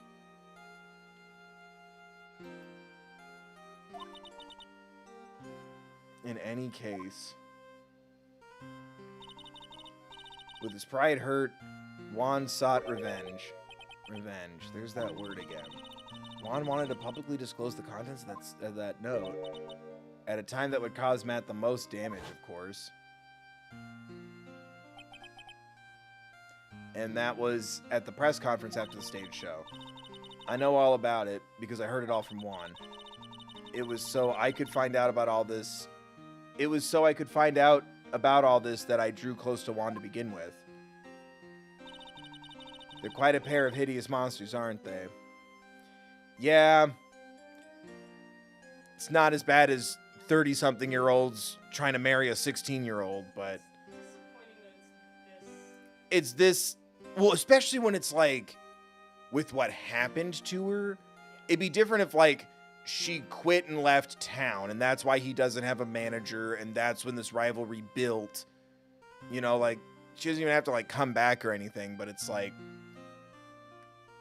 it's a lot of really serious topics summarized with, well, sloppy seconds. yeah, and I mean that's a lot of mystery writings and detective stuff anyway. You know, like. You know, it feels like it's not playing to the height of its intelligence, especially after the first one. Like that one was like constantly cool and interesting, and some of them had like circumstances in it and stuff, like the Steel Samurai and what happened with Edgeworth and Von Karma. These are kind of, ugh. Like, I think the best ones, or at least the most interesting one, was the first full one at, with the channeling. And I don't know.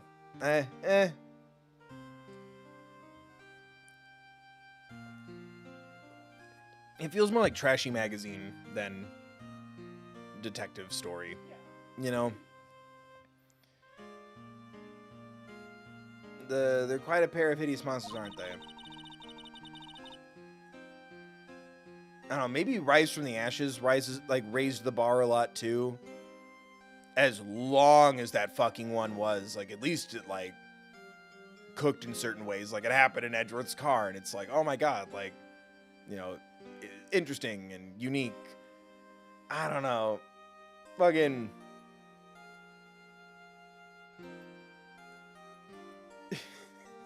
he fucking hired a hitman to fucking kill him. Like, it's just too, it's a little too, yeah. Even Celeste's death was something for them to use in their game. Like, the only thing I can give it credit to is I like the idea that while we're struggling with our client did it and he is guilty, it's like everyone kind of sucks in this, so it's just gonna leave everyone with a weird taste in their mouth at the end, and that's just kind of life. That night when I found Juan's body, it was only natural that I thought the murderer was Matt. Those two were always spying on one another after all. As for me, I was frantically searching for Celeste's note. I wanted to destroy it before it ever went public. Why? I was going to burn it. I had even brought a lighter. But if she wrote the note, she wants that information out.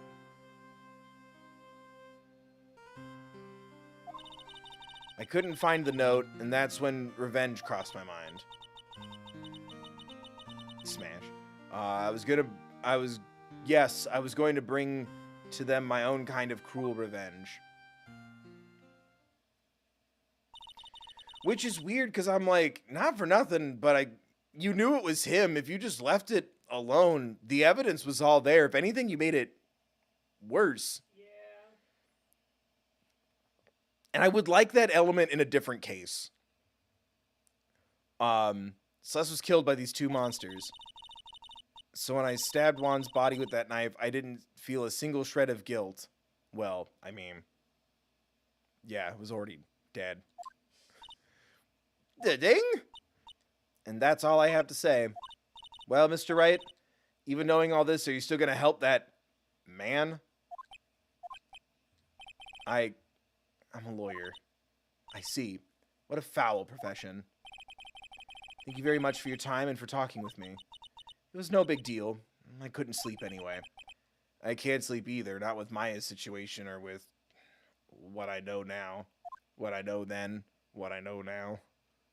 What song? Da-na-da-na, Da-na-na-na. I don't fucking know. Wait, Thank you.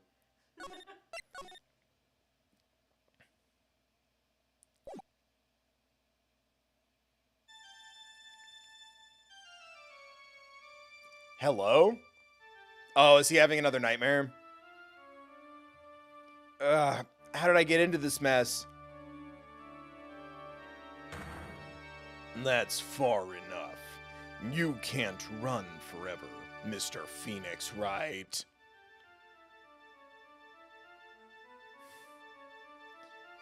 From the beginning? What have I done wrong? I cannot allow you to go on like this. But I'm just a simple defense attorney. Silence. You are no longer worthy of your title.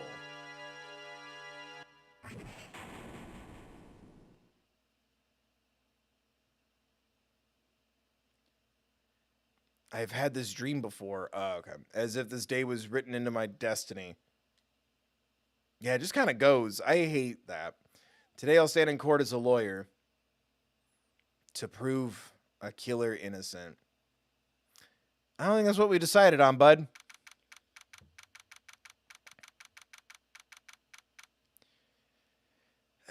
It's so weird because it's like the reality is the next option would be trying to like get a plea bargain or like talking about like, you know, reduced sentence or some shit. Like there's so many other things that try to like hide the truth, but I guess it is also pointing out that being a lawyer isn't, you know, like being a fucking anime superhero. It's more complicated than this sweet person did nothing wrong. I got them out of here. It's like, uh-oh. Yeah. In the next one, you're like representing like a fucking cigarette company. Beep. Hello, this is Phoenix Wright. You don't look so well, dude. You're gonna prove me not guilty today, right? Beep. Guards, notice what's going on here, please. Ha ha! If you please, Mr. Lawyer. Remember, it's not just me. Your precious friend's life is riding on today's verdict, too. Grr. Now listen up. You better get Engarde a guilty sentence, okay? If you get that creepy slime bag a not guilty, I'll never forgive you ever.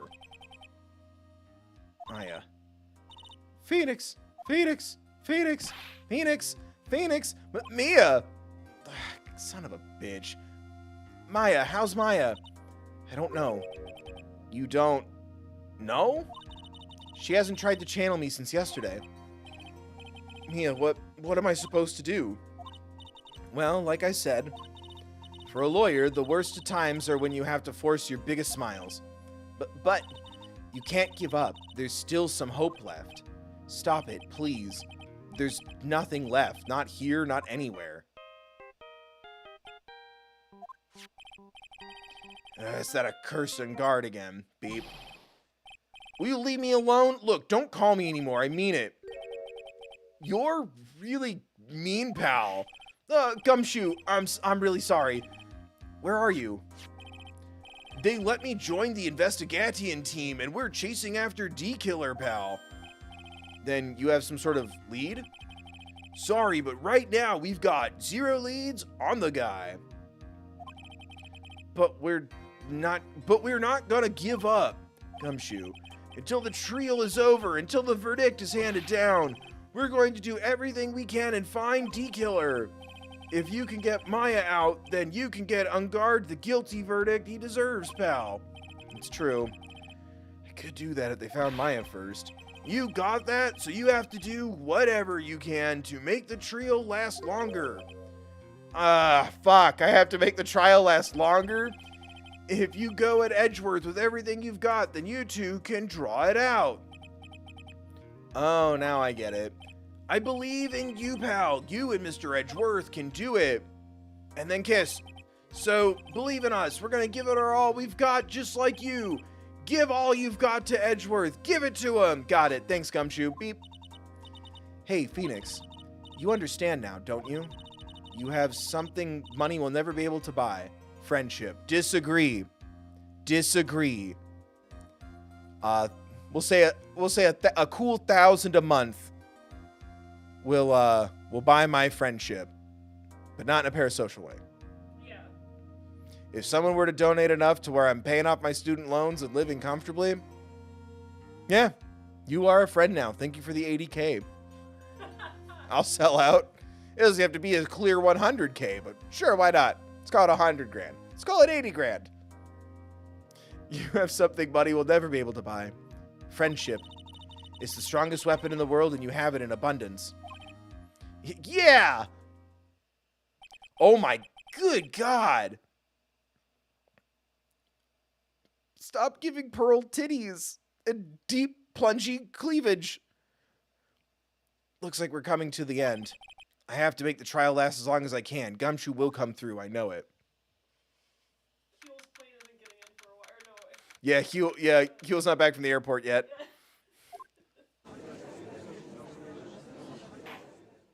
Someone had to have done the chicanery speech, but in a Phoenix Wright style. We'll search it after this is over. Court is now in session for the trial of Matt Engarde. The defense is ready, Your Honor. The prosecution has been ready for a while, Your Honor. Now, as I recall, we concluded yesterday's session with a big mystery on our hands.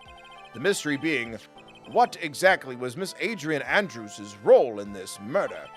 That is to say, is she really connected to the crime itself? Mr. Edgeworth, if you would please inform the court of today's proceedings. Adrian Andrews. She forged evidence that threw suspicion onto Mr. Engarde. Smash. And then proceeded to escape the crime scene by wearing a nickel samurai costume. The guilt of these actions are those from which she cannot escape. Then you're saying that she is guilty after all? I'm not finished, Your Honor. Miss Andrews has nothing to do with committing the actual murder. Da-ding. I would like to direct the court's attention to this card. What is that? It looks like a shell. This is the calling card of a certain assassin. Assassin, you say? Yes, Juan Carita was killed by a professional assassin. And the person who hired the assassin, his client, so to speak, is Matt Engarde. What a surprising turn of events.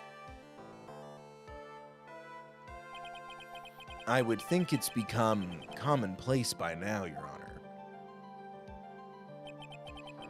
I know what's going on this time, so I know that everything Edgeworth has said is true. But we still have to hold out as long as we can, at least until Maya's safe and sound. I wonder how the trial will turn out today. Now then, please call your first witness, Mr. Edgeworth. The prosecution calls the defendant's mentor, Mr. Will Powers, to the stand. Oh, right, this poor bastard. Now then, witness, your name and occupation, please. Okay, I'm, Will Powers. I'm a poor, underpaid action star. And what is your relation to the defendant? Well, I guess I'm sort of a lousy mentor to him in a way. I'm trying to think. I told him to solve all of his problems by hiring an assassin, and I think he took me a little too seriously. I'm a sort of lousy mentor to him in a way, yeah. Mr. Powers, please. You don't need to put yourself down so much. Oh, sorry. Well, but I'm kind of a nothing sort of guy. On the night of the murder, you visited the defendant's room. Is this correct? Yes. I didn't know that. Have we talked to everyone but Powers about what was going on? Like, this poor dude. But, you know, I didn't actually get to see Matt when I went. All you need to do is answer what you're asked. Now then, I would like you to please testify about when you went to Mr. Engarde's room. Okay, sure.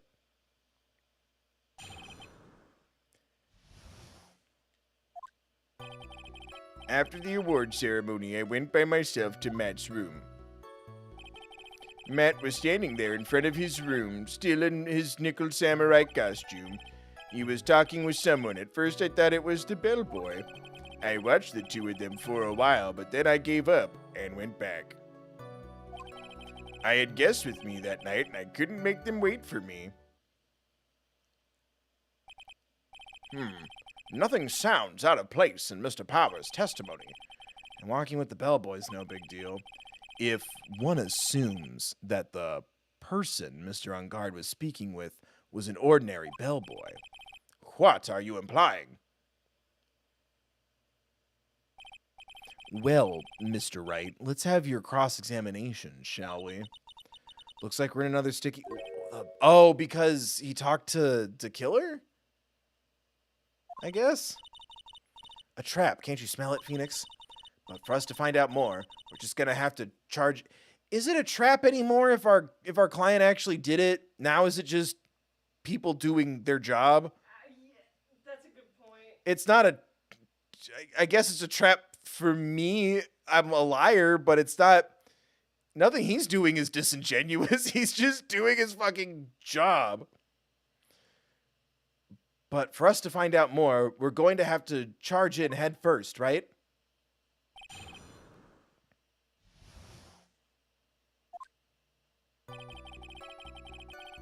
After the award ceremony, I went by myself to Matt's room. Matt was standing there in front of the room, still in his samurai costume. He was talking with someone at first. I thought it was the bellboy. I watched the two of them for a while, but then I gave up on that. I had guests with me that night. I couldn't make them wait for me. Oh, it was us. Describe him. Did he have a zipper face? At first, what do you mean by that? Yeah, 100% him. Well, he was in a bellboyish uniform and he had a bottle of juice on a tray. Sounds like an ordinary bellboy to me. Yeah, but I didn't think he was a normal bellboy. And why was that? Why did I think that, Mr. Wright? How am I supposed to know? Sorry, but I can't remember right now. Sorry. I guess I'm gonna have to wait patiently on this one. Watched the them for a while and gave up and back. I mean, I know we're supposed to stall for time, but holy shit, like this is such a nothing burger testimony. He talked to somebody. I don't remember what they talked about or why he looked weird. You saw the two of them, the bellboy and the defendant, together, correct? Yeah, the bellboy just wanted to say congrats. Now, while you were watching the two of them, did you notice anything strange? You know, I did feel something weird. I think it was because Matt, well, he gave the bellboy a tip. Tipping normal, tipping good. Donate right goddamn now. A tip, but that's a perfectly normal thing to do. So, how long did you watch the two of them? Not more than a minute or two, I think. I guessed me that night. Couldn't make them wait. Do you mean me? Yeah, who are these guests you're talking about? You guys, of course. You and Maya and Little Pearl. I thought it would be really rude since I invited you guys if I disappeared on you. Plus, I don't have anyone coming to my room. I don't have shit to do. I was kind of hoping you would put out, Mr. Wright, so I went back to my seat pretty soon after seeing Matt in the hallway. I mean, with Edgeworth being gone for a year, I figured maybe you were ready to return back to the dating game. This is like squeezing water from a stone. It's probably pointless to press further. Do you remember this incident? Did Mr. Powers leave his seat that night? I don't remember that happening at all. I was making such a racket in her hyper state. I ended up focusing on her. I see. In any case, from his story, he probably wasn't gone for very long. After the award ceremony, I went by myself to Matt's room. Am I just really gonna press everything? The defendant's room? Why did you go there? Well, I'm his mentor, like a big brother, sort of, and I wanted... Oh my god. And I wanted to say congrats. Ugh. Hey. Did he hear me burp? What's wrong? Why did you stop? Mr. Wright, a ghost just burped in my fucking face and they're taking my voice. It sounds like it was me, but it wasn't. What is it? You're going to try to trick me into a corner, aren't you? What? Huh? I know I'm just a poor, underpaid action star, but I'm not the killer. That's a really funny point, because, yeah, usually the person who gets questioned on, like, the last day is usually the killer. That's kind of funny. Oh, fuck. No one said you were Mr. Powers? No, please, don't trick me. Every time you do your lawyer thing, the witness suddenly turns into the bad guy. That's a funny point. It's a shame we had to get to this. Like, everything we went through to get to this. Every time? Like, that would be cool. Like, again, remove the kidnapping. They're closing in on the hitman. We need to stall it. What do? Mr. Powers, you were there with us. Go on the stand. And then he just starts freaking out. Like, that'd be so funny. Witness, I will personally talk to the defense at a later time. So for now, please kindly cooperate and continue with your testimony. Sorry. So, you went to the defendant's room, and then what? Hey, wait a minute. How did I suddenly get turned into the bad guy here? Matt was standing there in front of his room, doing his nigga. Yeah. Are you sure that was Matt Engarde? Yeah, I'm sure. He wasn't wearing the nickel samurai mask then. If that's the case, then he really can't be mistaken. And what was the defense doing standing in front of his own room? Is there anything I could object to this, or am I just pressing hold it on everything? I think I've pressed hold it on everything. Is there anything I can do?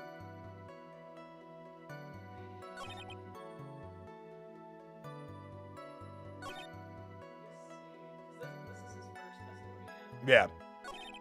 Can I present the profile and be like, does he look like this scary fuckface? Yeah, press on the fourth statement, press on the third. He was talking to somebody at first, I thought he was dead. Uh-huh. Press on that statement and ask about Guard's tip. Mm-hmm.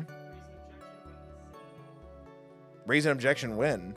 Raise an objection when? Wait, stop, don't read everything. I'm just trying to figure out what the fuck to do. It brought up the tip, but nothing. It didn't tell me to make an objection. You saw the two of them, the bellboy and the defendant. Yeah, the bellboy just wanted to say congrats. I did feel something weird. I think it was because he gave him a tip. A tip? That's a perfectly normal thing to do. How long did you watch the two of them? Not more than a minute or two. Yeah, nothing came from that. What does it say before that? Before that.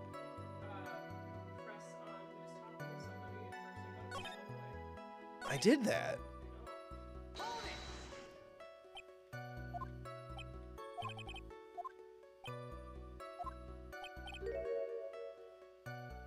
Hey, wait a second. Actually, Mr. Powers, only a few minutes ago you stated... That's so fucking stupid. Really? He gave the bellboy... I had to hold... So, that was wrong, what you read. I had to make him bring up the tip, go back a part of his testimony, and say, hold it, so he could mention the tip again?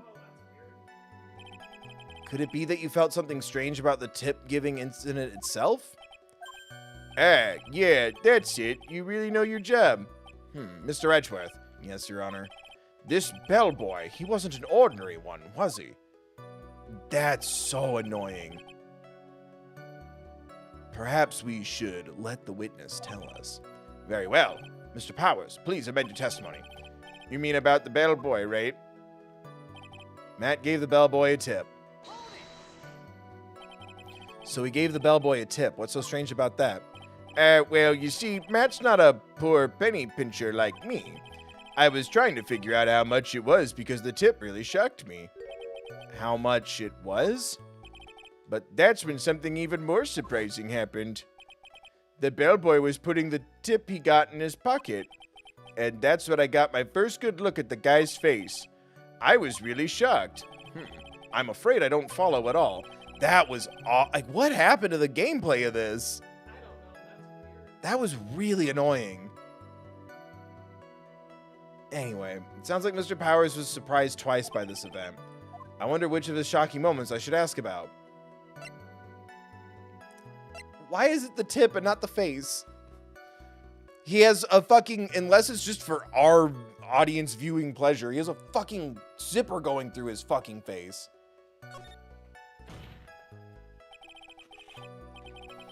The defendant is a huge star. He could afford to give generous tips, wouldn't you agree? Sure, but giving him that much was maybe a little too much, I think. Fuck that. You can never tip somebody too much. A little too much.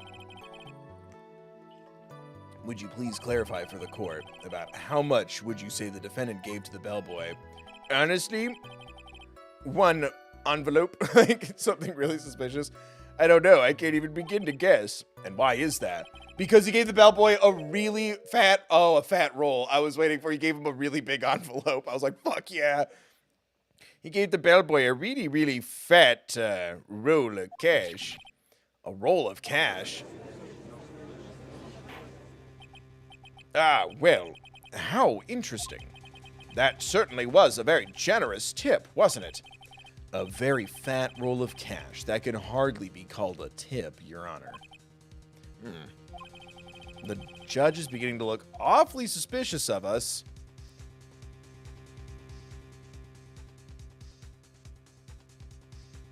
Oh, we have to stall this out. You have no penalty either way. Okay. The defendant is a superstar. Haven't you noticed? He's a star. Now everyone can see him burning. Now everyone can see him burning. The fact of the kind of tip is typical fare for people like him. We've been over this before. 20% is enough. You can always round up after that 20%. Who leaves $97 on a check? Just make it $100. Those extra $3 could really mean it to the server. Phoenix, I swear to God. Are you saying that all superstars are super spenders? If I could receive large rolls of cash by simply bringing people things on trays, then why on earth would I stand around here prosecuting? Just say you've never worked a fucking service job in your life. Kyle. You frilly privileged fuck with your... Who cleans your fucking ascots? Huh? Who? Those doilies you wear around your neck? Where do you think they came from? I hope you at least tip your dry cleaners. You know how careful you have to be to clean that shit? He's got a point. I don't even get paid, let alone rolls of cash for all my... Okay, well... If Phoenix isn't getting paid for any of this, I think we can just go home. Nah, they can't. You can't just be like, oh, yucky, I've decided to drop this case. That's not how it works. Ruin your reputation forever. Well, that and you literally can't. Yeah. So, supposing that roll of cash was not a tip, then what was it? Payment, Your Honor. For the SEX. Payment? Isn't it obvious? For the murder of Mr. Juan Corrida. Then the bellboy, the witness, saw. Yes, he was the assassin. Hold your horses now, Mr. Edgeworth. You don't have any proof of this, do you? Have I ever been underprepared to support my claims, Your Honor? I have here the card Shelley DeKiller left at the scene of the crime. Shelley DeKiller?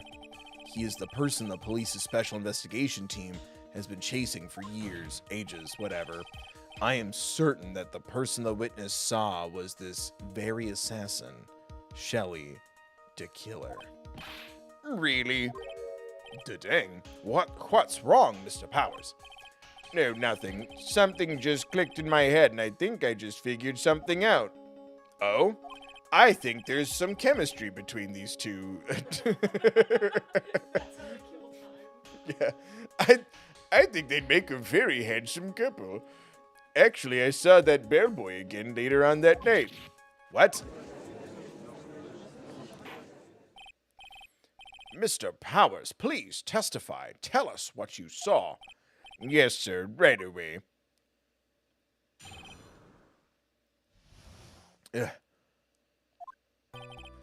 This time I was in that hallway because I had to go to the bathroom. And that's when that bellboy I saw earlier came out of the room. Of course, when I say room, I mean Juan Carita's room. Now that I think about it, the bellboy did seem kinda out of place. Yeah, so he had to be the assassin, I'm sure of it. I mean... Thank you very much. This is all we need for now. Huh? But I'm not done, there's still more. Let us first establish that the bellboy was truly Mr. DeKiller. Then we shall see. So the bellboy came out of the victim's room. And if that bellboy really was the assassin, then I think the answer is fairly obvious. That would be correct, Your Honor. Well, Mr. Wright, I believe it's your turn to entertain and make us laugh. You fucking clown. Ha ha ha. This is no laughing matter.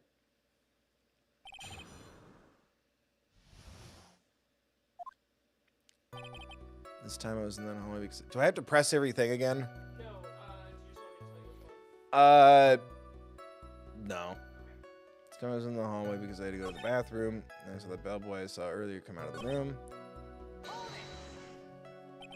The victim's room, huh? Yeah, the one with all the really pretty flowers and teddy bears. It was Juan's room, all right. Words cannot describe how screwed I am. Let's continue with the testimony. Now that I think about it, that bellboy did seem kind of out of place. So what exactly was so out of place about him? Right. Why the inspired grim? Maybe because I have no idea what damaging thing he's gonna say next? Well, the bellboy was empty-handed. Empty-handed? That bellboy was one of those room service people, right? But he wasn't pushing a cart and he wasn't holding a tray either. You'd call that a little strange too, wouldn't you? I agree. Ooh, that was loud as fuck. Ugh. That does make me kind of jump. I wish that I stand by it. I'd love to make it a jump scare for me. Oh, thanks, Dan, for the 10 for World Central Kitchen. Thanks for playing this game. I love it, aside from Big Top. Oh my god. No, it doesn't fit. Please explain. Just one thing. Could you please explain how the kidnapping deflates the tension? I always felt like it raises the stakes and drove Phoenix's moral choice. I'd love to see your POV. Because it's Maya. That's what I was saying earlier. I said it earlier. If it was Pearl, it's like, oh, well, this character's new. And, like, oh, no, what's going to happen? It's kind of like, it's Maya. You know? There's another game. I feel like there's no immediate danger. And I don't know. I feel like the stakes would be higher in the sense of what is Phoenix gonna do? What does everyone think of him if he chooses X or if he chooses Y? And it just feels kind of hat on a hat. I think the tension's already pretty high enough without the kidnapping part of things, where it's like, oh shit, like we thought we've been playing 2 games now of everyone that we're defending is innocent. And now, oh damn, we're in the middle of an investigation and we found out that our client is guilty. What are we going to do? What am I going to do as a professional? And I honestly think even having Maya there, kind of judging him or observing what he may or may not do, I think that adds more pressure to Phoenix's decision. I'm not worried about the kidnapping. I don't know how else to describe it. I'm like, yeah, Maya's kidnapped. She's probably gonna be fine. Yeah.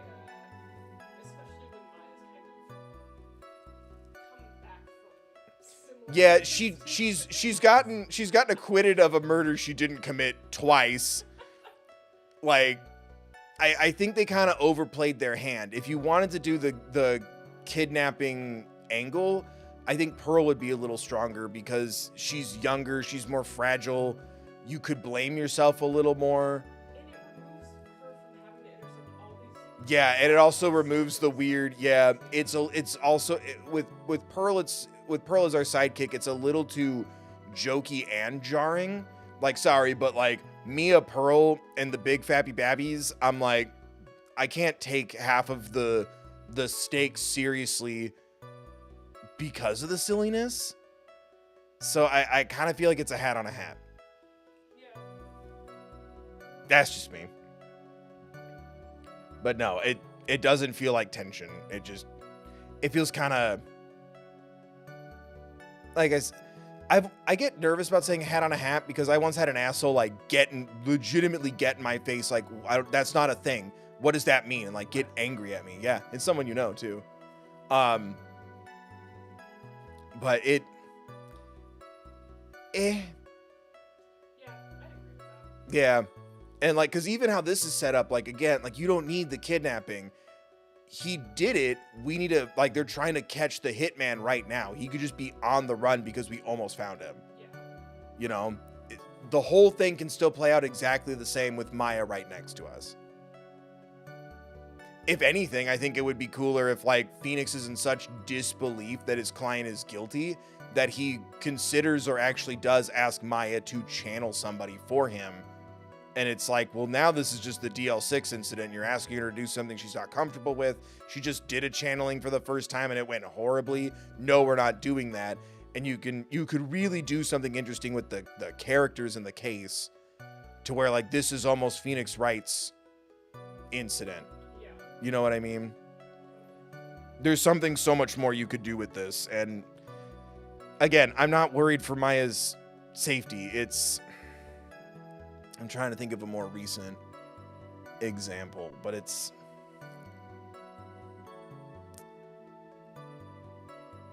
I don't know. It's not dark or deep enough or like mature enough for me to think like key cast members are in jeopardy. You know? Especially in a set. Yeah. Yeah. It just everyone's gonna be fine. Yeah. Is kind of how I feel. I was more focused on like, oh shit, this is Phoenix's first guilty client. Then, oh no, Maya. I'm like, I think Maya's good.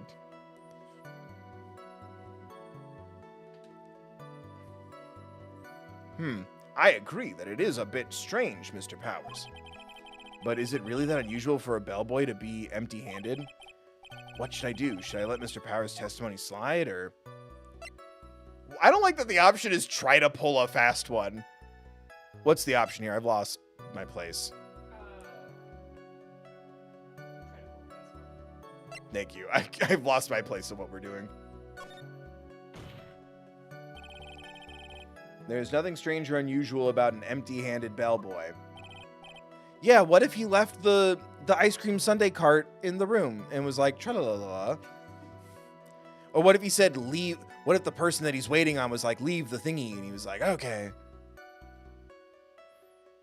But there really, really is. There really, really isn't.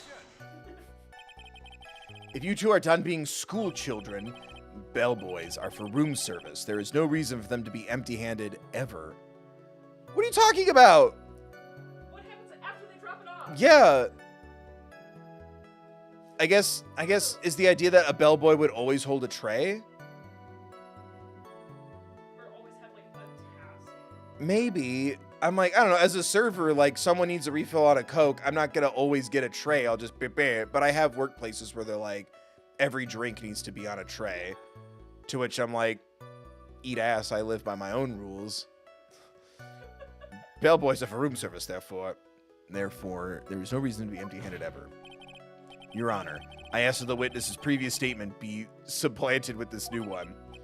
Edgeworth, are you going to do whatever you can to make the bellboy look suspicious? I see. Very well. This court recognizes and grants the prosecution's request.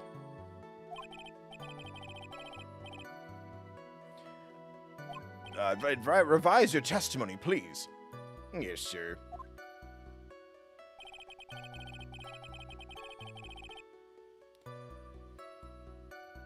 I thought it was kind of strange for a bellboy to come out of a guest room. Now hold it! What the fuck is that supposed to be? Like, just keep it in a circle. So you're saying that it's suspicious for him to be empty-handed? Yeah, really suspicious.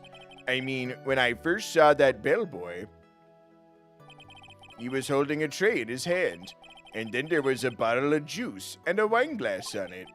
Juice? What kind of juice? Pretty sure it was tomato juice. If we could come up with some sort of reason as to why he would come out empty-handed, some sort of proof, then I think we can dodge the bullet on this one for now. Sounds like another job for the court record. So do I just present the wine glass when he's like, it's weird for him to be empty-handed?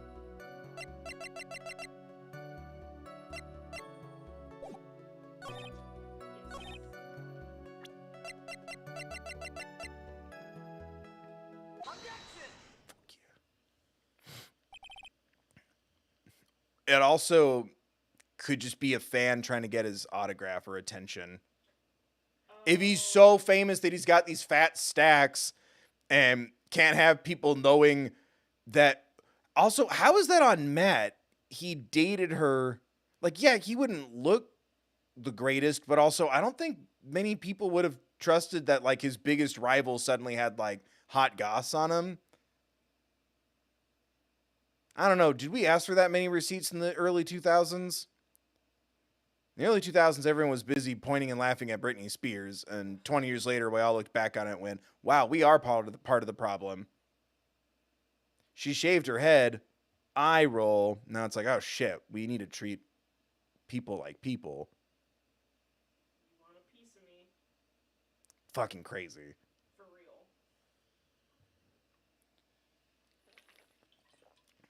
But like, I feel like people would take it with at least a little grain of salt. Right? I don't know. It's just old bag. It's just old bag. Mr. Powers. Yes. You're easily influenced by other people's words, aren't you? As soon as you heard the bellboy might have been the killer, you got caught up in believing it must be true. But isn't he really suspicious?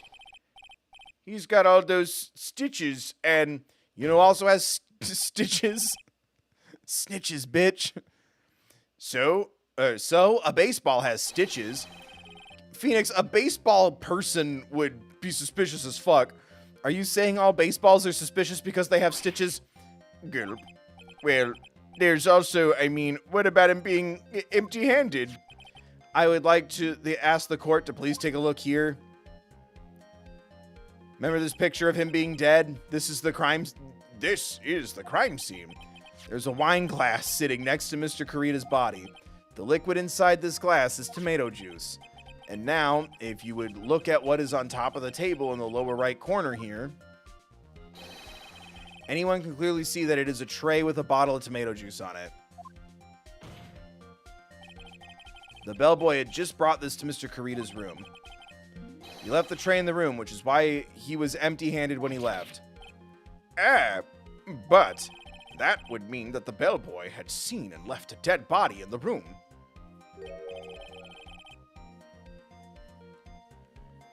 Oh, fuck.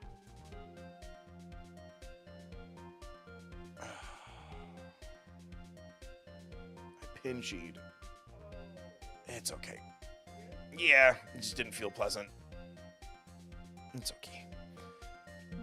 But you can prove that Mr. Kurita was already dead at that time? Mr. Edgeworth? Yes. I blame you for leading me down this route. I'm terribly sorry. What is with him? Why is he laughing? Witness, isn't there one more thing you would like to share with us? Is there? The bellboy was empty-handed, or should I say, empty-hand. Ed, I recall you had something interesting to say about his hands. Let's just say I'm going to give him a little surprise. with my hand. Oh yeah, I almost forgot. He had "I am an assassin, hee hee, I will kill you, bang bang" tattooed on his hands. What? Kiss you, James. That bellboy, he was wearing gloves. Gloves? Yeah, pitch black leather ones. All the other bellboys don't wear gloves like that, right? I feel their warmth of their hands smacking against my supple bottom. Consensually, of course. Black leather gloves. Why didn't you mention them earlier? Sorry, it slipped my mind. Boy, does this make the bellboy look really sussy. Sussy-ussy. Alright, gotta focus. I can't get lax here. You know, realistically, though, what if A, it was the request of the rich person, or he cut or injured his hand? Yeah. You would wear gloves. Yep. So what if he had gloves? A lot of bellboys wear gloves. Come on, Mr. Wright, that bellboy was wearing black leather ones. So, a football is made of leather. Are you saying all footballs are suspicious because they're made of leather? Gulp. But that man, he received a large roll of cash from the defendant. And then he was seen leaving the crime scene wearing black leather gloves. I just thought of how you could update this. He gave him a lot of cash and didn't film it. Didn't tell anyone about it or post anything about it.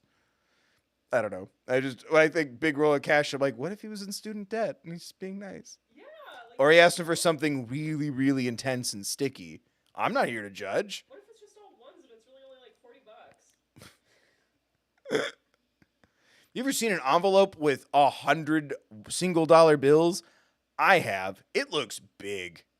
Like, don't be alone in an alleyway big. And then he was seen leaving the crime scene wearing black leather gloves. I don't think that even someone like myself can believe he was just another bellboy. It seems we have finally come to an understanding. Now then, witness, please continue with the rest of your testimony. The rest? Oh, yes, please, tell us more. Okay. Their second meeting. After leaving Juan's room, the bellboy went and knocked on Matt's door, just like that. He gave something to the person inside the room. Then the old guy just left without even going into the room. After that, I went to the bathroom and then back to my seat. So the bellboy, after leaving the crime scene next, went to the defendant's room. Yeah, I kind of saw that by accident. Some accident. I'd say you saw too much, and all of it was suspicious to high heaven. I think it's safe to say that we can no longer consider this bellboy to be normal. Now then, let's get started, shall we? Mr. Wright, your cross-examination, please. Oh. Yes, Your Honor. God damn. I love you, Mr. Powers. I kind of want this done. After leaving Juan's room, the bellboy went and knocked on Matt. Like, it's funny to say, like, oh, we need to stall for time. I feel like it's actually stalling for time. Like, this is just padding. After leaving Juan's room, the bellboy went and knocked on Matt's door. Do I have to press everything, or can I? He gave something to the person inside the room. And the old guy just left without even going into the room. After that, I went back to my bathroom, back to my seat. Did you go number 1 or number 2? I said hold it. Okay. That's better. What kind of statement is that? Please elaborate and give us a few more details. Okay. I should probably ask him only one question at a time. Ask about the something? Oh, I did it anyway, so suck it. He gave something to this person. A hand job. Yeah. And what was this something? An ending that was happy. If I remember what it was, I wouldn't be calling it a something, would I? I think it's something like a Kentucky ski resort or something. I don't know, it's something filthy. Look it up. Oh.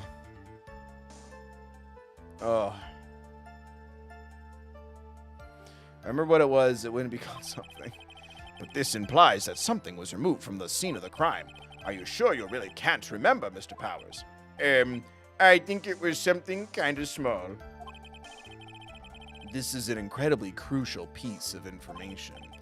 Please try to remember what it was. I'll try. In the meantime, let's talk of another point, namely what the bellboy did next. Oh no, after he gave the person inside the room the Thing.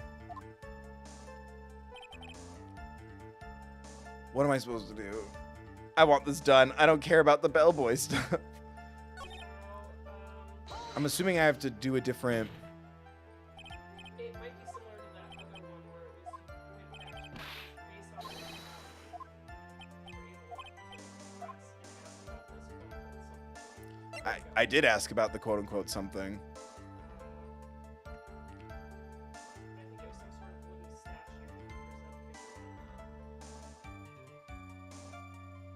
What? So who took the something the bellboy handed off? Actually, I don't know. What do you mean? I'm sorry, but I only saw the person's arm. Only an arm. Then you're saying you didn't see the person's face? Yeah. I would like to surmise the testimony up to this point, if you don't mind. When the bellboy left the crime scene, he immediately went to the defendant's room. There he handed a small item of some sort to the person inside.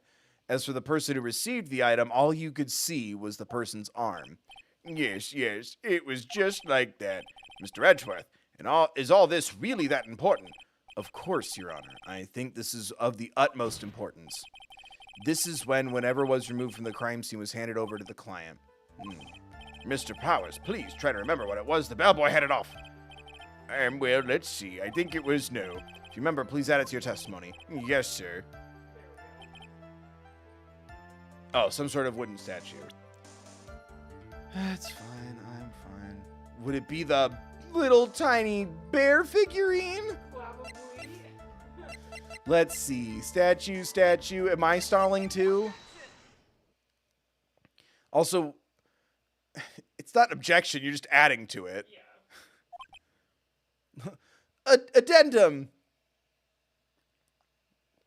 Oh, fuck me. What was the point of that pregnant pause?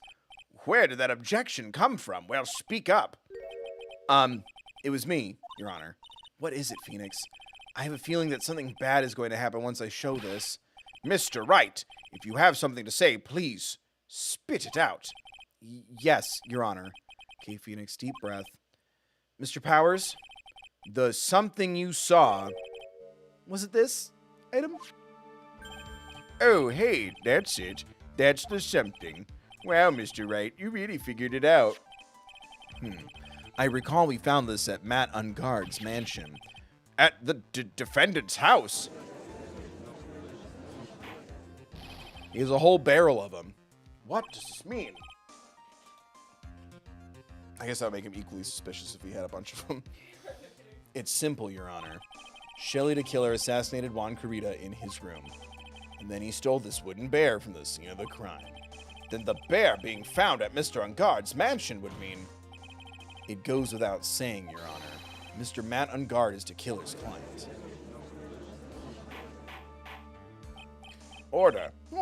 I said order. Mr. Wright, this is most unfortunate turn of events for you. Yeah. Sorry, Mia. No, it's all right. Your judgment was sound. Actually, I figured the bear would come up. If not now, then it would have later on.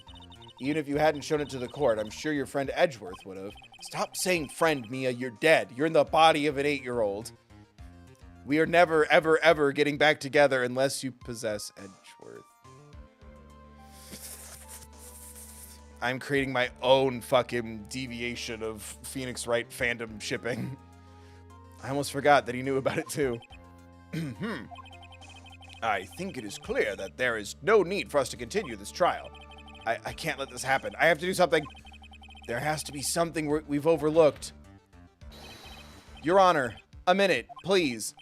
Yes, Mr. Wright?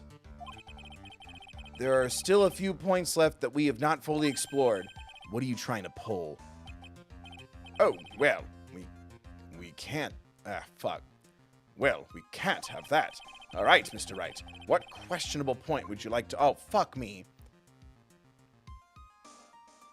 What? Does it matter what I do? It does. Oh. Help. Yes. The person who received the bear? Okay, thank you. There was one thing in Mr. Power's testimony that was very unclear. That is the identity of the person who received the bear. He gave something to the person inside the room. I'm sorry, but I only saw the person's arm. As long as we don't know who it was that took that bear, we can't be sure of...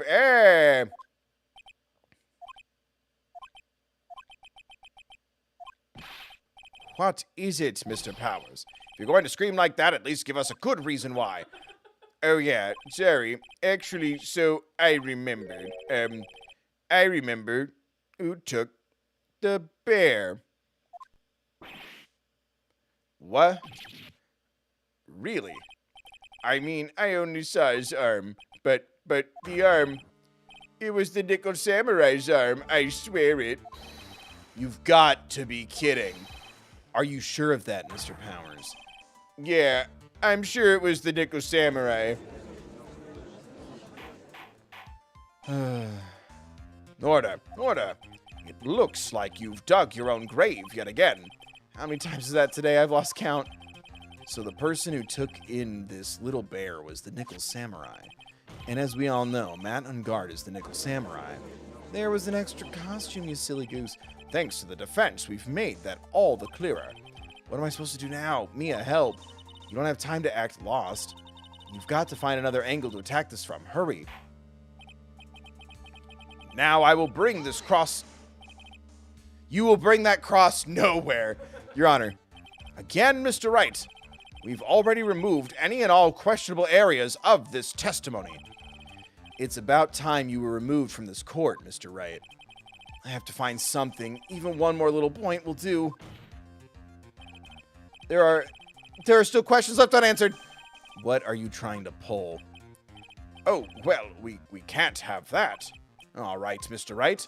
What questionable point would you like to explore further?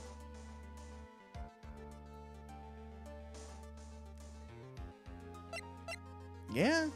I mean, I guess it does look really creepy. I think it's fairly obvious that the bear itself is very questionable. The bear? Mr. Wright. This was found at Mr. Engarde's mansion.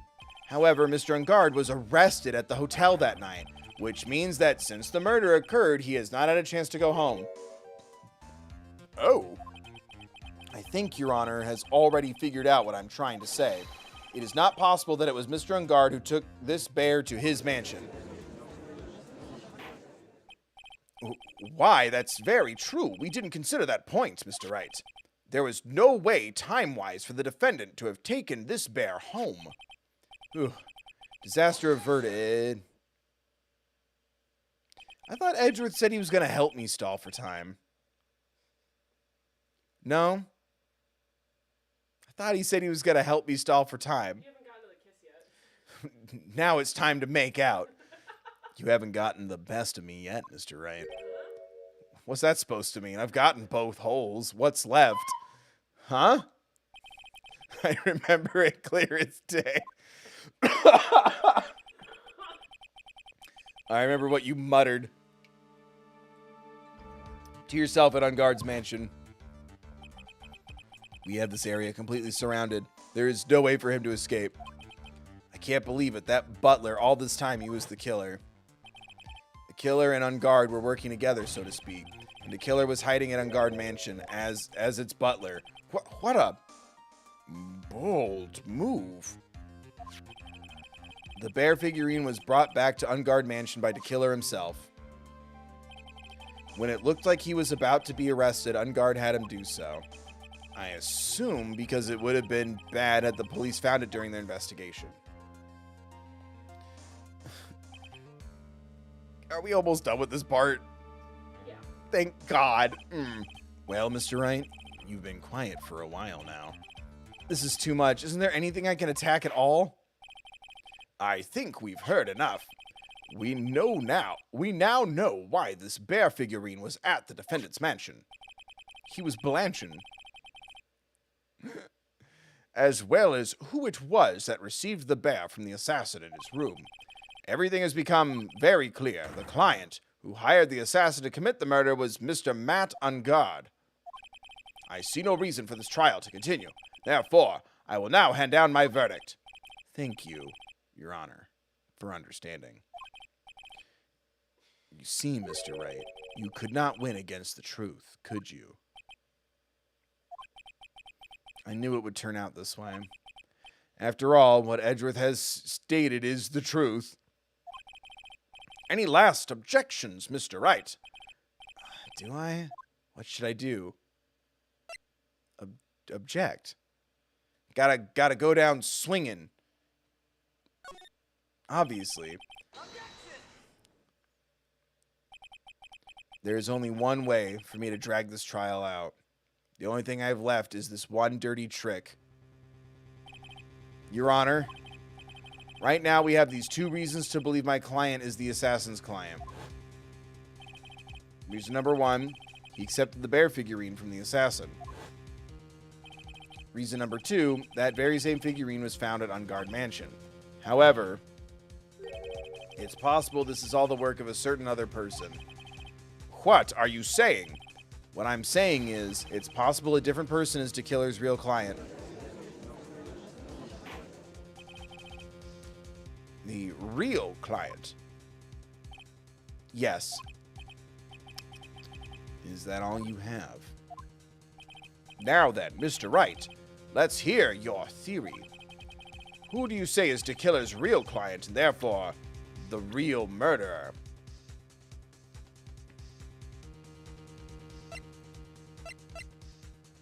The manager again? I was going to say Will Powers, just to stall that even longer. Adrian Andrews? Yes, we already know that she tried to frame Matt Engarde for the crime. Smash. By wearing a spare nickel samurai costume. Then the nickel samurai's arm that I saw. Told you, there's two costumes, bitch. I've been several steps ahead of this game this whole time. The only mystery I can't solve is why the fuck they had to add the kidnapping. You can't just quit in the middle of he finds out in the middle of the investigation that his client is actually guilty. You can't just stop midway for no reason. And even here, it's okay. I know I've said this enough. It works better logistically without the kidnapping. The kidnapping actually makes it worse. Like, holy shit. It's so bad. It just distracts from it. Because he's still a hitman. He's still a hitman. It's so weird. I don't understand, and I don't like adding the kidnapping. It literally does nothing. Like, it's so silly. Anyway, yeah. Could have been Miss Andrews, because there are two costumes. But what about Mr. Engarde? If you would please recall yesterday's testimony, the defendant was taking a nap during the break period. That's right. Then, finding this figure at Mr. Engarde's mansion, it was a well-laid trap set by Miss Andrews. Mr. Edgeworth, what is your opinion on this? I can't even begin to count the flaws in the defense's logic, besides which there is no evidence to support it. However, I can't fully discount its possibility either. What is with this trial? Come on, anyone can tell Engarde did it. I can't believe the defense would go so far as to pin the guilt onto someone else. I don't know, guys. The glove kind of fit, but he didn't pull it down all the way. Like, it just, right? Like, it feels like, maybe it'll happen in the third one because it's the end of the trilogy. I kind of want to feel like we're doing the case of the century. Right? Was that? Whatever. You know what I'm talking about. Where's the anime OJ for Phoenix Wright to do? This is to save Maya. This is to save Maya. Even if the whole world turns against me, this one fight I can't give up on.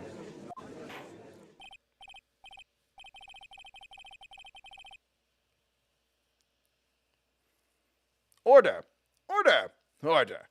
All disruptive parties will be forced to leave the courtroom. Your Honor.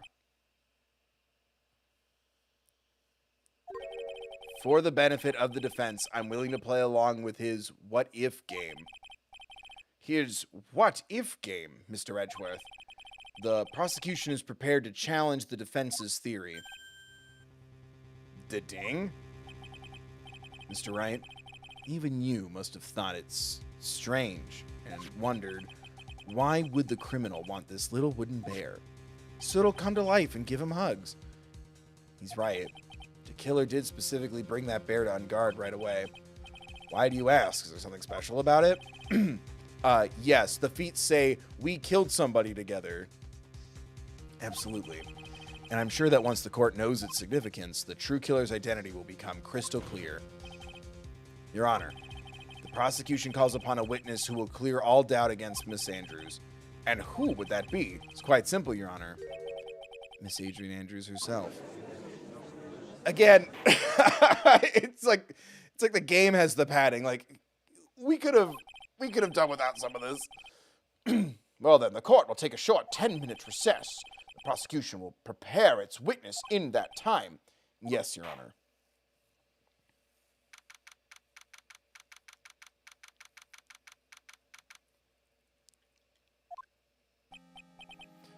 Oh my God.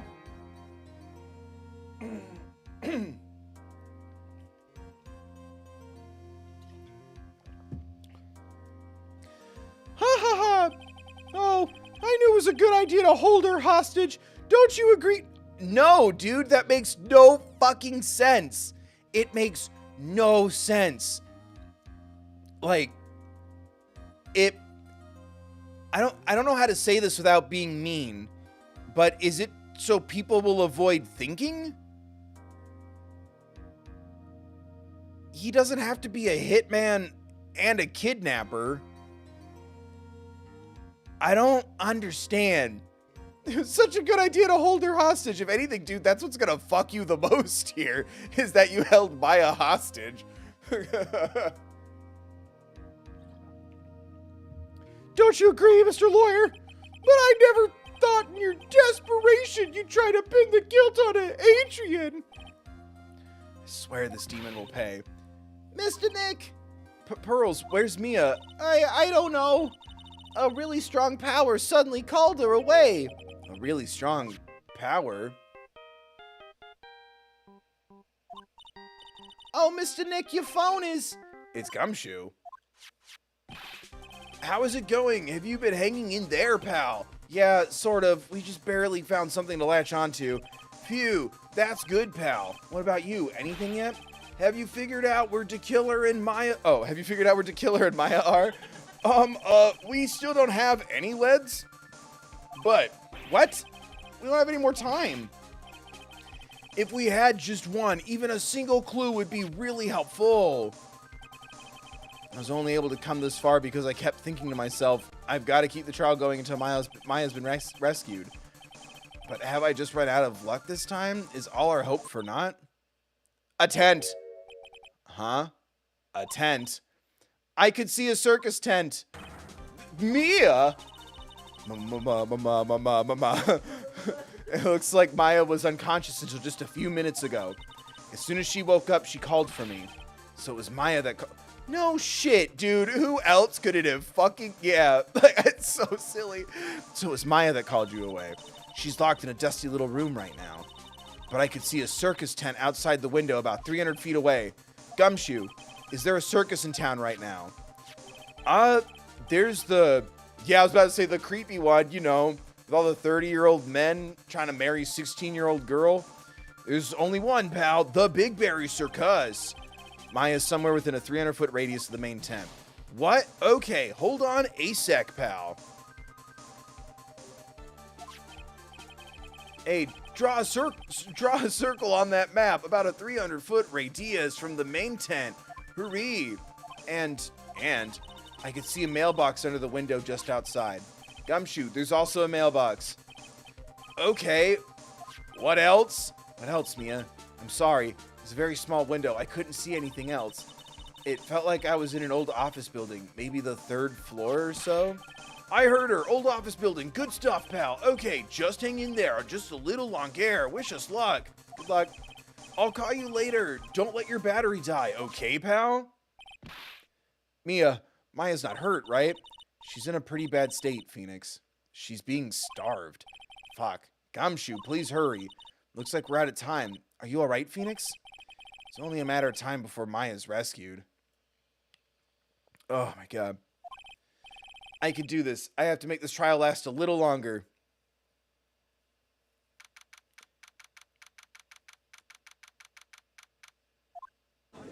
Did I black out what it had me save? Is this the halfway point? It's the last checkpoint. Are you fucking how much more is there? It's lengthy. Oh my, shut up. That's not lengthy. Court will now reconvene. The killer, the man who murdered the victim, handed this to his client. From this, one obvious question arises. Why this particular item? I believe the answer to that question will provide us with the name of the real culprit. Now then, the prosecution calls the defendant's manager, Adrian Andrews, to the stand. Jesus Christ. Currently, the witness is accused of tampering and obstruction of justice. However, you have been called to the witness stand today to ascertain who exactly is guilty of murder. I understand. Very good. Now, have you ever seen this bear before, Miss Andrews? Of course I have. You've seen it before. That's right. It's only natural that the witness has. Miss Andrews, could you please enlighten the court to this bear's secrets? All right. Why does she...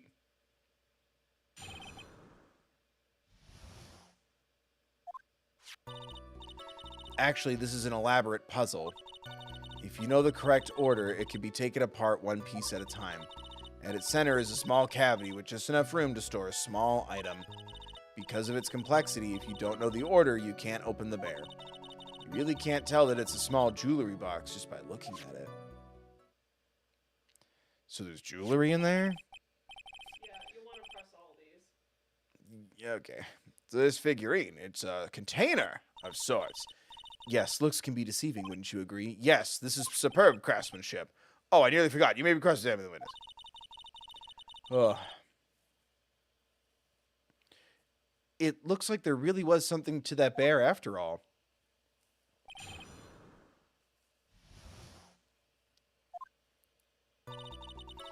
Actually, it's an elaborate puzzle. Shut the fuck up. No, it's not. A puzzle. That's right.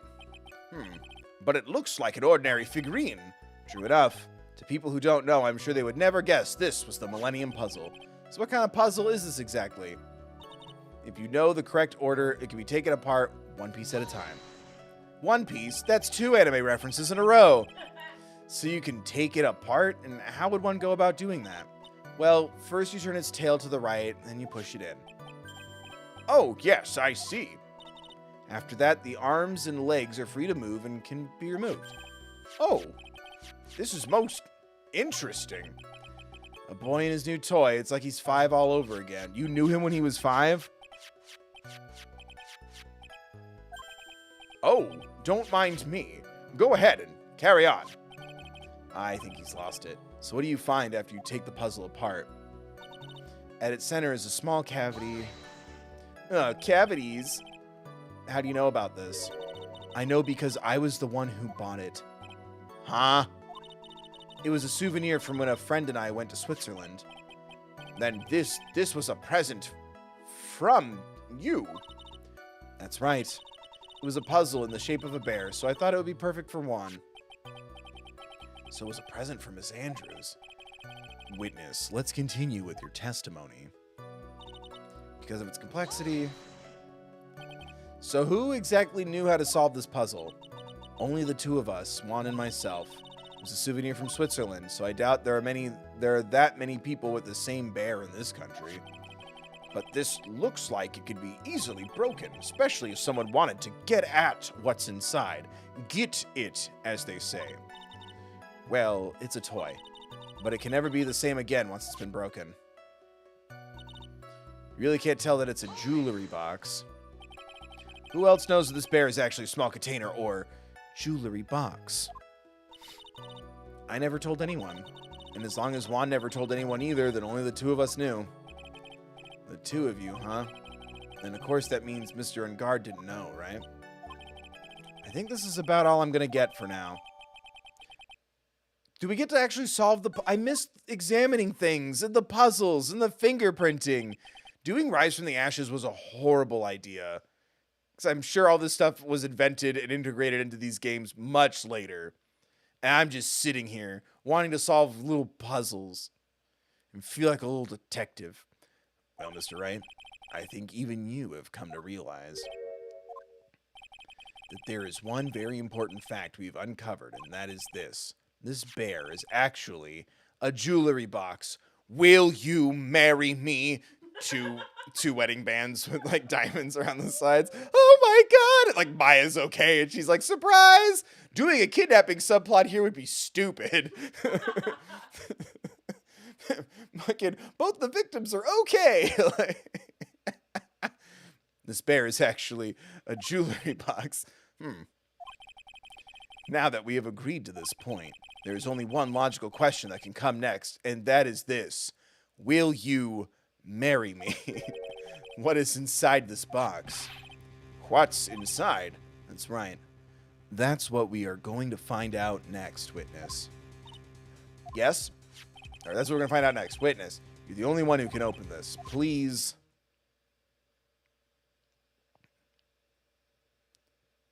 There's a painful silence hanging over the courtroom. All eyes are on Miss Andrews now as she solves the puzzle, takes the bear apart. Click. I have opened it.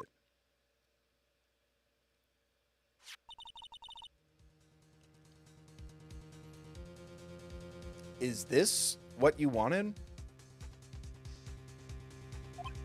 A piece of... Wait, what could it be then?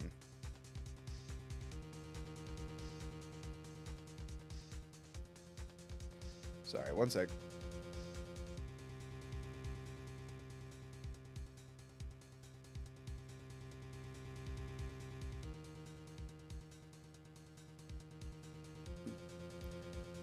What is that? It looks like a note. Yeah, if you write your name on this piece of paper, you'll die. I don't think we need to guess at what this is, do we, Mr. Wright? It's the note. The note? The note left by Juan Carita's former manager, Celeste Impax. Until now, no one knew of its whereabouts, but just as we suspected, it was hidden. Hidden by the victim, Juan Carita himself.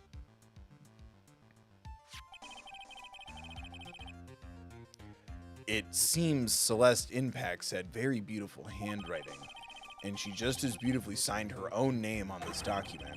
This is most definitely the note she left right before she left.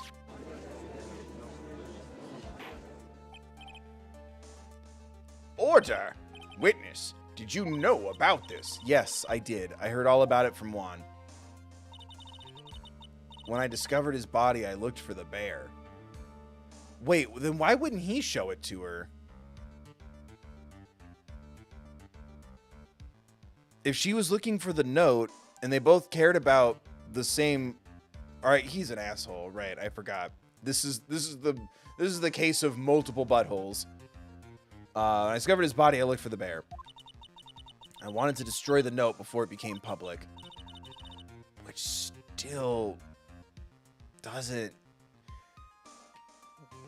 Again, if she, I guess I'll have to move under the assumption that she didn't want it. She wrote the note but didn't want it to be public, right? I'm not connecting that. I couldn't find it anywhere because it had already been taken by the killer. Everything is going at Mr. Edgeworth's pace. So now that the note has been found, what's the next logical question? What is written on the note? That's right. At least that's what I would think. Now then, I believe it is only appropriate the contents of this note be made known. I can't stop you, can I? I went through so much just to get my hands on it, and I was going to burn it, for her sake. I'm deeply sorry, but I can't allow you to persuade me to stop. Your Honor, if you could please read the contents of this note aloud. Very well. The judge's voice rang loud and clear through the deathly silent courtroom. In her note, Celeste Impax left to us a record of all that had happened to her, about being used and then thrown away by Engarde, about being engaged to Kurita and Engarde's role in destroying that, about how she decided in her despair to end.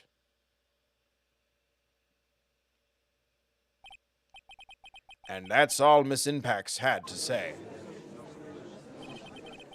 There is one thing I would like to say here. The prosecution has no interest in slandering Mr. Engarde. Then what? Our intention, Your Honor, is to establish a motive for murder. Isn't that correct, witness? Yes. On the night of the murder, Juan was going to make the contents of the note public. After the post-ceremony show, he was going to hold a press conference. My word. Matt Engarde values above all else his refreshing like a spring breeze image, which is why he had to stop this note from being made public. At any cost. Note added to the court record.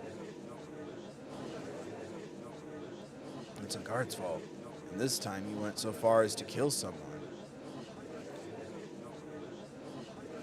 I guess I can wrap my mind around he wasn't going to read the note to the press in her, to avenge her or vindicate her or because he loved her. It was just to fuck with his rival again. So she'd rather her name be kept out of that more than it's already been.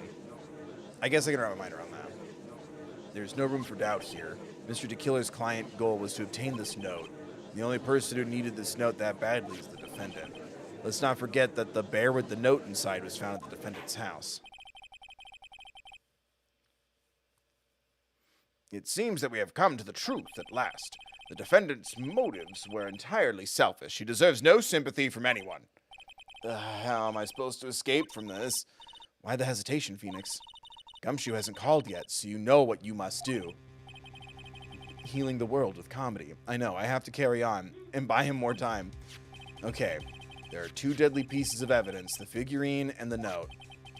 Maybe somehow I can find a way out of the situation through one of those. The gavel's already in the judge's hand, Phoenix, hurry! The note or the figure? Which do I pursue? It doesn't matter.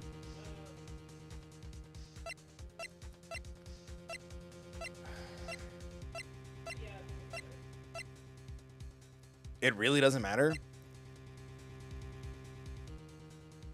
Oh my god. I guess I can save and just pick one. What? It doesn't matter? I would say save and pick one. I'm gonna ideally avoid the word I can't say on YouTube. Please wait, Your Honor. What the fuck is his problem? Oh man, is this gonna still ruin his reputation? That'd be interesting. It's like he doesn't care.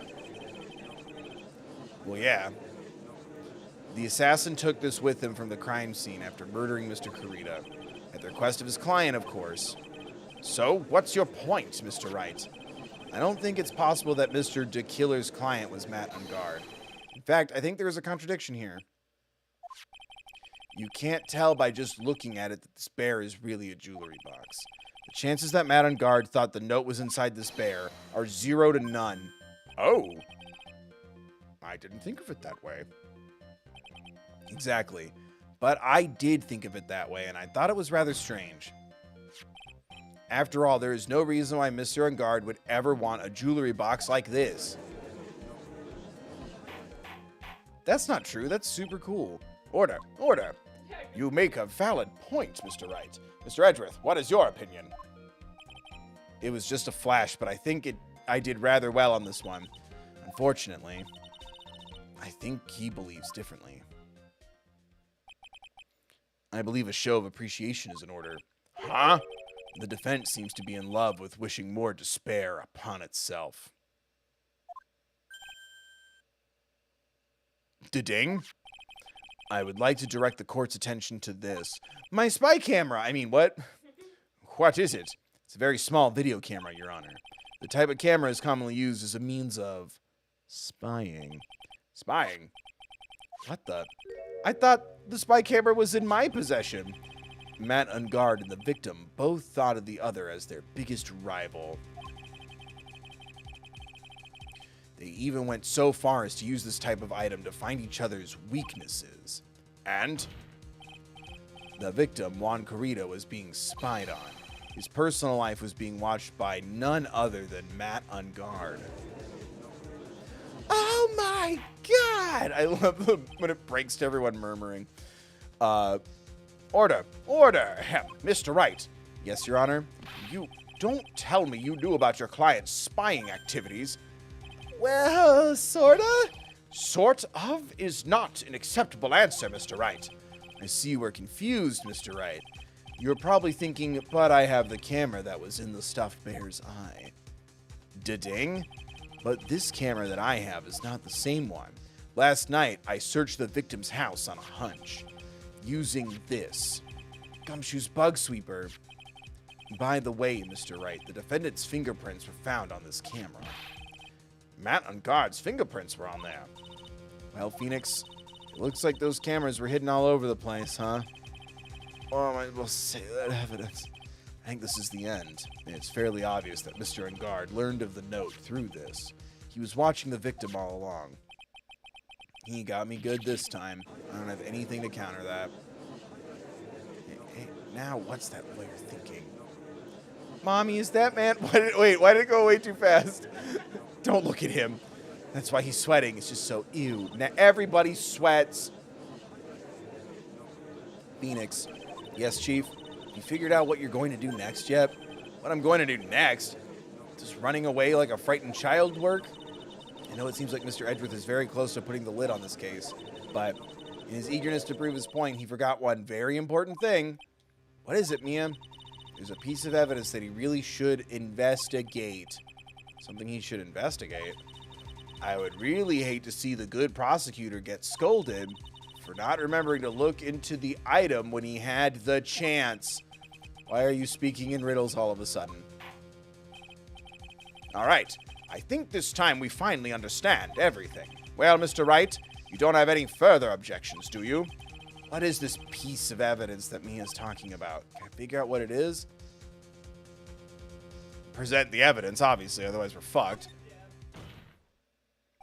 I have an objection, Your Honor. You stupid motherfucker. That was about the weakest objection I've ever heard, Mr. Wright. Your Honor, the defense has no intention of letting this go easily. You are beginning to sound desperate. That's just your imagination, Your Honor. Look at me, girl boss in this gaslighting. You're crazy. Maybe you should stop talking to your friends. Mr. Edgeworth, this is not like you at all. In your eagerness to prove your point, you've forgotten one very important thing. Isn't that what I just said? So you're telling me that I forgot something? My birthday. You're so close, Mr. Edgeworth. But there's something you should examine about this piece of evidence.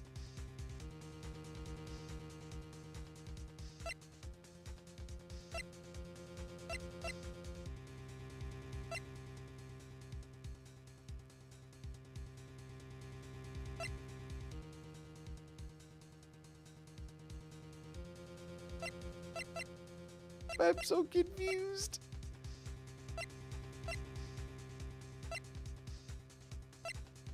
I'm so confused.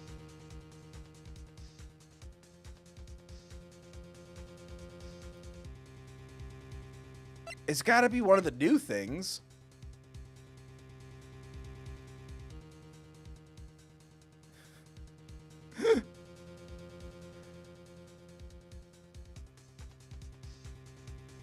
Yeah, just tell me. Oh, I was right. Okay, sick. I was waiting for you to say something. I was like, you're looking so stressed. This is the note, right? Who knows? Oh, Jesus.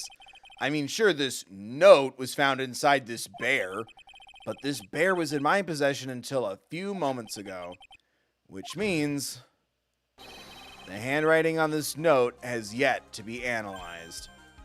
Oh, so, as to whether this pivotal piece of evidence was really written by Miss Impax or not, that is yet to be even remotely confirmed.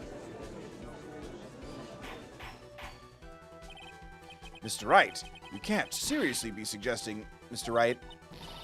Are you saying this note is a fake? Miss Andrews, you were the one who tried to pin this murder on Mr. Engarde. Who's to say you didn't create a fake note and put it into this bear? How dare you? Your Honor, the defense is indiscriminately accusing the witness again. There is no evidence linking the witness to the note whatsoever. But if this is fake, then the witness is the only person who could have made it. What? Recall the witness's testimony concerning this figurine. The only person other than the victim who could solve the puzzle is the witness herself. It's odd. Miss Andrews, you wrote this note, didn't you? You wrote it so you could use it to frame Matt Engarde. I did no such thing. Right, if you're going to pronounce this note a fake, then, excuse me, show this court evidence to support your theory.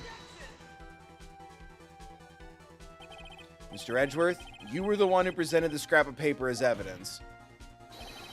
That means the burden of proof lies with you, the prosecution. Gigahead! That's enough! Mr. Edgeworth, can you confirm the handwriting on the note? Oh my god. Pressing R2 also summons the court record. Good to know. It is as the defense has stated. The handwriting is yet to be analyzed. If that's the case, it seems that yet again we have reached a point where a verdict is impossible. That's impossible. This isn't good, Phoenix.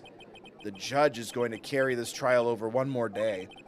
I don't think Maya will physically be able to make it another day.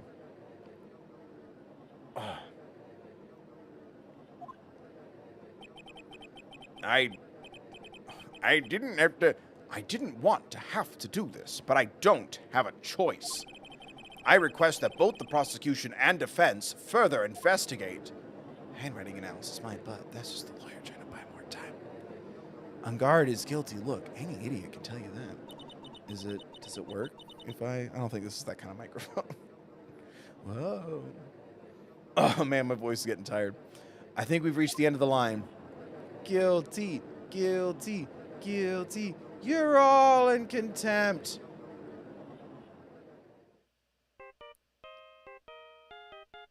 Thank fucking God they found her. All right, anyway, he's a piece of shit. See ya. What is that sound? It's Gumshoe. Beep. Hello, Gumshoe? What is with him and what's with that sigh? Where's Maya? What happened to the killer? Yeah. Are you fucking kidding me? He got away. What? I'm sorry, pal. I really am. I don't know what to say besides I'm sorry. I wish there was some way to make it up to you. I really do. Anyway, what's going on? We found his hideout, pal. But the two of them were already gone. This is terrible. I'm going to keep looking for them, pal. Don't you worry. I just need a little more time. Don't tell me we don't have any more. Do you hear that? They're calling for his head. Mr. Wright, I can't for us to come this far and... Oh, what is it? Let me talk to Mr. Edgeworth. I can't do that. Mr. Wright, would you please get a hold of yourself? Yes, Your Honor. I'm about to end today's proceedings. You may take your phone calls after... Hold on, Your Honor. Edgeworth, catch. That was stupid. It's like the little square just... Mr. Edgeworth. Please, you've got to buy us some more Time. Court is in session. Damn. I'm sorry, Your Honor. You were saying, Mr. Wright, this is a court of law. Sorry, Your Honor, but I am reluctant to do this. However, it appears that I have no choice but to suspend proceedings until tomorrow. This time I really can't do anything.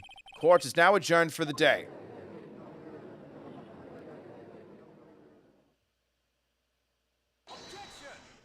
There he is. Please wait, Your Honor. Edgeworth? What is it, Mr. Edgeworth? I humbly request another 30 minutes of Your Honor's time. For what purpose? We can perform the necessary tests on this piece of evidence in that time. But can you really obtain your result in 30 minutes? If I don't, it's free. I believe we can, Your Honor. But wouldn't it be better if we adjourn for today and then reconvene tomorrow? 30 minutes, please, Your Honor. That's all I'm asking for. Please, Your Honor.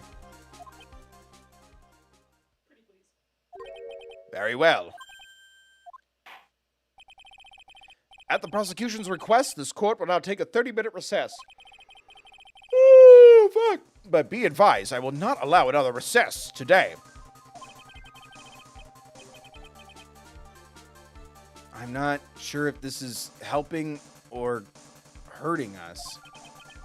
The court will now take its final recess of the day. Is it over yet? He's still going. Right, well, what's going on with Maya's situation? The killer. Looks like he got away again. 30 minutes? We can't find her in that time? Ugh.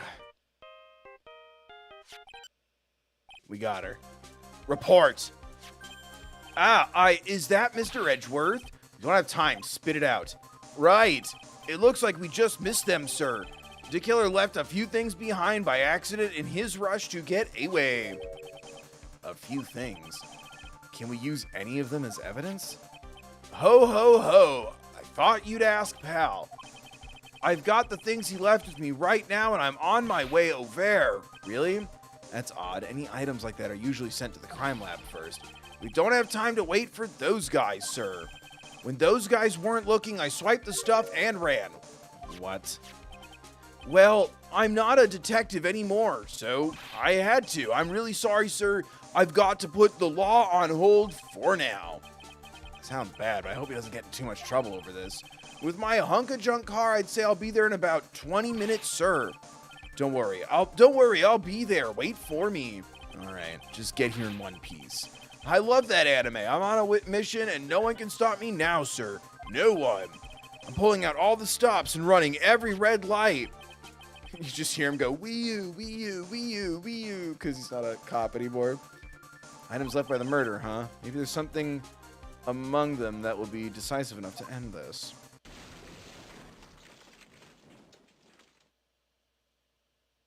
Lord? Did it finally happen? Was that the vibration of us kissing?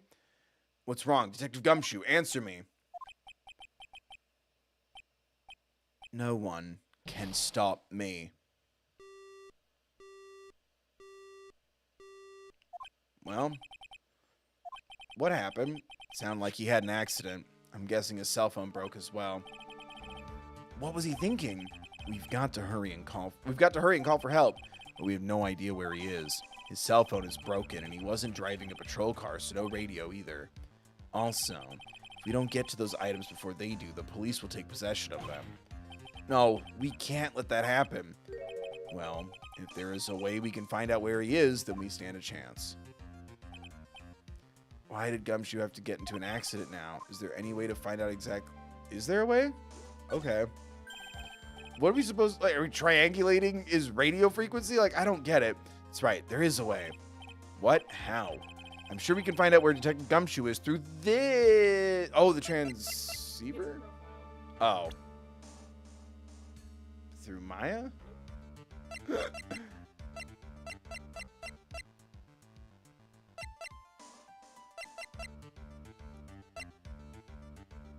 The client? Oh, Francisca, because she put a tracking device on him. God fucking damn it. Why are you bringing up Francisca at a time like this? Oh, I see. I'll try to get in contact with her. The chances are slim, but she's all we have. Francisca, will she even want to help us? Edgeworth, what is it? I don't have any right to judge anyone ever again. I know my client is guilty, but what I'm doing now, I'm pitting the guilt onto someone totally innocent, using the evidence to do so. It might be my turn to say defense attorney Phoenix Wright chooses death. Right. It doesn't suit someone like you to cry useless tears. Whether you did your job well or not, that can only be seen after the verdict has been decided. The verdict? Is Prosecutor Edgeworth? Is Prosecutor Edgeworth here? Yes, bailiff. There's a phone call for you, sir. They said it was extremely urgent. They're probably finished with the handwriting analysis. I have to go take this call. In the meantime, think hard about what it is you must do. Oh my god.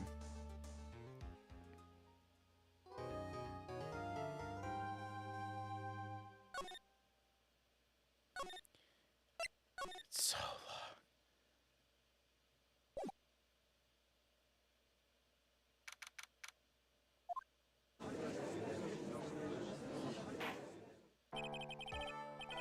Court will now reconvene. I assume both sides are ready. Yes, Your Honor. Yes, Your Honor. I can understand the defense acting like this. However, why do you also seem distraught, Mr. Edgeworth? It's nothing, Your Honor. What's wrong with Edgeworth? Looks like something unexpected just happened to him. Now then, Mr. Edgeworth, if you could please tell the court the results of the handwriting analysis on Miss Impact's note. Yes, Your Honor. Unfortunately, we have discovered that this note is a forgery. Wait, what? What do you mean, Mr. Edgeworth? This note was not written by Miss Impax herself. It is a fake. Is he lying? Why would... What? Order, Mr. Edgeworth. Would you care to explain what is going on? If this is not written by Miss Impax, then who wrote it? We would need more time to do a more detailed analysis. However, it appears that the handwriting matches that of the victim, Mr. Juan Corrida. Mr. Corrida? Well. Looks like Miss Impax never left a note after all. She never wrote anything about Engarde. However, Your Honor, even though this note is indeed a fake, Mr. Engarde could not have known that, and so that fact remains unchanged. Acting under the assumption that it was real, he plotted to possess it. That does sound very plausible. This theory that Engarde had no idea that the note was fake. Something seems a little wrong with it. Present? Whip it out? The defense believes that the theory the prosecution has stated contradicts testimony. If everything the prosecution has proven up to this point is true, then it's impossible for Mr. Engarde to not have known it was a fake. The spy camera. Take that. There were 3 of them that you could have done. Oh, well, Lottie freaking da. I'm just letting you know. Some of us can't afford that many things. Oh. What is this little item called again? Oh, what? I was about to make a Little Woman joke, but I forgot the name of the lead. Little Women? The lead. The main character. Joe, thank you. I was about to go, it's Joe, but I forgot the name. A video camera, Your Honor. Very small one, but... Oh, that's right, a camera. Ah, you kids and your fancy hula hoops. Mr. Edgeworth, earlier you claimed that Mr. Engarde knew of the existence of this note. Because he was spying on the victim, isn't that right? Oh, my butthole. Ding. If that were true, then this means Mr. Engarde would have known that the victim had forged the note. Ah. So then, the defendant knew this note was a fake. And if that's true, then the situation has suddenly changed in a very dramatic way. Exactly, Your Honor. The prosecution's theory as to what Mr. Engarde's motive for murder was, it has suddenly disappeared into thin air. But, Your Honor, it's not as if Mr. Engarde monitored Mr. Kurita 24 hours a day. Perhaps the victim wrote the note in a place Mr. Engarde didn't know of. Well, right back at you, Mr. Edgeworth. Why don't you show us some proof that the victim made the forgery in an unknown place? Gah! Someone get these men a picnic and a bottle of wine. Order, Mr. Edgeworth. It looks this time it is you who has dug his own grave. As I figured. Huh. As you figured. As I figured, it came down to this after all. Mr. Edgeworth, you are not making any sense. When I heard the results of the handwriting analysis, I thought this might happen. The question is, what next? What next? If the prosecution can't prove Mr. Engarde's motive through the evidence, then he must prove it from another angle. Well, I agree with you there, Your Honor. The prosecution would like to call a witness to the stand at this time. Oh, well, that's fine. However, this witness is a little unusual. Edgeworth stuttering. This is not like him at all. Unusual. Well, what sort of witness is this person, Mr. Edgeworth? He just pulls up a sock on his hand. This is little Edgy, and he saw everything. Oh, gee, you bet.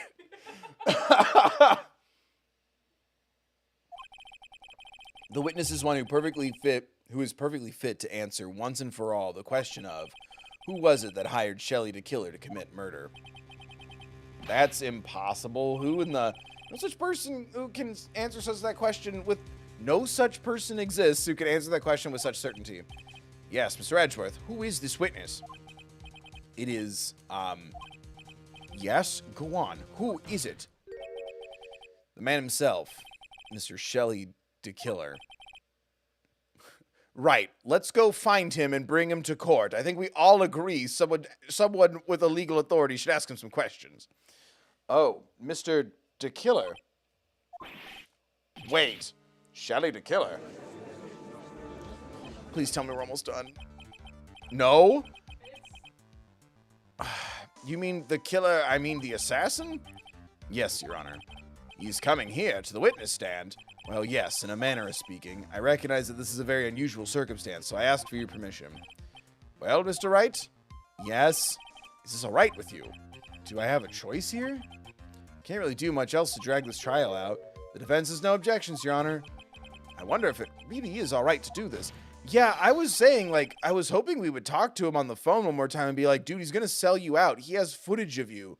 Oh, well, let me give your friend back. Got her a hamburger. And here's my fingerprints. Thank you very much. Very well, then. The prosecution calls its witness to the stand. Is there no other way left to us? Now then, witness, your name and occupation, please. Jesus Christ.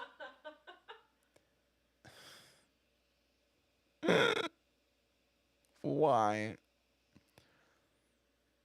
Very good, sir. My name is Shelley the Killer, and I am a professional ass.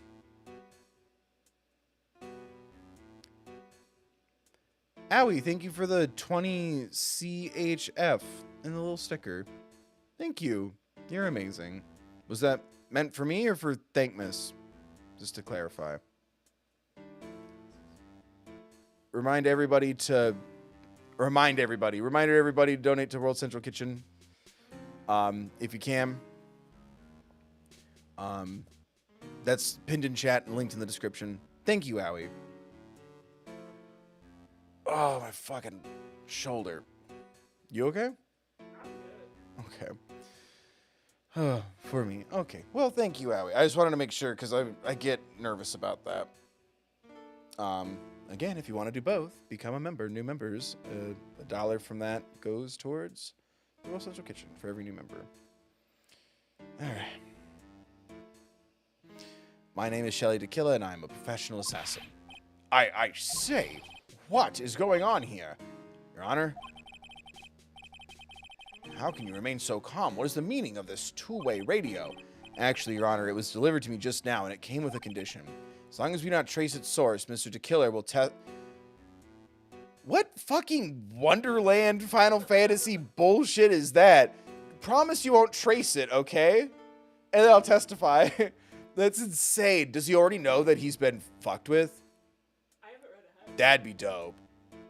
I'd respect the fuck out of this gentleman's assassin. I rock him with the shotgun. As long as we do not trace its source, Mr. DeKiller will testify to this court. So this must be what that urgent phone call he got earlier was about.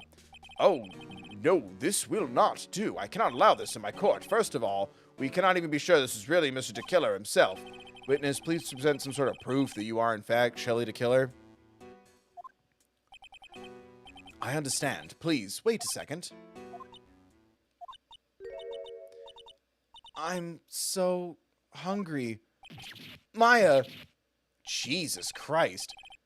A voice. Mr. Wright, can you confirm anything from this? The defendant has no objection to this person. We are satisfied that this man is indeed Shelley DeKiller. It looks like we have run into yet another unexpected turn of events. Well, it doesn't look like we have too many choices under these circumstances, so... Now then, witness. There is one thing I would like to confirm before we speak of anything else. And what would that be? At the request of a client, you killed Mr. Juan Carita, is this correct? It is, as you say, I did indeed kill Mr. Carita.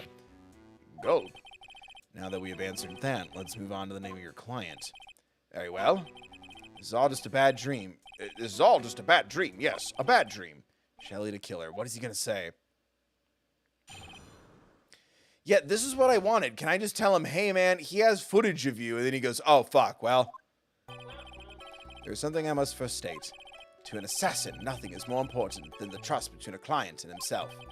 That is the reason I am here today on the witness stand. It is my wish that you grasp this concept before I give the name of my client. What the fuck am I supposed to do with that? There's a little bit of backtracking in this, just a heads up. Okay, just, what do I, tell me what to do. Press... Well, hold on. Oh, okay. Mr. DeKiller seems to be a very clever man. I'd almost say he seems to be mocking us. That's nothing. That's not a mystery. While he may appear to be our enemy, Your Honor, Mr. DeKiller is only stating the truth. He is no hypocrite. He has always stood by this one belief. You mean about trust between his clients and himself? Seems to be a level of trust beyond what people like me can comprehend. Well, Mr. Wright, are you ready to cross-examine the witness? Yes, Your Honor. There's no way to know what's coming next, so stay cool and collected. Okay. Oh, there we are. Okay, so, press to an assassin, nothing is more important. Okay. Thank you. The trust between you and your client? I provide my services in a fast and efficient manner. In exchange, I trust that my clients are discreet about me and my identity. If too many people knew my face, it would be quite troublesome. And that is why you're testifying in this manner. This is the first time one of my clients has ever been accused of murder. I must preserve the DeKiller name so my clients can trust me. But couldn't someone stab you in the back and break your trust? It has never happened before, but if it ever did, yes, that person wouldn't be my client for very long. There we go. Hey, buddy, I got some news. I can't stand this. Like, just let me fucking do that now. Yeah. It's so frustrating. I hate... this game has those moments. This is the most egregious one. They would certainly... That's enough, please. No more. Very well. It was only a hypothetical anyway. Okay. And that is the reason I'm here on the witness stand. Am I just pressing everything? It's like 2 for each hand. That seems a little strange to me. I mean, you're about to tell us the name of your client. I would think that this would be very bad for them. It doesn't matter to me. This client has already broken the rules and acted outside of their prescribed role. Their role? This person tried to implicate another of the crime in order to save themselves. And this is a trespass that cannot be forgiven. You. Who gave you the right to be so high and mighty? To the gentleman who spoke just now, excuse me, but would you care to die? No, I didn't say anything. The judge had better watch himself, especially with that very distinct voice. Now back to 2? I really don't like that. Nothing is more important than the trust? Yeah. The trust between you and your client. I provide a service, fast, efficient, in exchange, my identity. I'm sorry, I was just wondering about something you just said. You said that your client had already broken the rules? The game ain't worth playing if you're breaking all the rules. A person who frames another is the worst kind of human. That's why you feel you can betray this person? I have no trust relation with a client who can't understand their assigned role. Just my luck, an assassin with a conscience. Who would have figured? Now then, everyone, do you think you can understand my logic? The case just keeps getting better and better. Oh my god. If you can't, then I'm afraid we... If you can't, then I'm afraid we can't proceed. Everyone understands your point, I think, really. In that case, I believe I'm prepared to disclose the information you seek. Oh, is he about to lie? You have made it crystal clear that you value trust over all else. I believe we are ready. Excellent. And that is the reason I'm here today on the witness stand. Now then, I do believe it's time that I reveal the name of my client. Don't you agree? Press that. I hate, like, press 2, press 3, go back to 2. Eat shit. Make a coherent story and a coherent case. God damn. What is it? Now I can't bring myself to ask the client's name. If you can't ask it, Mr. Wright, then I will. Witness. What is the name of your client who requested the murder of Mr. Juan Carita? That person's name is... He's gonna lie. Yeah, because he already said, like, oh, they were trying to frame someone else and that broke the rules. He's setting it up to be Miss Andrews. Yep. Eat shit. Adrian Andrews. What? Witness. That's not who you told me it was earlier.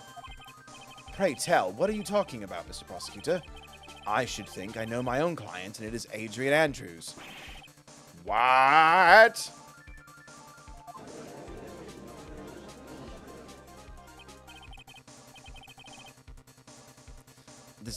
This can't be on the phone earlier. What's going on here? My guess is that Mr. DeKiller just stabbed Mr. Edgeworth in the back. Stabbed Edgeworth in the back? I'm sure in order to get an audience with this court, Mr. DeKiller told him a different name. Matt Engarde, perhaps? I knew it. This is outrageous. I was deceived. The witness is telling a very serious lie. But you were the one who summoned this witness. Grr. Shelley DeKiller. My testimony is the truth. The defendant at the moment is Matt Engarde, am I correct? All I wish to do is help procure his acquittal. Wow. All of a sudden, it feels like we can actually win this. Yeah. The prosecution has failed to provide a motive and has instead provided this note, which is a forgery created by the victim. Furthermore, there is a possibility the defendant himself knew it was a fake. But most definitive of all, we have heard from the assassin himself the name of his client. Mr. DeKiller's client, who requested the murder, was not the defendant at all. No. With all this evidence, it is obvious to me this means that Mr. Matt Engarde is in here. That little BMO-ass fucking shot of the courtroom. I seem to have caused you all a bit of confusion. Please, continue your discussion and call me when you have reached a verdict. No, can I please? No, don't bring her back. Nah, that's whack. Let me just tell him that he's being fucking he's been double-crossed. Jesus, this could end in 5 more minutes. What now? With the way this is going, Engarde will be found innocent. It's maybe our last chance to save Maya. Yeah, but Edgeworth is right. DeKiller is lying. And Engarde, my client, I know he's guilty. Can I live with myself if I win this? Is this the part where it branches off? Damn it. Can I live with myself if I win this? Because I'm waiting for the ultimate question, because I think there's a trophy that's like, fuck it up at the very end, or something. Who would have believed that the prosecution's own witness would absolve the defendant? Your Honor, the prosecution requests permission to further question the witness. Shelley the killer is certainly lying under oath. It wasn't me. Listen, everyone, please. The testimony just now, it was all we know. Miss Andrews, the note may have been a fake, but that man, Matt, he's the reason Celeste died. And Juan's death, it was all because he got pulled into Matt's twisted world. That testimony just now, you have to believe me, it was a horrible, horrible lie. But Mr. the Killer himself has testified. He's named you as his client. No, that's not true. Also, there is quite a bit of evidence that points to you. The knife and button donning the nickel samurai costume. But that's... You even have a motive. We know that Miss Celeste Impacts was a large part of your life. You wanted to follow her, and you wanted revenge against the two who hurt her. I would say you have plenty of reason to want them both dead. No. Mr. Wright. Huh? You know the truth. Tell them. Tell them the real story. Who the real killer is. Tell them. Please, help me. Yes, I know the truth. Mr. Wright, Yes, Your Honor? I believe we have reached the end of this trial. Therefore, I ask the defense for any final... Is this the final words or opinions for real? Oh my god. I have to decide. Oh my god. I'm getting so antsy. Do I take the not guilty verdict and save Maya? Or do I throw this chance away and wait for Gumshoe's new evidence?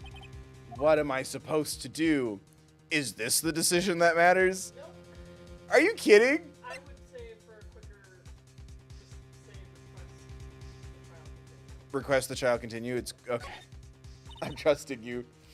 Phoenix, I can't do it, Mia. I can't accept a not guilty. You're a lawyer, I know. But Matt Engarde is a killer, a murderer. I can't let him get away with this. I can't let someone else take the fall.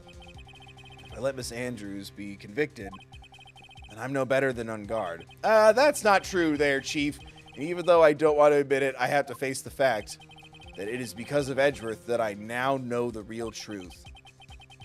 I love him. What? Everyone just confesses to their crimes and goes home. He could have gotten Engarde convicted so many times over, but he never took a single one of those chances. If I take this verdict right now, I'd be betraying his trust. His trust. Jesus Christ, you just thought of this now, you spiky-haired fuck? Turn in your fucking badge. Fucking your boyfriend is never getting back together with you.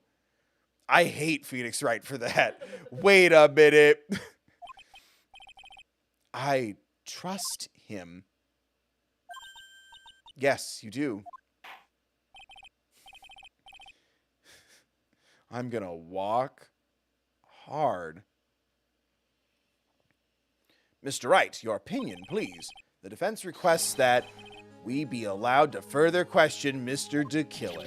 Am I hearing you correctly, Mr. Wright? Right. But, that witness has cleared your client through his testimony. Your job here is done. I'm not done yet. To see through witnesses' lies and find the truth, that is my job, Your Honor. I'm so mad. It's so annoying. It's so annoying. This is so cheapened by the stupid kidnapping part. I'm so mad. Like, Da-ding. There's still more evidence to look at. And I'm sure that once those pieces arrive here in this very courtroom, a miracle will occur. Motherfucker, just say that he fucking filmed you. Get this over with. Very well, the trial will continue. Mr. Edgeworth, please reestablish connection with Mr. the Killer. Right away, Your Honor.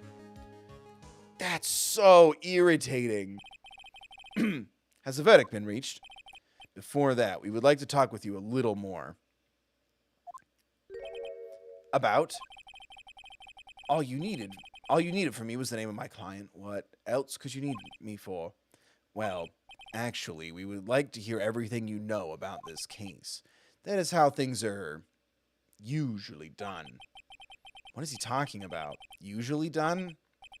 But what shall we have him testify about now? Mr. DeKiller, if you don't mind, please testify about your client in more detail. You legal people and your procedures. It isn't any wonder no one likes to go. Is it any wonder why no one likes to go to court? Shut the fuck up. You got a zipper for a face. As I have already stated quite a few times, Adrian Andrews is my client. I was about to be like, you've still got a queen, and I'm like, well, the queen's dead, and I made him British, so that doesn't really play here. As I already stated quite a few times, Adrian Andrews is my client. However, one thing I simply cannot overlook is tampering with the scene of the crime. My client did it to frame another for the crime. While pretending to be the first person to discover the body and enter the scene, Adrian Andrews already knew from the beginning that Juan Corrida was dead. Smash. But even more appalling is the creation and planting of the knife and button. The act is what I was referring to when I said my client had broken the rules. This is a most unexpected turn of events for the 5th time now. However, this time everything has finally been revealed. Just a second, Your Honor. Yes, Mr. Edgeworth. We have still the cross-examination to do. But you don't need to question testimony like this. Do you, Mr. Wright? Your Honor, the defense will question the witness. There's no other choice. Huh? Why? He has bagel bites getting cold in his office. What this witness has said is nothing but beneficial to the defense's case. We've been here for hours. Please, I have tickets to Hamilton tonight.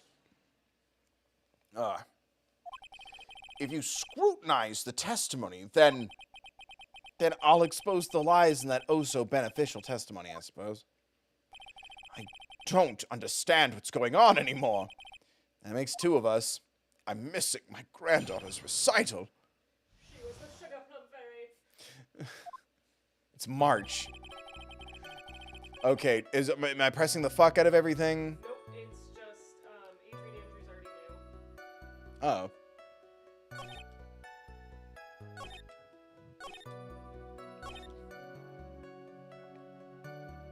Just press it? Yeah. Oh.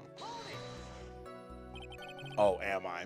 From the very beginning, that is correct. From before my client visited the room, all my clients know precisely what the situation is at all times. I wonder if that's really true. That's odd. The ding. Wait, I'm presenting it? Adrian Andrews already knew? Yeah, Adrian Andrews already knew from the very beginning. Because of the wine again? We're doing the wine again?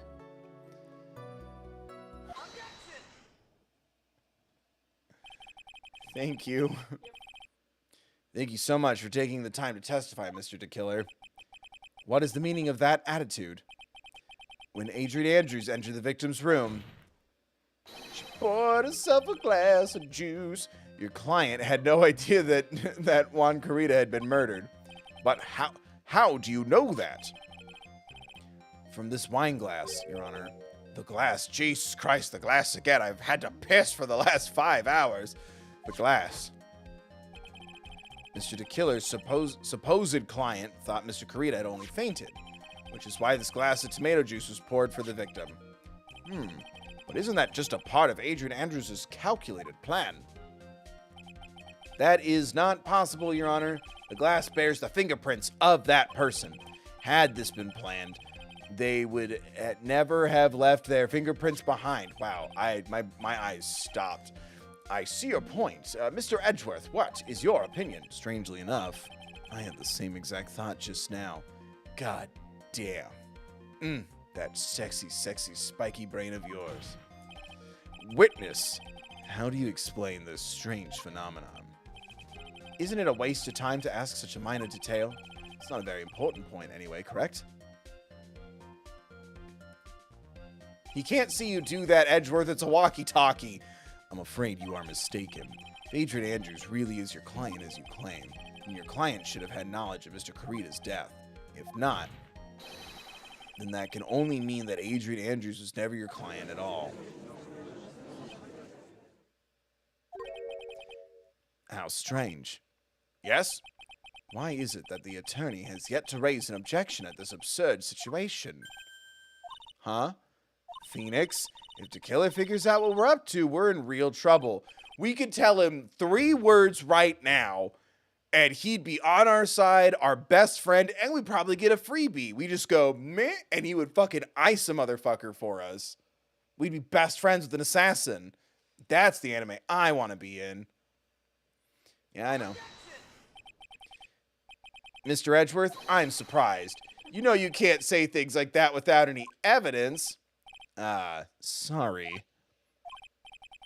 Well, that was an awfully weak objection for the two of you. Where's the passion? Did you fuck and, like, all the tension is just gone now? Anyway, I'm positive there was a contradiction in that testimony. The prosecution requests further testimony concerning when the request was taken. Very well. Right, now I have to buy us more time. No, just tell him what fucking happened. I'll wait for the items the killer left behind to get here. I just know that the very outcome of this trial lies with those items. No, it doesn't. It lies with your fucking brain. Also, I thought trust had triggered him, so I'm even more mad at Phoenix right now. Request taking.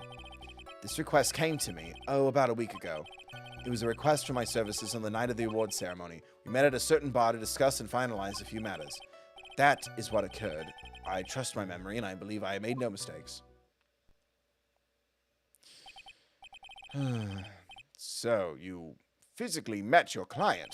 That is correct. Meeting one's client is the first step to building trust, in my opinion. I see. Well, Mr. Wright, your cross-examination, please.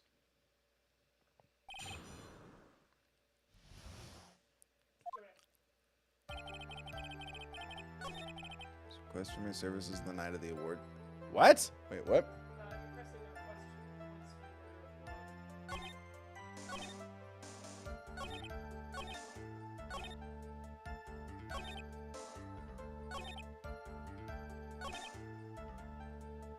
There's nothing about Juan in this testimony.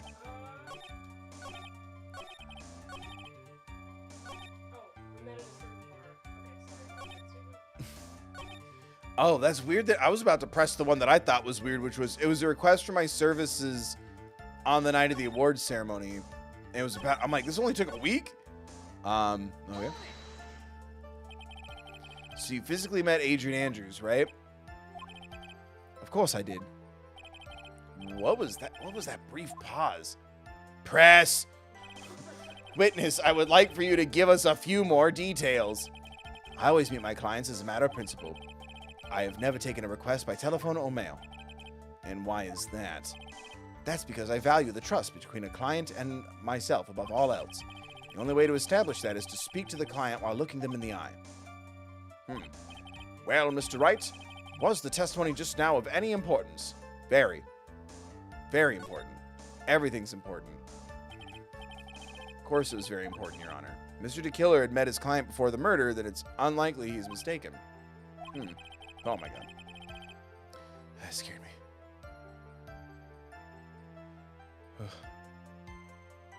Oh shit. Thank you, Toronto. Holy shit.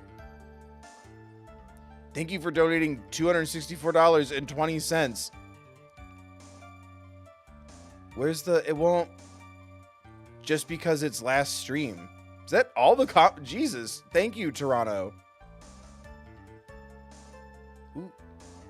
Like, everyone in Toronto just, like, gathered together? Is that your name? Either way, thank you. Holy crap. Sorry, I'm so tired. Thank you for donating $264.20 to World Central Kitchen. Thank you. Holy damn.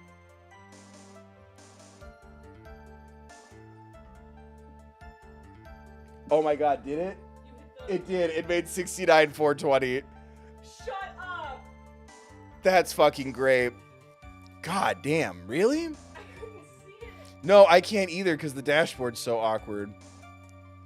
It's showing me how much has been raised throughout all of Thinkmas, which is still super dope, but it doesn't tell me my campaign total. That's so freaking funny. It is now at, yeah, $694.20. We just hit $69,420. Can we get a nice in chat? Can we get a bunch of W's and thank yous for Toronto for the donation that got us there? Thank you everyone for getting us there, but holy shit. That's fucking great. Wow. For the bit. And, well, to supply meals and supplies for people in aid during times of conflict, natural disasters, and war. Of course. But also for the bit. Internet funny numbers for a good cause. That's a good internet funny number. Holy shit. Thank you, Toronto. Oh my god. I think that's the biggest donation of the fundraiser. Oh my god. We did it, gamers. $69,420. All those California dollars. Right? All those plushies. I'm like really I really throw it off. Is it California dollars? Is that why it's Toronto? Probably. That's insane. Thank you so much. The conversion that has to go into that. To get that math. Yeah, that's talent. Can we get a shout out to Math? Also to Toronto's generosity. Oh my god. Holy shit. Thank you. I wish I wasn't so tired so I could have, I don't know, I don't fake anything, but like I wish I had more energy to appreciate this more. But thank you so much, Toronto, for the $264.20, getting us to $694.20, $69,420 blaze it. Fuck yeah. Did the nices go into chat? Fuck yeah. The nice taxes will do. The nice tax has been paid. More. Oh, fuck.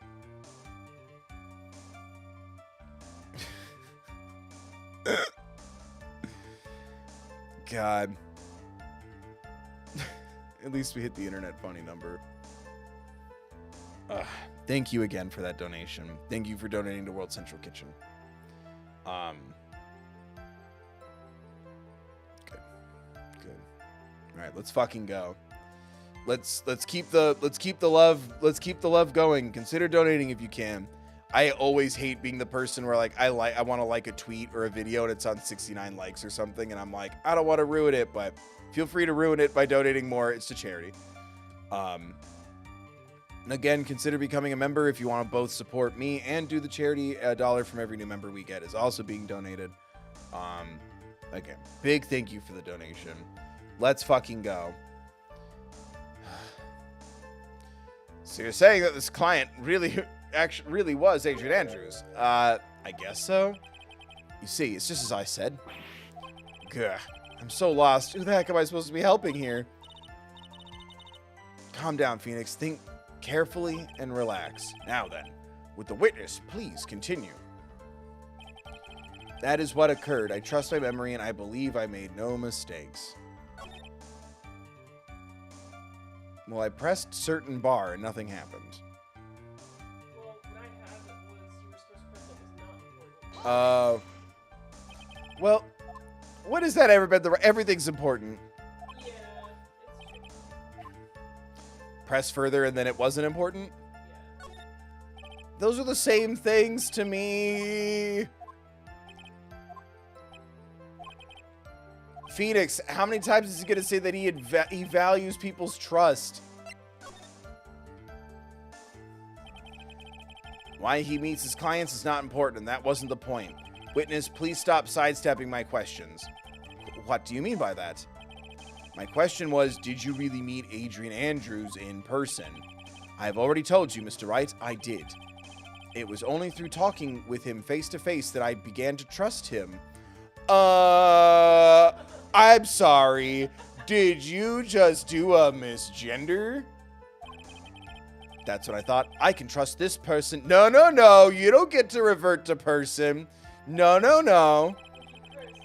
Actually, it's Boogie Person.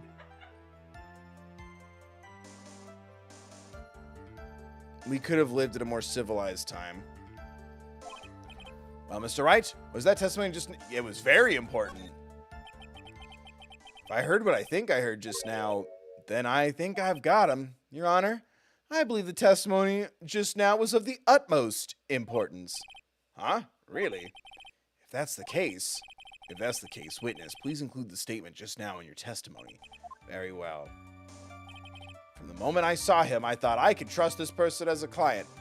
Do I just object with the profile? I'm gonna need a picture of Miss Andrews' titties so I can object. The profiles are so dumb. Fucking. What's that meme where it's it's Mary Jane from like Spider-Man 1 or 2, and it's her pronouns are she, her. Okay, like that's. And this, Chad, is why you don't misgender people. Because then you go to fucking jail. I would like to get over this one more time. You met Adrian Andrews at a bar and took the request at that time? Yes, that is correct. And that's when you thought he was trustworthy? How many times must I repeat myself? Yes, that is correct. I'm sorry, but that is an impossible tale. What? Shelley DeKiller? You have never met the real Adrian Andrews. Ta-ting. Why would you say that? Because you made one very big slip-up about her. Fucking let's go, sexism. Or I guess let's go defeating the sexism. Let's go destroying the glass. I don't know. You know what I meant to say. Let's go not being sexist. Someone didn't check their gender biases, so I learned something about my gender biases. Grabbing a bagel about her. So what is the issue? Ah, crumbs. What did you say just now? About her? If you had ever met Adrian Andrews in person... Oh, well, the point still stands that he misgendered and he's being punished for it. One look, it would have told you she's a woman. It's fine. The gender binary was very strong in the early 2000s. It's fine. It's fine. Everything's fine. Trust me, you would have seen how womanly the woman womaned and then gone, man, what a woman. Order in my court, Mr. Wright. What's the meaning of this? The witness testified to the following, that he always meets face-to-face with his clients when taking their requests. But he has never met Adrian Andrews in person. Yes, Your Honor. That is exactly the point. That means Mr. DeKiller's client could not have been Miss Adrian Andrews. Do we need the poop sweat, really? That's fucking yucky. That's freaking gross. Mr. Edgeworth, I understand your logic on this one. However, why would the assassin make such a basic mistake? Because he's a bitch, Your Honor. I believe it has to do with her name, Your Honor. Her name? Yes, Adrian Andrews is without a doubt a very... Is it? I guess, yeah, Adrian, like Rocky. I know a guy named Adrian, or I did. I guess. I feel like someone once tried to tell me androgynous was a bad word. I don't think so. Yeah. Adrian Andrews is without a doubt a very androgynous name. I see. His face, my name's Adrian. What the fuck? Unluckily for Mr. DeKiller, the entire time he was on the stand, no one had stated Adrian Andrews' gender. And so he simply picked the wrong gender to go with. What? What is going on?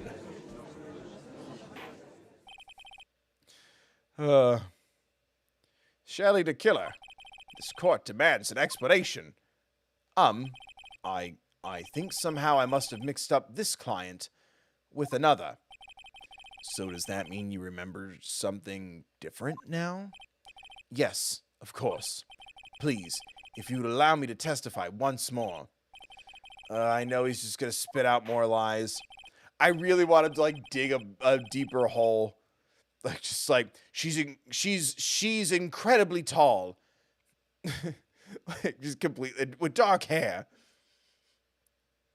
And a scar over one eye. Very well. This time, please give us the truth, and nothing but the truth, so help you. Good. Yes, now I remember. I took the request by mail. There have been times when I took a job without having met my client. The request was for the murder of Juan Carita and 2 or 3 other small things.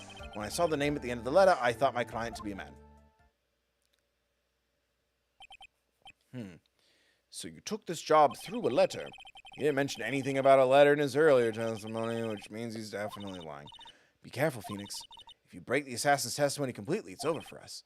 I know, I can't make him suspicious, but I think we're okay. Like, we could do this.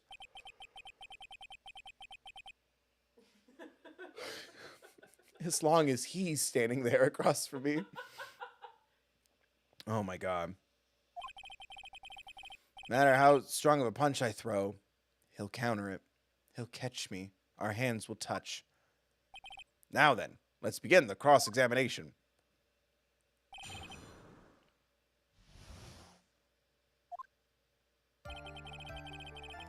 Uh-huh. What are the other things?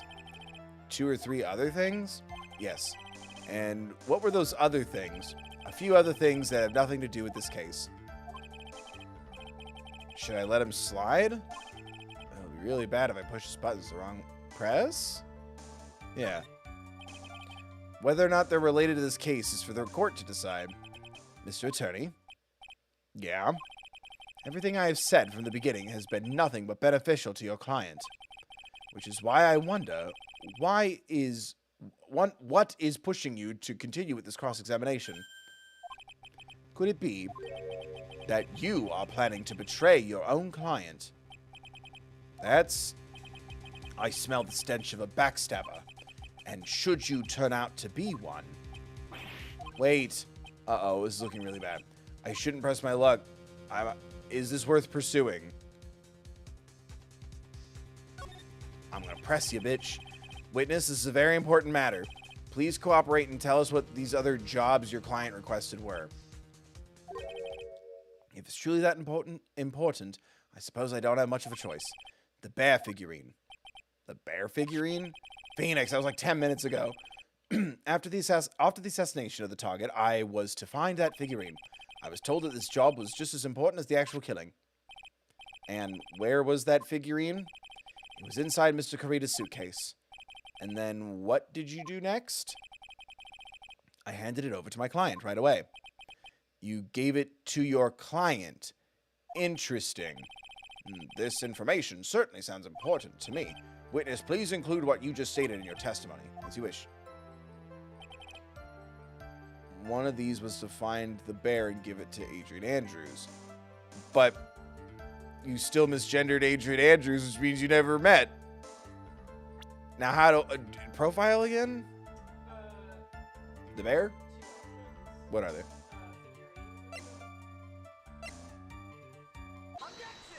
Fucking lying bitch. Shelly the killer. If you had really given the bear to Miss Andrews, then this item should not have been inside it. This item? I see where you're going. Yup. That's where I'm going. Where is everyone going? Do I need to pack a suitcase? Your Honor, please think back to Miss Andrews' testimony. And I was going to burn it for her sake. If even for a single minute this bear had actually been in Miss Andrews' hands, I'm sure she would have taken the note out and burned it.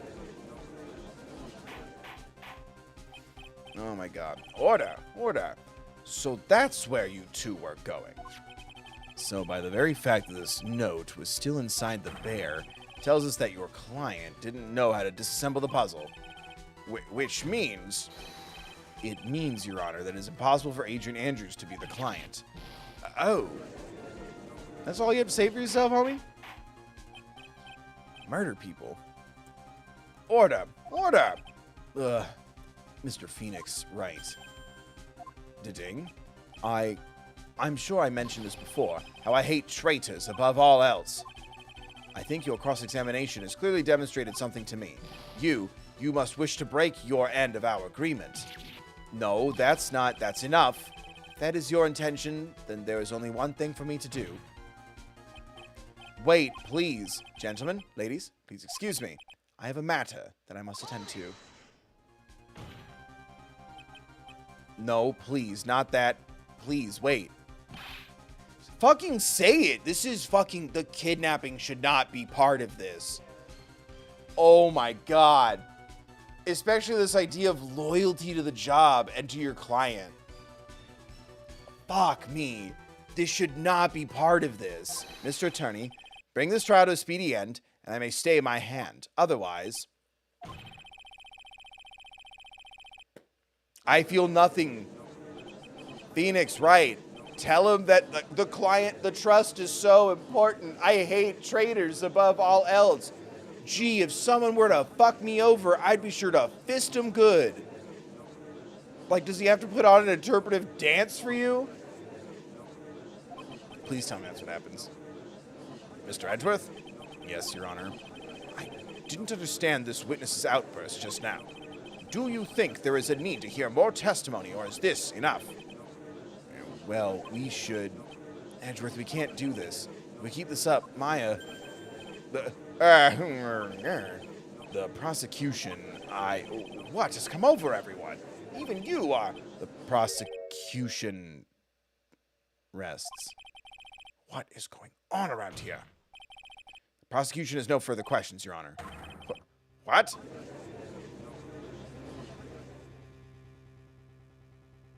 Time to go home. I never thought I'd see the day. This is a most unusual situation. The prosecution rests with no further questions. Then the prosecution has failed to uphold its stance. If that is the case, then, even though I am reluctant, I must believe that Mr. DeKiller's testimony is accurate. That would mean that Shelley DeKiller's client is Adrian Andrews. But gender... Mr. Wright. Yes, Your Honor. If I end the trial here, right now, then your client, Matt Engarde, would be declared innocent. In his place, Agent Andrews would be charged with murder. Miss Andrews would be charged with murder. Is this the big decision? Or no? Jesus Christ, I hate this. It just feels so fucking reductive. Prosecution has no further questions. Prosecution has no further questions, so we will now hear the defense's final remarks. Bailiff, please bring the defendant, Matt Engarde, to the stand. Fuck, tell me this is almost fucking done. I'm so over this. We tried as hard as we could, but it looks like our time has run out. I can't believe it. The outcome now lies in your hands. Honey, that's been this whole game. Dude, did the old guy finally decide? To be honest, I can't think of you as a truly innocent and good person. You have done enough evil to drive a woman to that. But, at least on the charge of murder, it would appear you are innocent. Don't do this in front of the judge, you fucking moron. So I guess even the old fuddy-duddy figured me out. Mr. Engarde. What an atrocious lawyer I have, giving his own client up like this. Wait, what? And that refreshing like a spring breeze crap. It's just as atrocious, don't you agree? Anyway, get on with it, pronounce me innocent already. Right, Mr. Lawyer? Should I side with justice? Or should I save Maya's life? Now do I save?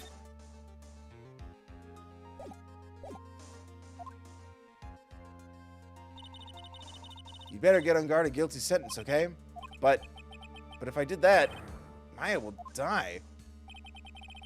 But if I say he's innocent, Miss Andrews will be charged as the murderer. Do I say he's guilty or not guilty? Either choice I make, someone's life is going to end. Why was it red? That was weird. It all hinges on what I choose. Now then, Mr. Wright. Let's hear the defense's final statements on this matter. If the person who hired the assassin was Adrian Andrews, then your client, Mr. Matt Engarde, is innocent. There's no need to ask, old man. After all, my lawyer is going to say what I want, aren't you? Right. I can't do this. I have to decide something. I can't count on the evidence to help me anymore. I have to listen to my heart. My client, Matt Engarde, he's guilty. Obviously. The kidnapping makes no fucking sense. Like, unless it's to, like, water or dumb this down for somebody. I don't get, it feels so redundant. But yeah, he's guilty.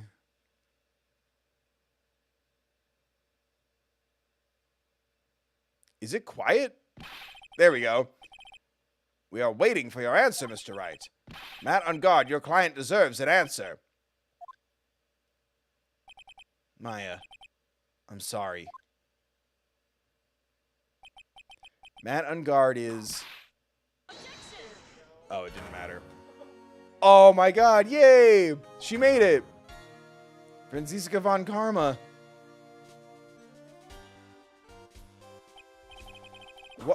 What? Are you... Ow! You see now, don't you, Mr. Phoenix Wright?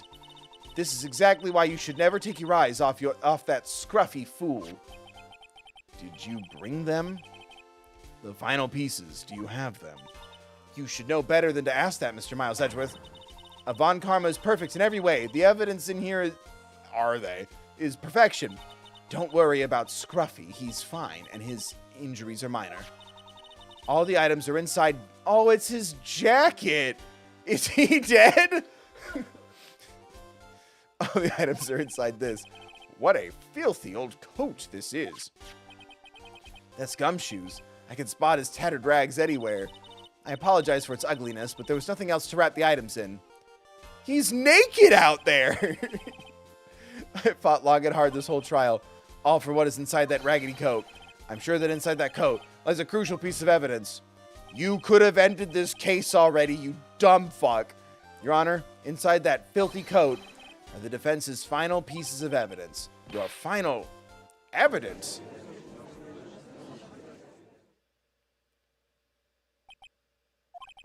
This trial's already over. All that remains is for me to hand down my verdict. I do not believe that any evidence presented now would change the outcome of this trial. What? Your Honor, it is our duty to examine every piece of evidence, down to the last. I request that Miss Von Karma be allowed to present these pieces of evidence. I suppose you are right, Mr. Edgeworth. I grant permission to do so. However, this one obvious rule applies here. These items do not bring up any new points, then they will not be accepted by this court. Now, Miss Von Karma, if you please. These pieces of evidence are items left by DeKiller during his escape from the police. He must have been in quite a rush. Yes, Your Honor. DeKiller left 3 pieces of evidence. Somewhere among the evidence are about... What, do I have to pick the right one? I can't use them all? You only get one shot. There will be something that will turn this whole situation around like a miracle. I'm sure of it. It is all we can hope for. Really? All we can do is hope for miracles? That's a gun. First item is a pistol. Does DeKiller's pistol have anything to do with this case? Details? It's the pistol. Yeah. You're looking so intently. Oh, it's scary. Especially for more details.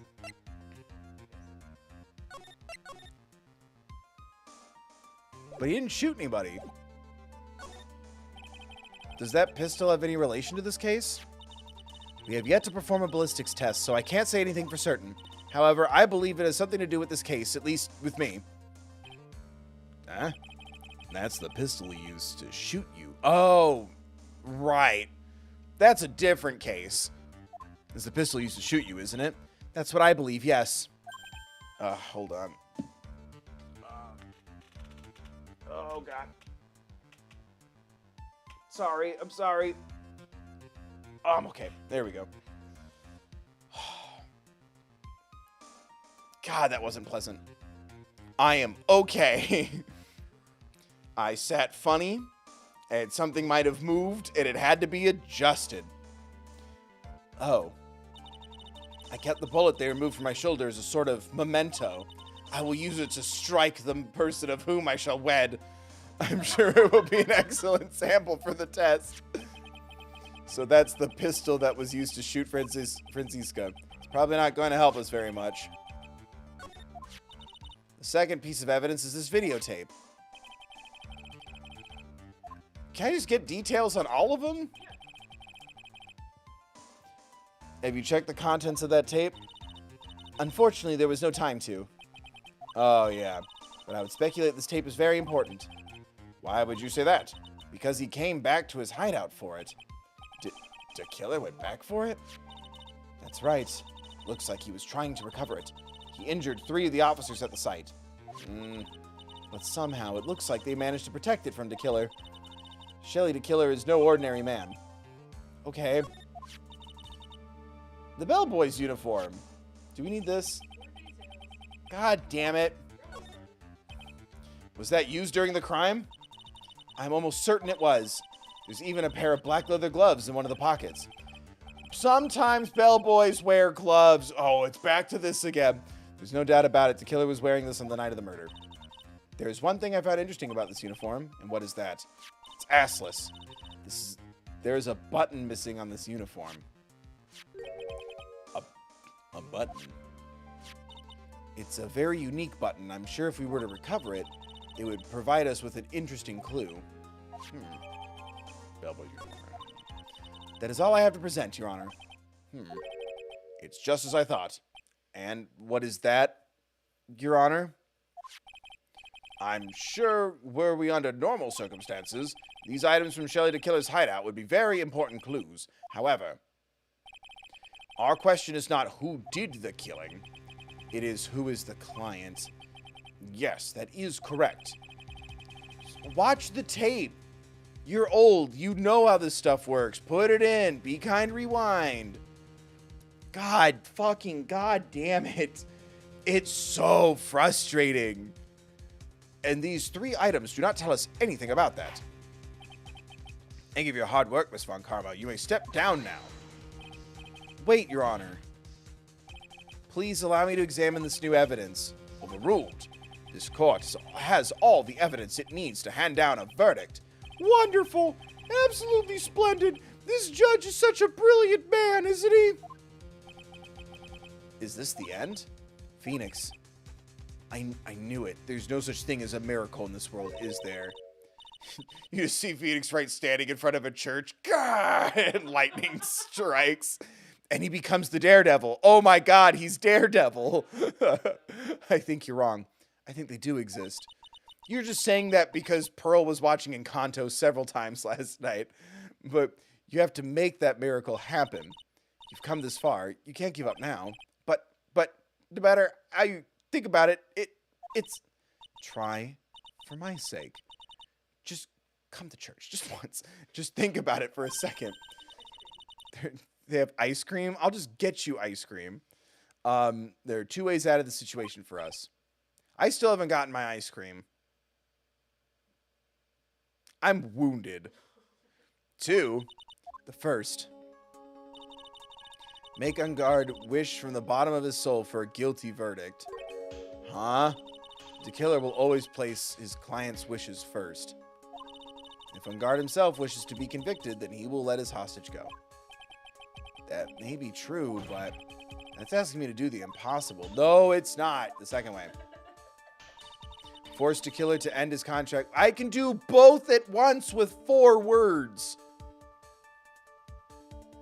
4 words. Maybe even less. I could do it with 3. Just get on the fucking walkie. He filmed you. Force the killer to end his contract with Engarde. If the killer were to no longer think of Engarde as his client, then he would let Maya go. Mia, that's even more impossible. He's a man who values his almost a dirty duty towards his client above all else. I know both these seem like impossible feats at first. But if you can make either one happen, it would truly be a miracle. Come on, I'm ready. The bigger problem is, the judge has already said he doesn't need any more evidence. The pieces he was just shown, he's not accepting them. Phoenix, think things through from the other side. Isn't that what he has always worked for us? What? The other side? Wait, does she mean... You mean turn things around? Phoenix, the judge says he doesn't need the evidence. If that's the case, then who does need it? The person who needs the evidence. The defense, prosecution, and the judge. We have seen all the pieces of evidence. That is how we have come to know the truth. There is one person who has yet to see them all. That person does not know the truth. Is she talking about telling him now? I'm gonna fucking rip my skin off. That truth, it may be what will bring about the miracle in the end. Is she talking about telling him that he was betrayed? There are no objections this time, correct? Now then, I'll pronounce my verdict. Why don't we all respectfully sit back and listen, kids?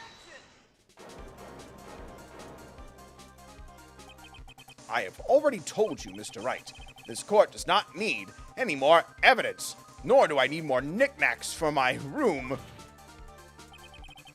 I'm not saying it is us that needs the evidence, Your Honor.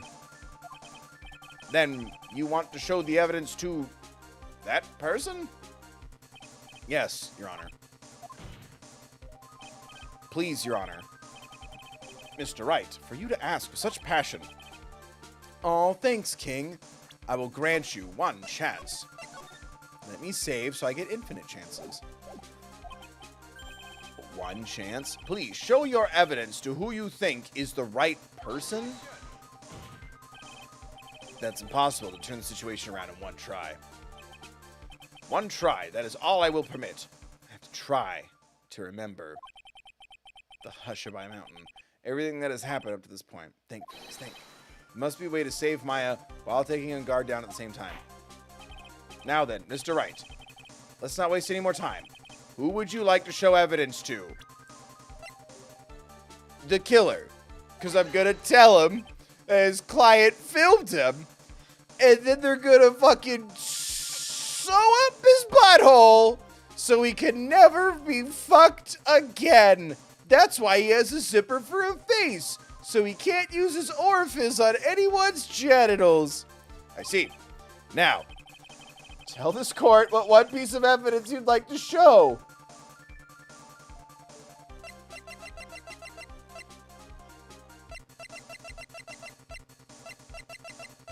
It's the videotape that Franziska bought because it's the tape that he has of him doing the crime that he was gonna blackmail him with. It's gotta be. It's gotta be. My skin is itchy. You're not shaking your head. I'm going for it. Fucking proggers. Well, what do you think, Mr. Edgeworth? You fucking agree with me or you will never bust a nut again. I think there is some merit in showing this evidence to that witness. Goddamn right. Fucking, I'm over it. Bailiff, please bring in the transceiver from earlier. All right. Looks like I managed to convince him. Hey, dumbass. Maya, she's okay, right? Didn't I tell you to concern yourself with bringing about a speedy end to this trial? Now, if I understand correctly, you wish to show me one piece of evidence. Yes, as that is our mutual favorite anime. One piece is all I need. I have here a videotape. It was found at your hideout. I really wanted to cut to the blue badger from Rise from the Ashes. Just the dun, dun, dun, as soon as we put in the fucking fuck me. I heard you injured 3 officers in your attempt to get this back. That was most regrettable. However, it was an order for my client. I was told to protect that videotape. I thought so. I'm afraid I seem to have failed in that regard. Do you know the contents of this tape? I was sternly told by my client to not watch it. Bro, watch the tape, you fucking nerd! What, if your client told you to jump off a bridge, would you do it? so I have absolutely no idea. Actually, you are on his tape. Me? There was a video camera hidden at the crime scene. Find it again in the pile of bears. There's an evil bear in the middle. Your actions were being recorded. What? Is that true, Mr. Wright? Who was it that planted a camera? Well, the only person who could have placed a camera at the scene of the crime would be your client, naturally.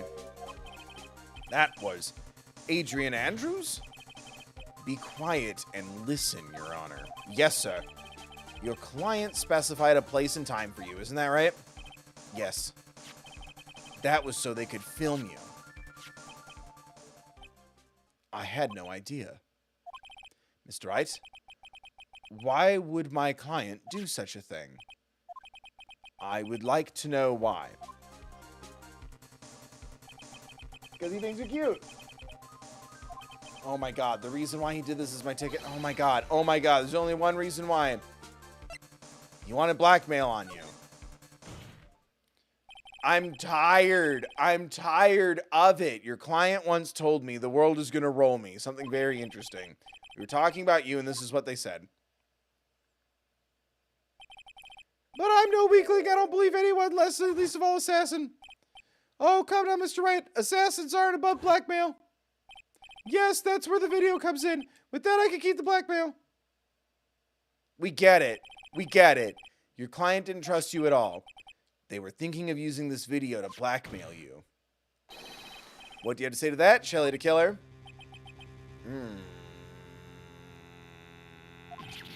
Aho.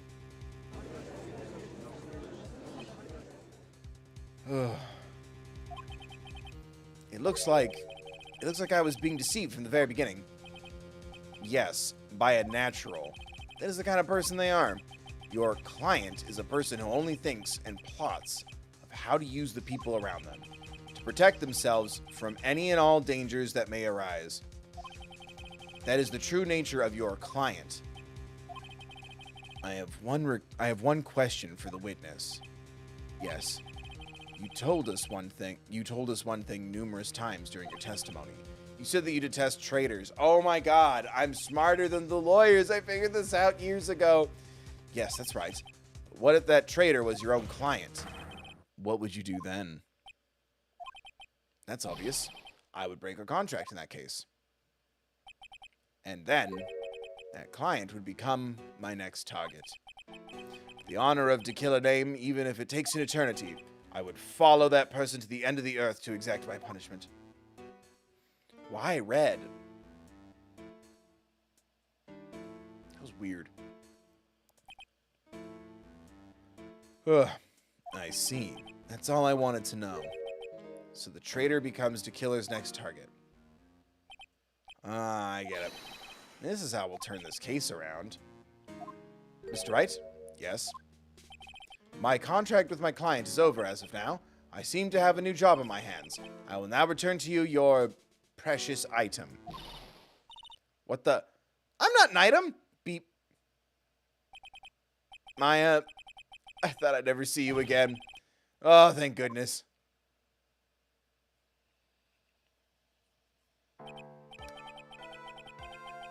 Doesn't need to be there. This trial appears to have come to its conclusion. However, I am sort of... I don't quite know what just happened there with the client and the witness, and... Miss Von Karma, where did that... She always has you in her sights. Now, I do believe it's... Oh my god! Oh my god! That bell does scare me. Does it go through the stream? Thank you, Nunya, for the 10. Congrats on calling from the second the camera was introduced that not... Wait, what? Not only was Engarde recording the killer for insurance, but the killer would eventually turn against Matt because of the tapes. Double smart Bill moments. Thank you. Thank you for calling me smart. But also, thank you for donating $10 to the World Central Kitchen. We passed the $700 mark. We hit 700, 420. Could we get a nice in chat? 420, blaze it, blaze it. We're going to 420 700 times. Let's fucking go. What's the next play on the internet funny numbers? 960? Let's fucking go. Thank you so much, Nunya. Oh my god. We did it.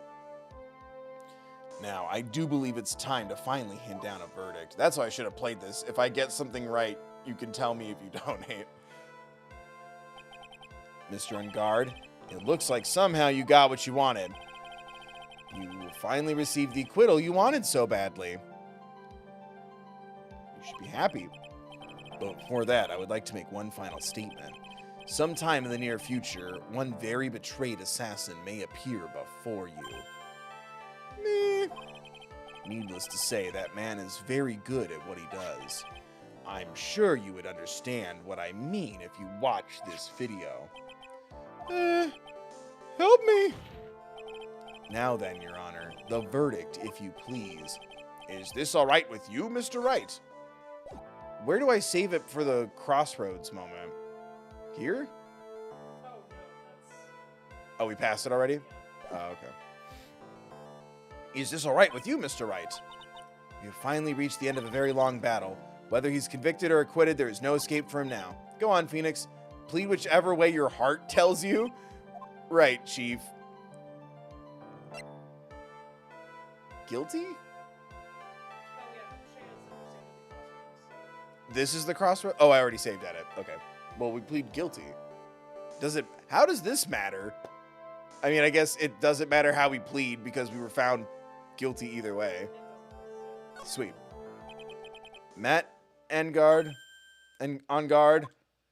I never learned how to learn your fucking name, you fucking guilty ass piece of shit. Even though I am a lawyer, I cannot make your crime disappear. I think a guilty verdict is appropriate here. Me? My wonderful self? Guilty? Even if you got an acquittal, the instant you set foot outside the detention center, your life would be in danger. No matter which way you look at it, there's justice for all.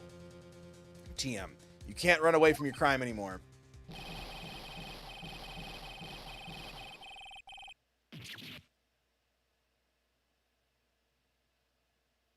Okay, well, that was unexpected. As always, it looks like we have uncovered the real truth. I don't remember you helping out much in this. Mr. Edgeworth, how is Matt Engarde? I have left Miss Von Karma in charge of his incarceration. Oh no, they're gonna run off together. I'm sure he's getting a full course meal of whip leather right about now. Very good. That was a close one, wasn't it, witness? Yes. I plan to pay my debt to society for my own crime, Your Honor. The first time I was called to the witness stand during this trial, all I felt was despair. She must be talking about the time Edgeworth really went after her. I guess she's trying to forgive him for what he did? This witness, how should I put this? She has an illness. Don't make me look at this again. If you're going to say you would choose... yep, I remember. But after that, when I was alone at the detention center, that's the first time I really saw myself for who I am. And today, when the two of you used your combined strength to convict Matt, I felt like I had finally been saved. Wow, this is the first time I've seen her. What? I'm happy that you two were in charge of this case. I really don't know how to express how I feel at this moment. This is the first time I've ever felt comfortable with myself, with who I am. Thank you so much, everyone.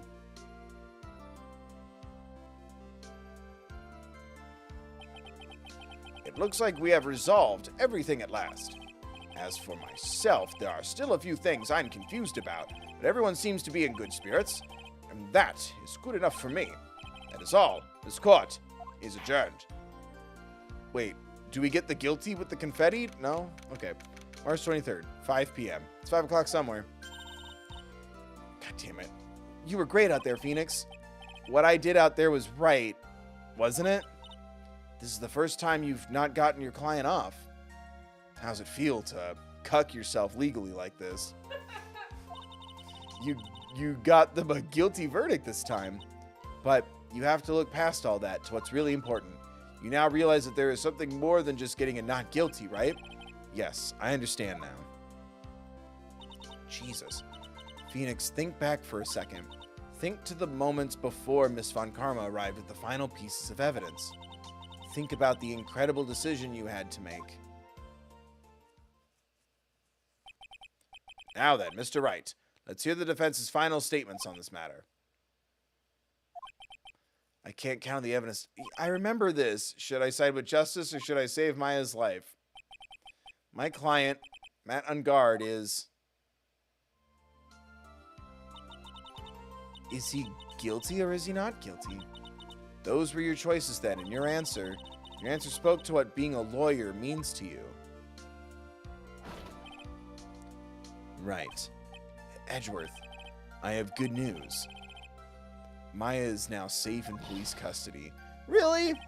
Pearls, you're telling us the truth, right, Mr. Edgeworth? Yes, she's quite safe. She's on her way here as we speak in a patrol car. Ah, Mystic Maya's safe. You did it. You really did it, Mr. Nick. Ow, she punches deceptively hard for a child. I believed in you. I kept saying to myself, Mr. Nick will save her. Mr. Nick will save her. Ah, God damn, can you get this kid a pizza and a nap? I don't know, a day at the movies or a theme park. This kid deserves a childhood. Thanks. Oh, what's wrong? Miss Von Karma. About earlier, thanks. Ow. Why are you still smiling? Mr. Phoenix Wright. You lost. Your perfect win record has been crushed. And yet, you are still happy? I don't think you'll ever understand, Miss Von Karma. How dare you?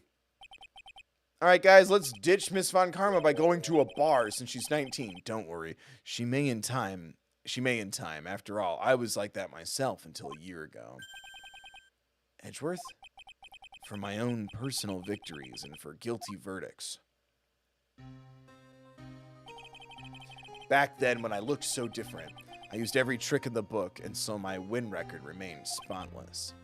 But a man, a strong, broad man, appeared and stood fast against that selfish me. I fought him in my usual manner and tasted my first defeat. It felt like I had lost everything because of that. And then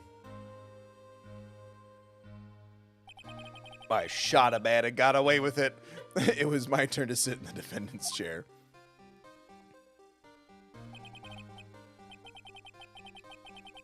And I was saved by that person I called my enemy. Whoa, oh, the misery. I couldn't forgive myself for all that had happened, so I left the prosecutor's office. And I left that note. Prosecutor Miles Edgeworth chooses death. As well you should have. Fuck. Prosecutor who has shamed himself into defeat should crawl into a hole and die. Kid, shut the fuck up. But that was not what happened. After I left the prosecutor's office, I finally came to realize something. And it was in that moment of clarity that everything began to change. What foolish nonsense. We prosecutors use anything we can to attack the defendant. But every time we did so, no matter how desperate the situation, instead of giving up like most people, that man would hold strong against his undying faith. And then, before I knew it, I began to trust in that man as well. What? You trusted your enemy? It doesn't matter how many underhanded tricks a person uses. The truth will always find a way to make itself known. The only thing we can do is to fight with the knowledge we hold and everything we have, erasing the paradoxes one by one. It's never easy. We claw and scratch for every inch. But we will always eventually reach that one single truth. This I promise you. When I wedge you down on one knee, engagement ring box. The truth! Yes, that's the reason why prosecutors and defense attorneys exist. But I'm sure you knew that already, didn't you, Wright? Uh-huh. Well, I did.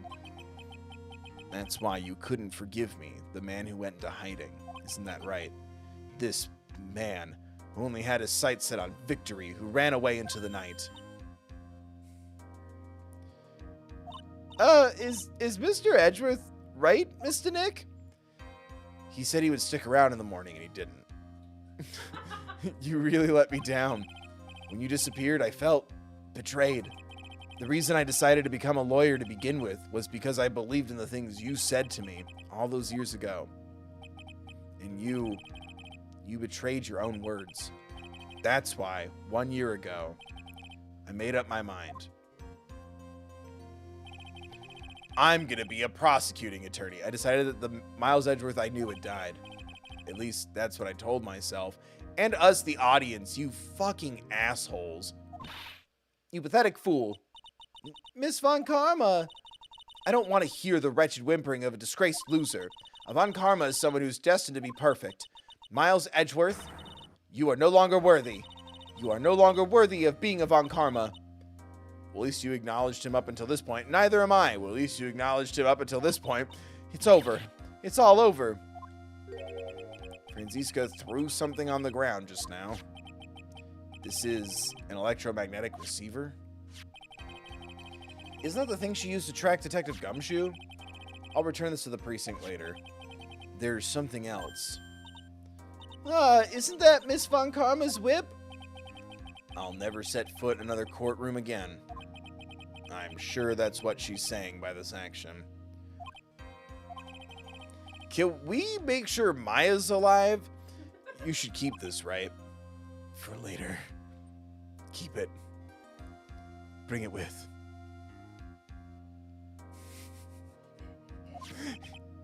Breathes heavily. Okay. Our relationship just jumped to expert mode. Nick! Did I miss the gay flirting? Oh no! Maya! Maya! Mystic Maya! Mystic Maya! Oh, yay! Wow, you really get an idea of how tiny, like, Pearl is. Like, Jesus. Oh, Nick, I knew you would come through. You got Engarde convicted like I knew you would. And on top of that, you even rescued me. Well, of course I did. You know I would never desert you. But we sure pressed our luck this trial. You're really lucky to be standing here. Whatever. Look, it's over, okay? Besides, if I did croak, I would just come back and haunt you like a bad ghost through Pearly. Is it really that easy to do something like that? Thanks a lot, Nick. Don't mention it. Maya. Oh, Mr. Edgeworth. I'm relieved you're all right. Hey, it looks like you've made some real progress, Mr. Edgeworth. Someday you'll be my other dad. Well, I suppose I'm a little different from who I was a year ago. Heh. Yeah, can we get her some food? All right, I think it's time we got out of this depressing place. Huh? Where are we going? Food, Nick. Food. Grub. Chow. I'm starved. I'm so hungry, even you look like a nice juicy burger on a bun to me, Nick. You think I look like a burger? I'm a prime rib, at least. Come with us, Mr. Edgeworth, please? Please. Yes, let's fucking go. It was all worth it. This horrible fucking game. We did it. This is all I fucking wanted. Jesus Christ. All right, so how about we hit up our usual burger joint? Don't be silly, Nick. Huh? This case messed up that awesome evening and got in the way of my gourmet food. So I've decided that we have to make it up by having another feast. A banquet feast in honor of Wrightworth becoming canon. We fucking did it. We fucking excelled. We ascended to the next ring. Another feast. Come on, Nick. Food.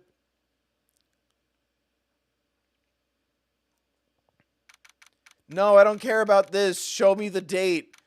Show me the gay dads and their daughters. Oh my god. Wow. Has Gumshoe always been, like, ripped under that coat? Good for him. Hey, pal. Sorry to keep you guys waiting. Gumshoe, are you alright? Yeah, but I'm really embarrassed. I didn't think I would hit a telephone pole of all things. A telephone pole? It wasn't a red light that got him? You did it again, city boy. Felt like my dear old heart was gonna give out on me, and I ain't joking. Yeah, it was more exciting than the last episode of The Steel Samurai. Thanks. Now look here, Mr. Snooty Prosecutor. Don't you reckon you bullied Mr. Wright too hard? Don't worry, he's gonna get you too hard right back. If you don't start being a lot nicer to him, he just might kick it tonight even. Wait, what? I'll keep that in mind. Well, come on now, everyone gather round. Y'all are gonna get your picture taken by a genuine professional photographer. Thanks for believing in me, Yug. Looks like Lana bought herself a new camera. Well, pal, at least we can put this messy kase behind us now. Come on, tonight's all about eating, so let's go chow down. Amen to that, pal, amen. You know, when you think about it, you were the one who saved the day, Detective. Huh, meh? You really think so? He's right. If it wasn't for the 3 items you took, I think this trial would have had a very different ending. Oh, well, you know, ho, ho, ho, ho, ho, ho, ho. It's March. Something's happened to his brain. Huh? Wait. That's odd. When I ran off with the things from the killer's hideout, I was sure I took 4 things in total, sir. What? 4? Yeah, I'm sure I put one of the items in my coat pocket. There was a 4th item? Come on, y'all, it's over. But oh boy, I tell you, God, is it gonna end like Saw, where it turns out Matt Engarde was not the person after all? Oh boy, I tell you really are something else. Between getting accused of murder and getting kidnapped, never a dull moment with you, huh? You think? Why does she look so happy about that? But being shut away for 2 whole days, weren't you scared? Yeah, it was really scary. I felt so hopeless. So to keep my mind off things, I drew a picture. Sounds like you had it rough, gal. So where's this picture of yours? Yeah, I want to see it. I want to see Mystic Maya's torture kidnapping picture. You know? I don't know where it went. That's too bad. She lifts up her sleeve and she like fucking gave herself like an intense tattoo up her arm. It's a map. We're escaping. That's too bad. Well, it's all right. It wasn't anything important anyway. It sure is nice. Oh god, that was weird. I thought it, but we saw Pearl jumping up. It sure is nice to finally see them both smiling again.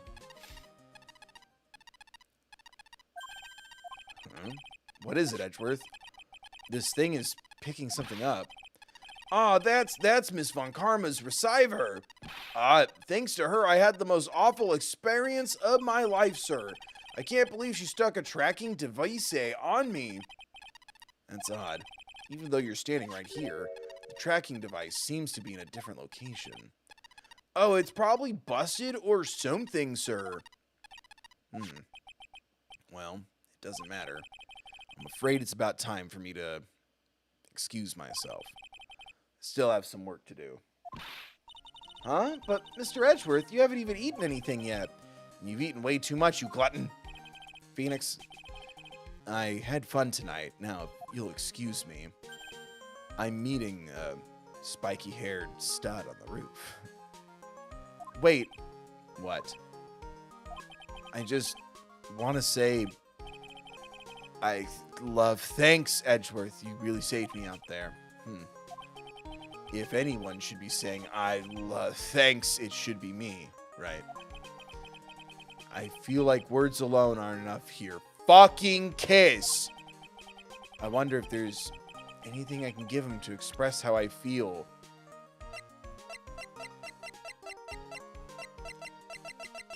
No, I'm not seeing my dick anywhere. What do I give him? My badge? What am I supposed to give him? A kiss? Is there a kiss option?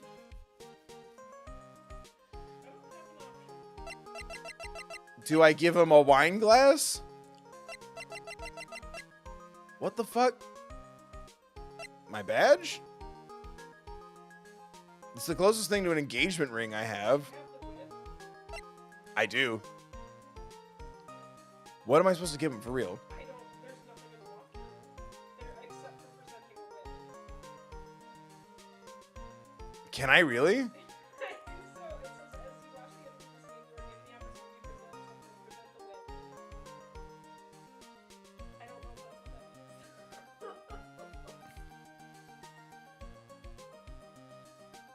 If this fucks up the ending, I'm gonna be so mad.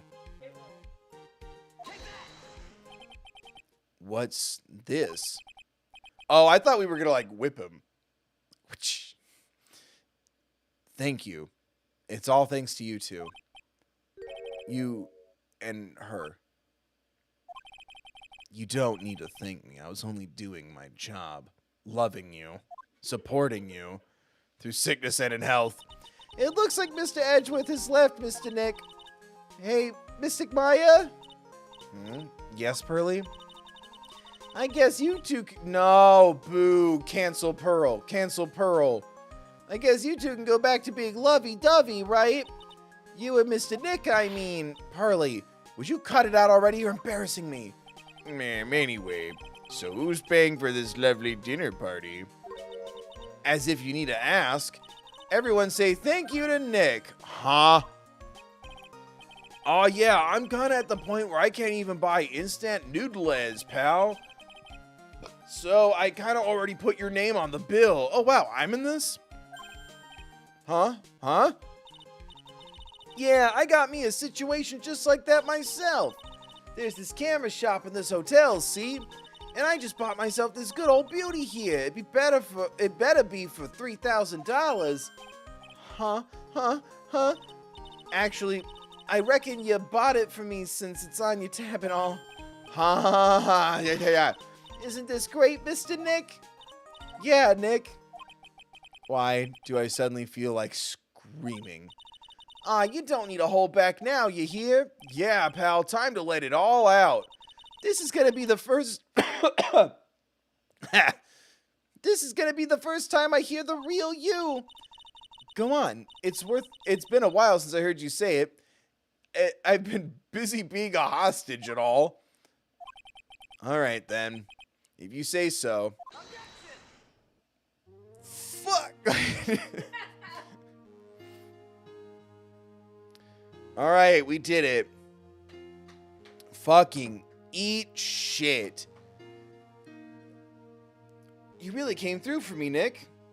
I had to hide that letter, but I knew you'd find... Oh, I don't have to... I really feel like I've been living on the edge lately, Worth. I mean, I've escaped death 3 times now. Pretty cool, huh? Feel like a pro.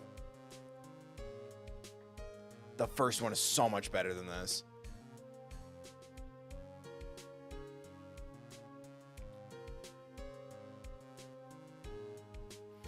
I'm so happy you could save Mystic Maya, Mr. Nick, and I'm so happy for the two of you. Speaking of which, I think this hotel is a popular place for honeymooners, so I sort of made reservations for the two of you just in case. Shut the fuck up, Pearl. No. Pearl. Stop it. We are going back to church. Well, pal, it looks like I'm back on the force again. Mr. Edgeworth had a long talk with the chief, and he got me reinstated for my sake. If I'm listening, letting that one go is bad for all his saucity. I knew it. Crashing headlong into everything is the only way to live, pal. Really wish I could control this. But yay. Reminder to donate, like, subscribe, ring bell. Become a member. I forgot. I'm Maggie Bird. I'm retiring this uniform as of today, sir. I'm going to be a waitress from now on. Oh, my controller's vibrating. And bring smile and joy to people who come by the restaurant. Hope you stop by sometime, Mr. Wright. Kaka, kiki.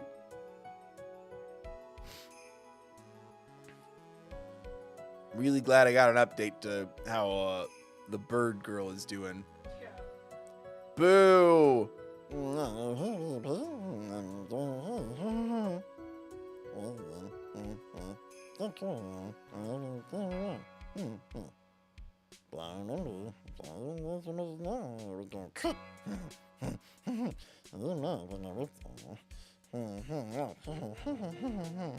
Boo, fuck you.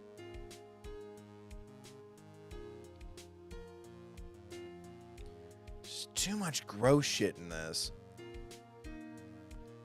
Boo.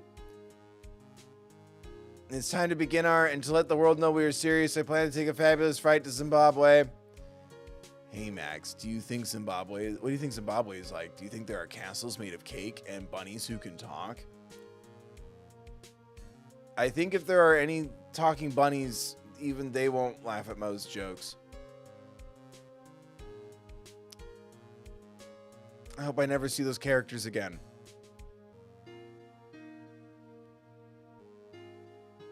I'm ready. There's no way these jokes are gonna fall on deaf ears. I'm gonna be more contemporary with my humor.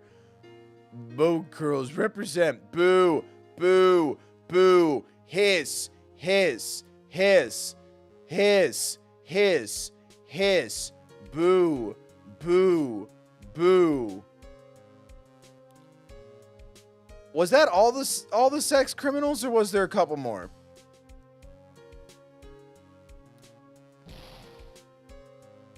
What's this? Drat, it's just an ordinary electric razor. I can't believe this. Really, how long do they plan on making me do this? But it's Edgy Poo's idea, so that means it must have had a deep hidden meaning. But what do I get the feeling? They wouldn't forget about me, would they? I was never like this in the old days. Everyone thought the world of me. They used to call me Queen Wendy and treat me like royalty. And any man who heard that was going to feel the pain of my heel. They were going to burn and burn and play with the fire. I hope that there's a prequel and she's in that prequel. And she's like a fucking smoking hot, let's fucking catch those bad guys type. And we break her spirit. Ugh.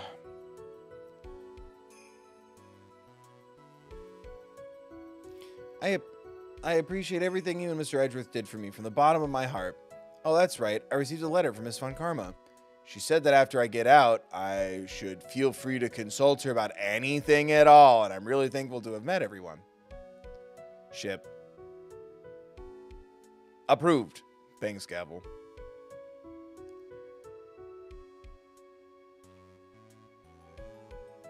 It has become difficult for me in this country as of late. As such, I will take a short leave of absence.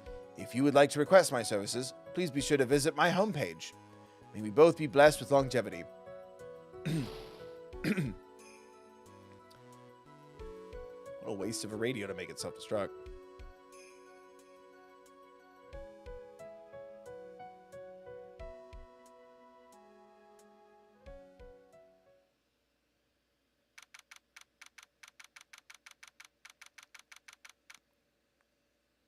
Oh, I can actually touch it now?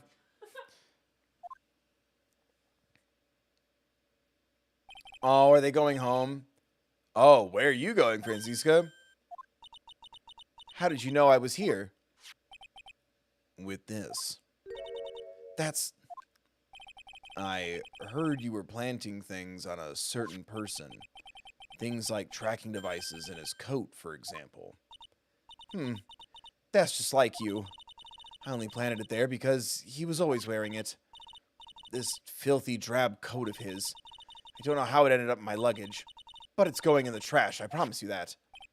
Oh, that's right. Speaking of that man, he told me something very interesting.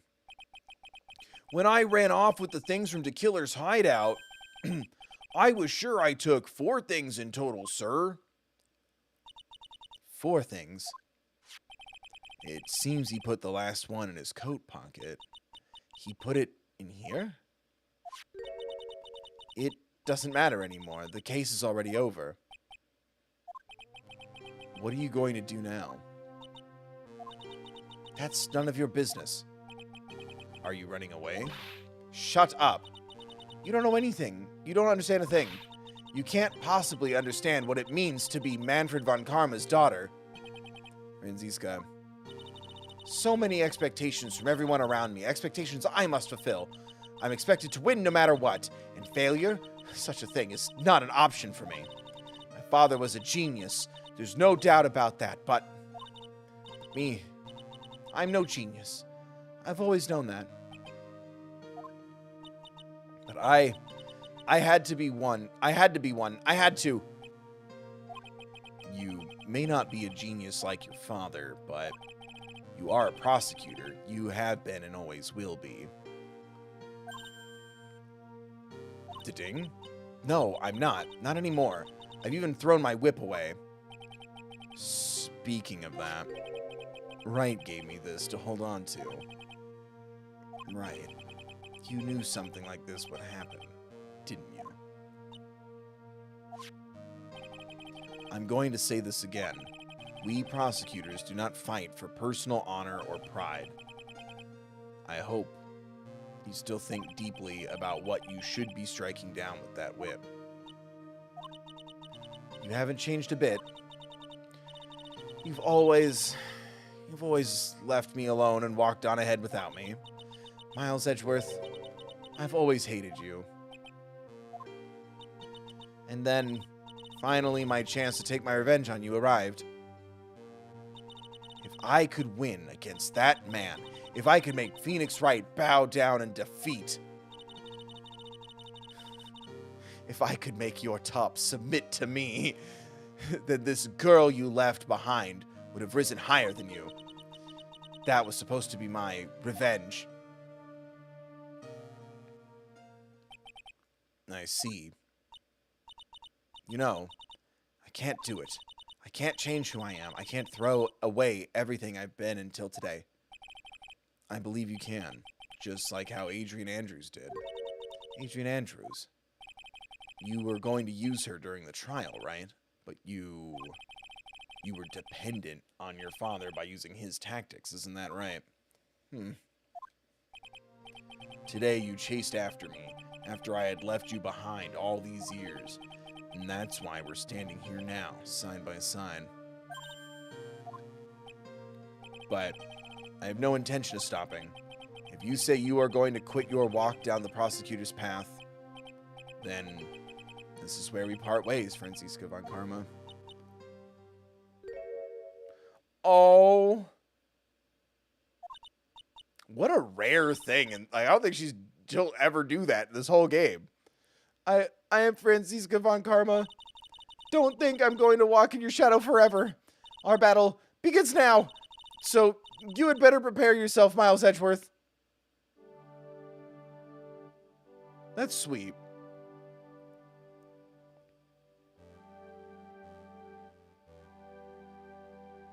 We couldn't have gotten a little hug. Instead, we're watching the plane go away. Phoenix Wright. One day. Someday. I'm sure we'll meet again. Oh my, why? In battle. Until then, this last piece of evidence that never made it to you, I'll take good care of this fourth piece, so I can give it to you when at last we meet again.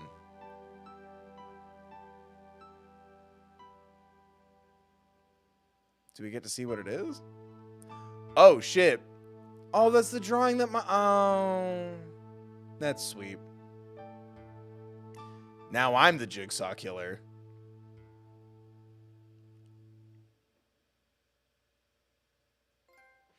Kind of looks like a Pokemon. Phoenix Wright. Oh, fuck.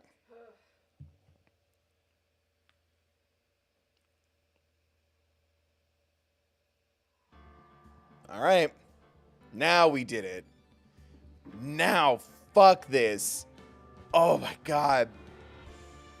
This took way too fucking goddamn long. What? The delay is so bad on my end. Like, I just pulled up the monitor and Edgeworth is still talking to Franziska on my preview. Okay, that's good. Holy crap. Well, again, support these streams and VODs if you want me to do the third one. And then we will have completed the fucking goddamn Phoenix Wright trilogy. Oh my god. We did it. Oh my god.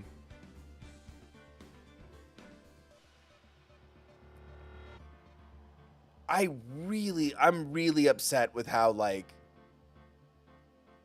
off-putting almost all of this game was. Holy shit. Owie, thank you for the 50 CHF. What is that? Thank you, either way. Thank you, Owie, for the donation. Thank you, everyone. We passed $700. We almost made it halfway to our goal.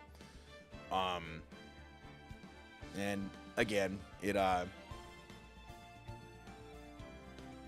sucks that everything had to happen the way it happened, and my Swiss francs. Thank you for the 50 Swiss francs. And thank you for the clarification. It sucks that everything had to kind of, I mean, I'm not going to apologize for being treated like shit. Need to take a break from the main channel. But it sucks that everything had to go down the way it did, but we almost got halfway to our goal just from the gaming channel. So thank you everybody for that. I hope people enjoyed. Break is a too recreational of a term, but I appreciate the sentiment, Cheyenne. Thank you. I hope people enjoyed. This went way longer than it was supposed to, but like I said, I wanted to start the new year with a new game. I want it to be nice, clean, and cut off. Holy shit, this is going to hit the 8-hour mark. It's still not as bad as Mario RPG. I need to kind of get a better groove for streams where I don't have like clean cutoff times, because these can't be going that fucking long. But I did. I stuck to the goal. I'm like, I want this game done, and plus, like, you know, it just becomes a VOD after this, so you could just start and go as you please. But yeah, support the Phoenix Wright streams. If you want me to do the third one, I can definitely see why this one, if I were to look at all, like, let's say I do the third one and I look at everything and the second one has the least amount of views, which sucks because then if I'd known that, I wouldn't have done it for the charity stream. I did it because the first one went so well. But it would make sense to me if this is the less liked or the less enjoyed. Because holy shit. No, don't apologize for the wording. I'm just saying, like, it wasn't a break, and yeah, I had to step away from a lot of really, really gross and disturbing things while also not getting a lot of support and love and algorithms and views and clicks and all that. It was just not how I wanted to spend my December. It really sucks. God, my butt. Anyway, what was I saying?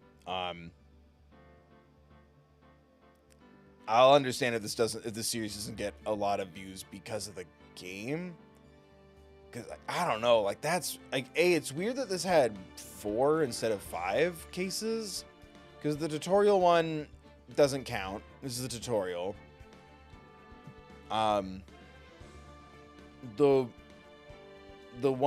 first one with Maya and her channeling stuff, I liked it, except for that was when we got introduced to Mia Pearl, and that was very upsetting and like off-putting. So like it's kind of tainted by that, because I really liked that case, but then Big Top was fucking awful. Whether you look at it from the problematic elements of the characters or the shitty conclusions, the happenstance, like the thing landing on the thing, you know, whatever the word is. It's fucking like so bad. And like, and this last one, like, it just felt too over cumbersome. Like, you really could have trimmed a lot of fat on this last one, especially like the kidnapping thing. It doesn't make any fucking sense. Like, I think it was just to put Maya in danger. which is weird. It's almost like they didn't want, they wanted to introduce Pearl and they had to get Maya out of the way. It was weird that they took turns. Why couldn't the two of them, like, I can't take care of both of them at once? Like, why can't the two of them help me? It was very weird. But, like, I don't know. I talked about it enough. But, like, he's still a hitman. He didn't need to be a kidnapper. Like, all of that could still play. Like, literally, that whole thing still plays out if you remove kidnapping Maya. Or fuck, even move that to the very end. Or something. But, like, it doesn't need it. Remove kidnapping Maya and all plays out the same way. The police are chasing the hitman who actually did the killing in the hopes of getting some justice. Because that's a dangerous person who shouldn't be out there. And, like, honestly, I think kidnapping Maya and then, like, oh, I'm gonna leave now. Like, no, I want him caught too. It's weird. But it's too many extra steps. It felt like weird padding. And I'm wondering if it's because there wasn't a fifth case. But I'm like, everything was like a big size. But, like, yeah, like, we didn't need the, oh, you have 24 hours thing. We didn't need the 24 hours thing. It still took 2 days, and it still took twice as long for each day. If anything, it felt like it lasted 4 days. Ugh. What? Thank you, Dan, for the 2. I think it was to give Phoenix a motive to stall. I don't... What?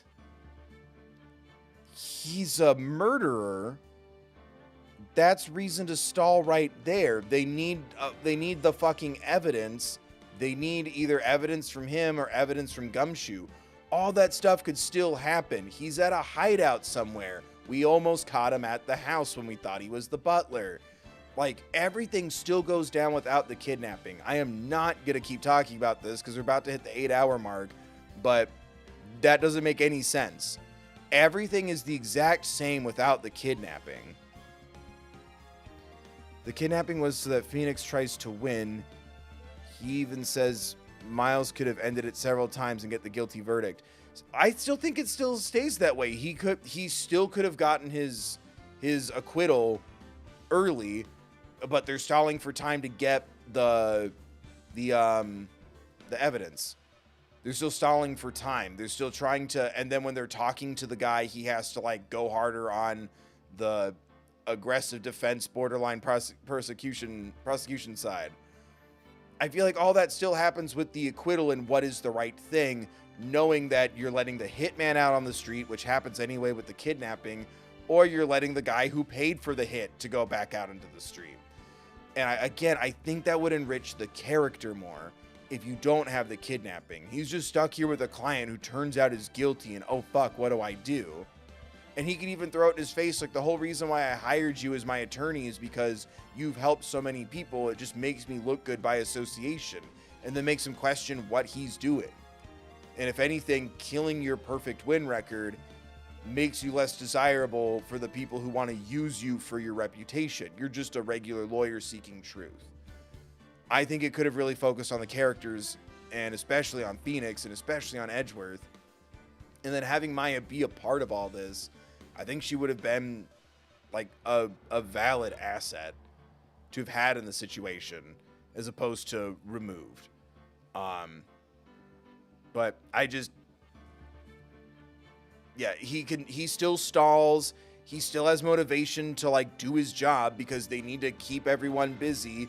You need to keep the fucking hitman talking on the phone. You need to keep the guy happy. And again, it's struggling about what he wants to do. And if he wants to, my client isn't guilty anymore. Okay, blam, case dismissed. And you get that version or ending. Or, I want to help. He's totally guilty. We have to stall. We have to stall. He's guilty. This is the right thing to do. There's no other justification than that. He doesn't need another motive to stall. It's the right thing to do. You choose it, by the way. It's a video game with a choice. The motivation is I clicked the thing. So sorry, no one's giving a real reason, and I'm tired of talking about this. I'm tired of streaming. And honestly, people aren't listening to me, and that makes it all worse. I'm very tired and cranky, but no, listen to me. If you want to know why I think the way I think, listen to yourself and pay attention to the game and pay attention to what's going on. The motivation is you clicked the thing. But yeah, if you can pick, no, I'm good for right now. You could say, no, he's not guilty. And then, okay, it's done. Oh, he's guilty. Oh, we need to stall until the evidence shows up. Oh, we need to stall through the walkie-talkie. Okay, you only had 6 months to make the game. That's awful. Then fuck them. Like, crunch is disgusting, but that's not an excuse. Also, per your logic, like Phoenix needs the kidnapping to be a motivation to keep going. It's like, no, like, it's a job. Like, it's, you know, but okay, that doesn't, I'm not going to excuse how I feel because of that. That's disgusting. That's more points out of favor of this game. This game is even worse now because it was made in crunch. I don't really know what to do with that information.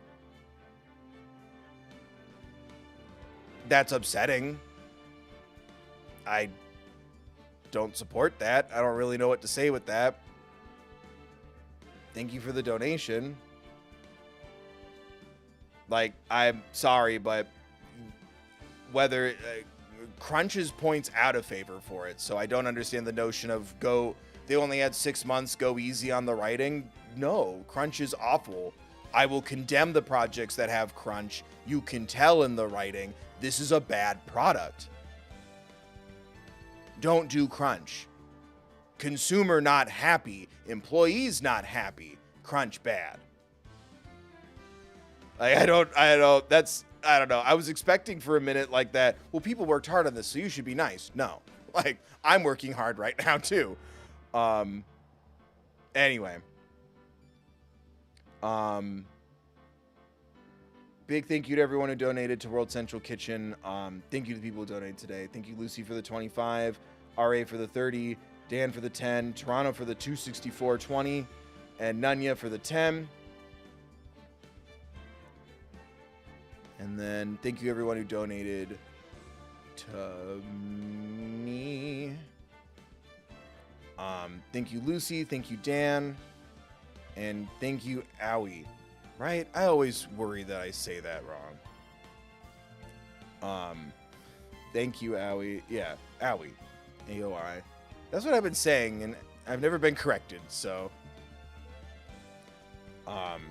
Thank you everyone for watching. Remember to click the stuff.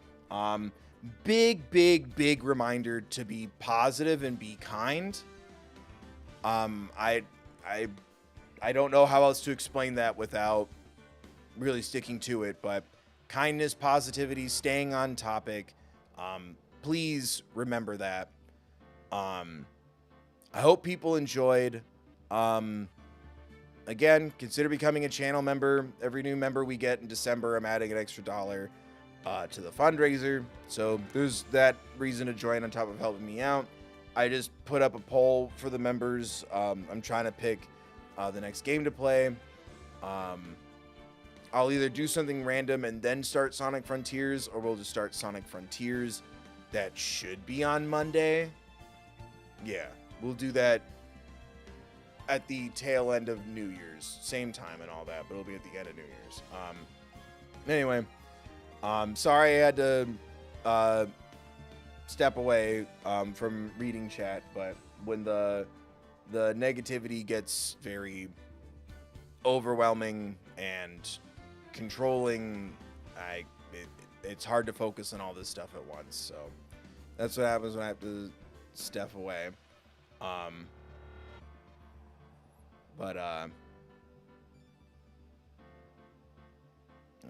Thank you, Dan, for another 5. I was just saying that's why it turned out so bad. Also, I understand what you're saying about the kidnapping now. I suppose it wasn't that necessary. No, it's super not necessary. It's a hat on a hat. But, okay. Thank you for clarifying. Anyway, I'm going to bed. Point is positivity, kindness, support. Let's remember those things. And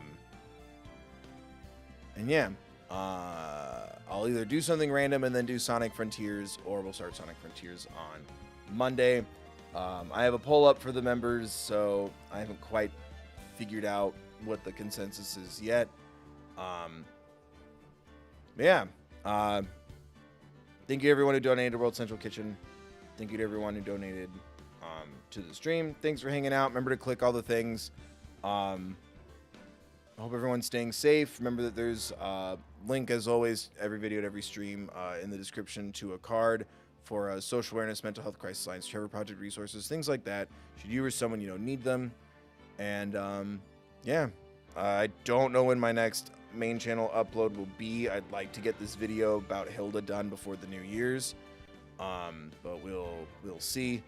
But yeah, hope to see you next time I upload or go live. Hope everyone's staying safe.